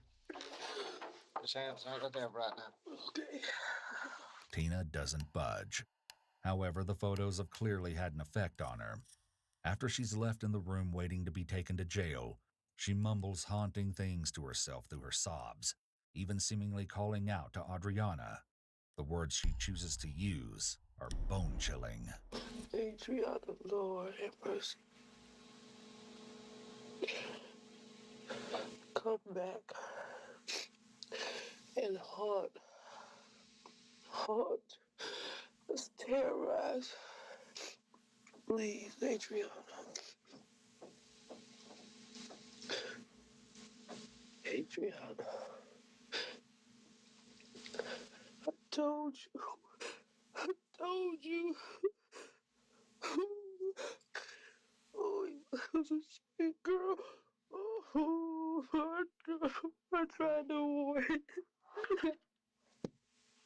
The question of why they committed these terrible crimes in the first place remained to be answered. As it turns out, there were numerous alleged love triangles within the trailer park. All of the dirty truth, it seems, began making its way to the surface.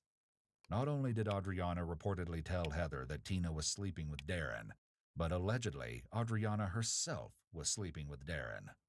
And Heather had confronted her about it. It's a messy web of cheating and lies, one that Darren is surprisingly transparent about. However, he leaves out something that came out during the trial.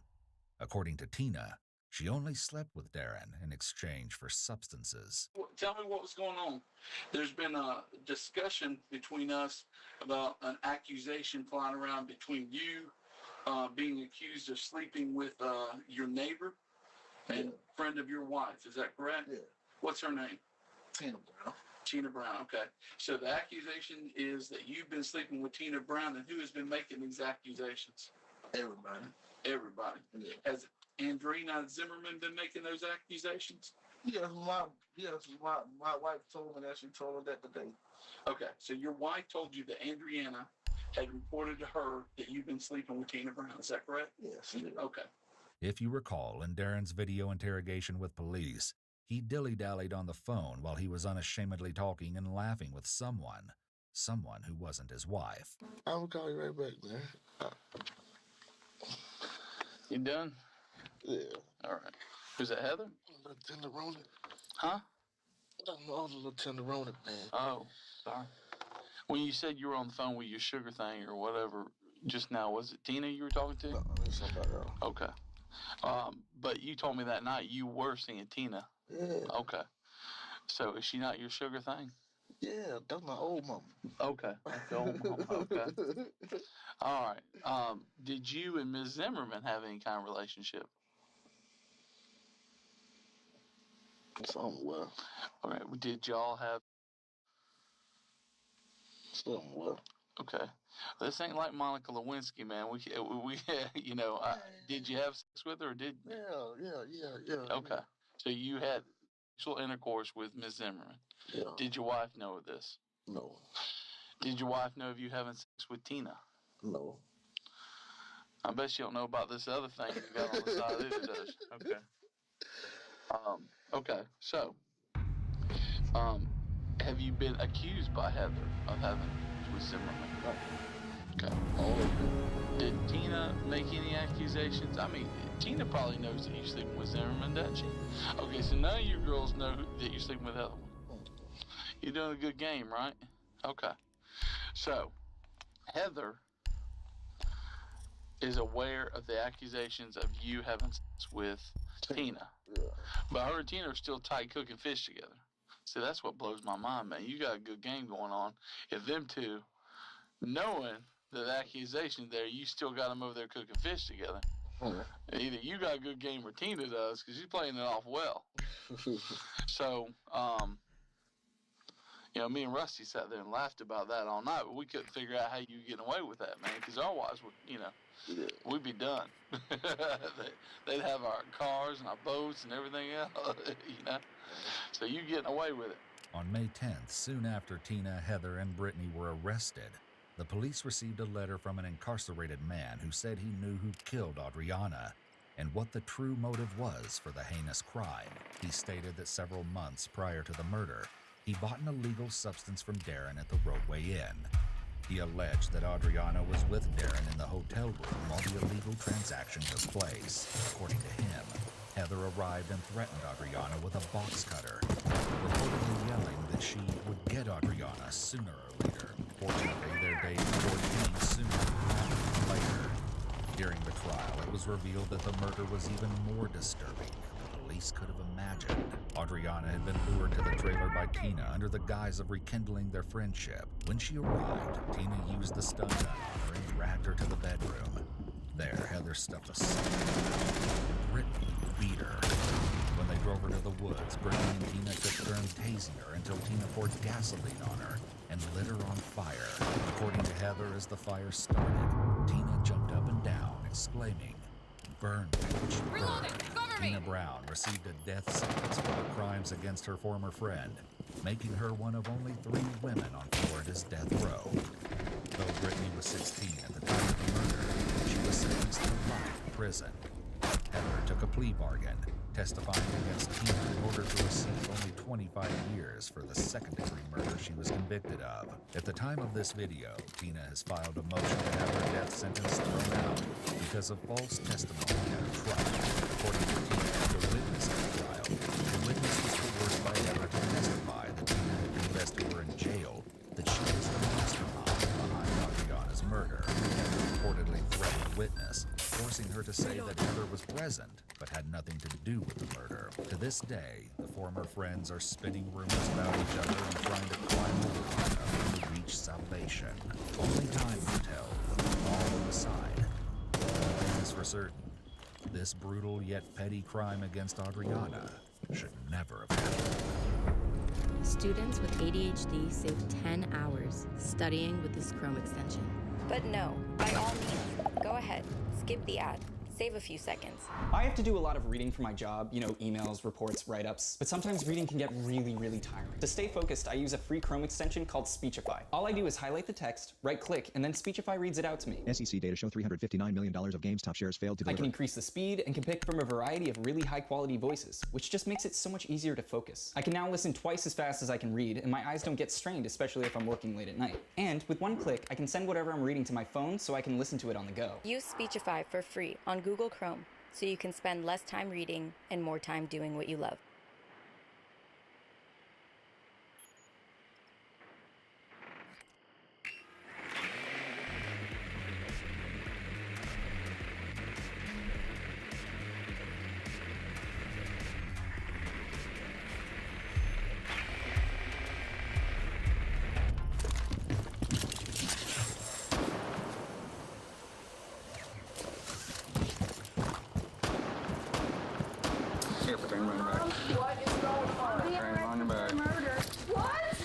We know you were there with Chad. They were all sworn dogs.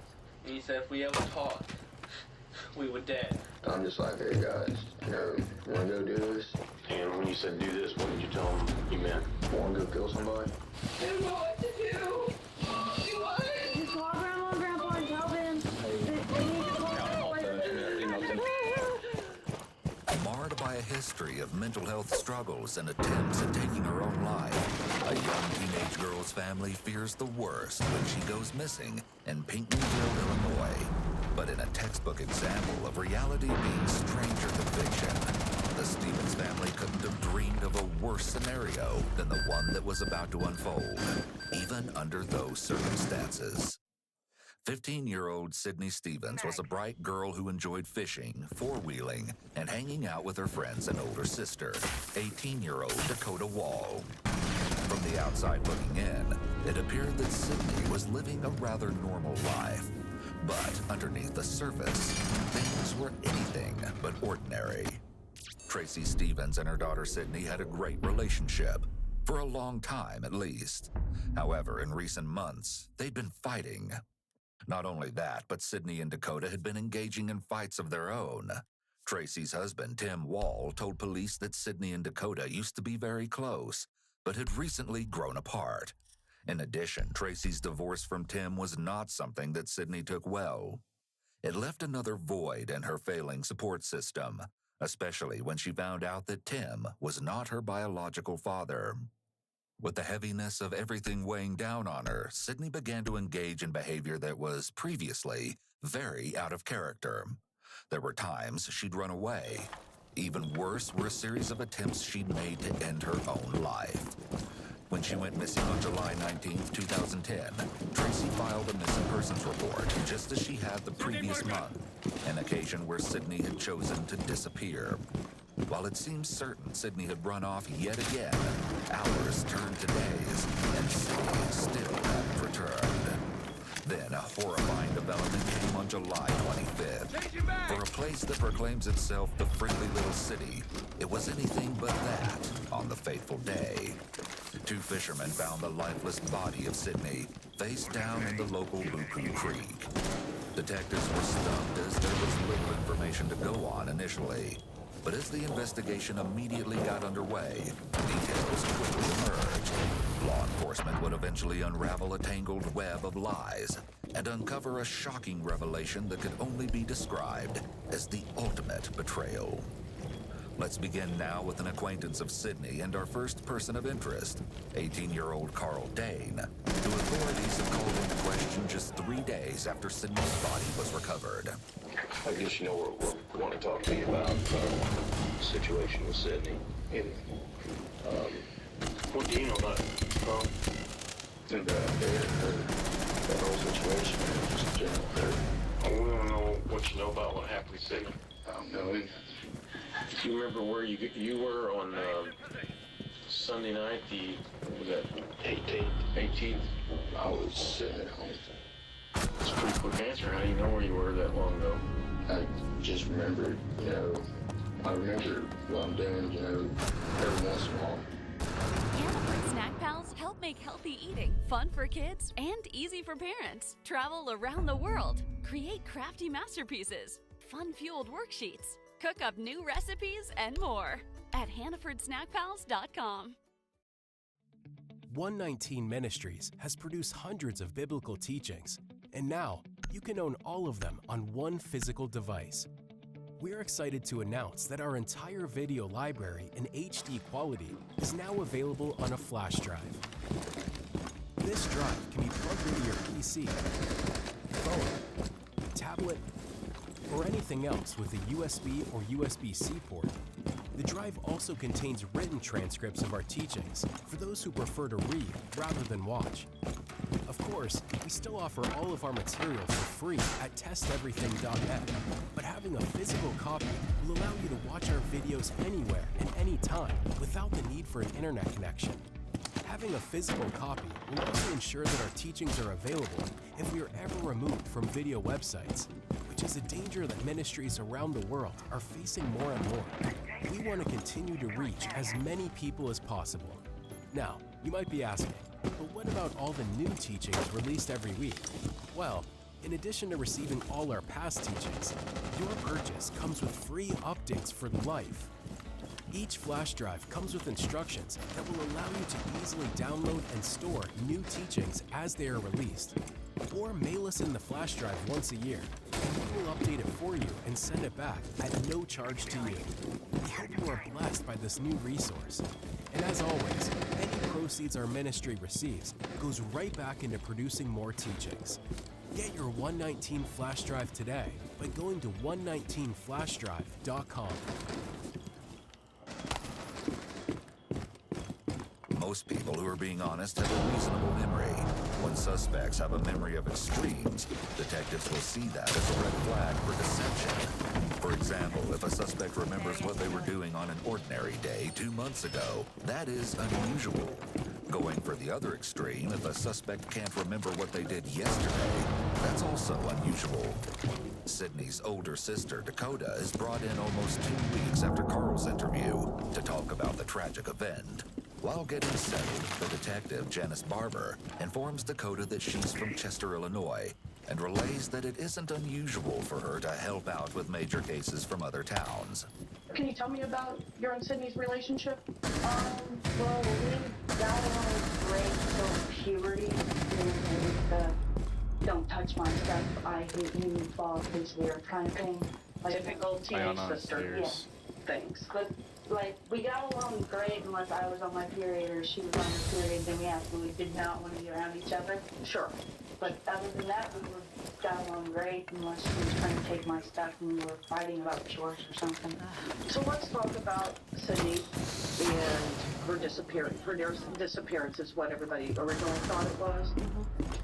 Where were you when you were notified of her disappearance? I was at my boyfriend's house. And who's your boyfriend? Chad. Okay. Last time you saw Sydney? The Sunday or the day before. The day before? She witnessed it and seen her because I came back from camping. Okay, and what time was that? I got home at like between 11 and 11:30 in the morning. And then how long were you and Sydney both there at the house? Yeah. How long? I got there about 11:30. My mom came back at about between 3 and 3:30 and I left about 3:30, so. Dakota had apparently gone camping on Saturday, July 17th, 2 days before Sydney's disappearance. She promptly returned home the next day on the 18th. Along with Dakota, her 20-year-old boyfriend, Chad Bennett, had spent a couple of hours at the girl's home before the pair departed for Chad's house later that afternoon. According to Dakota, this was the last time she saw her sister. Shortly thereafter, something unexpectedly sinister was carried out, and things would never be the same. 2 days after Dakota's interview, we meet Chad, who may possess salient details regarding Sydney's tragic final moments. The detective begins by shaking Chad's hand, a gesture of respect, likely aimed at building a positive rapport. Chad sits slumped over with his legs spread apart, coming across as unaffected by the circumstances. Then again, this may be a comfortable position. Nonetheless, the detectives have most likely taken note of this nonchalant behavior and they proceed to question Chad about his whereabouts on Saturday, July 17th. Yeah, what did you do that night? Sat at home. Okay. You didn't go out with your friends or anything? Maybe on a Friday or a Saturday. No, at the Carl's house. Okay. You don't know which one it was? And, so when was it the next time you saw Dakota? The day after. So Sunday? Yeah. And when was it on Sunday you saw Dakota? I think it was Sunday, yeah. Right, but what time? I couldn't tell you. Morning or afternoon?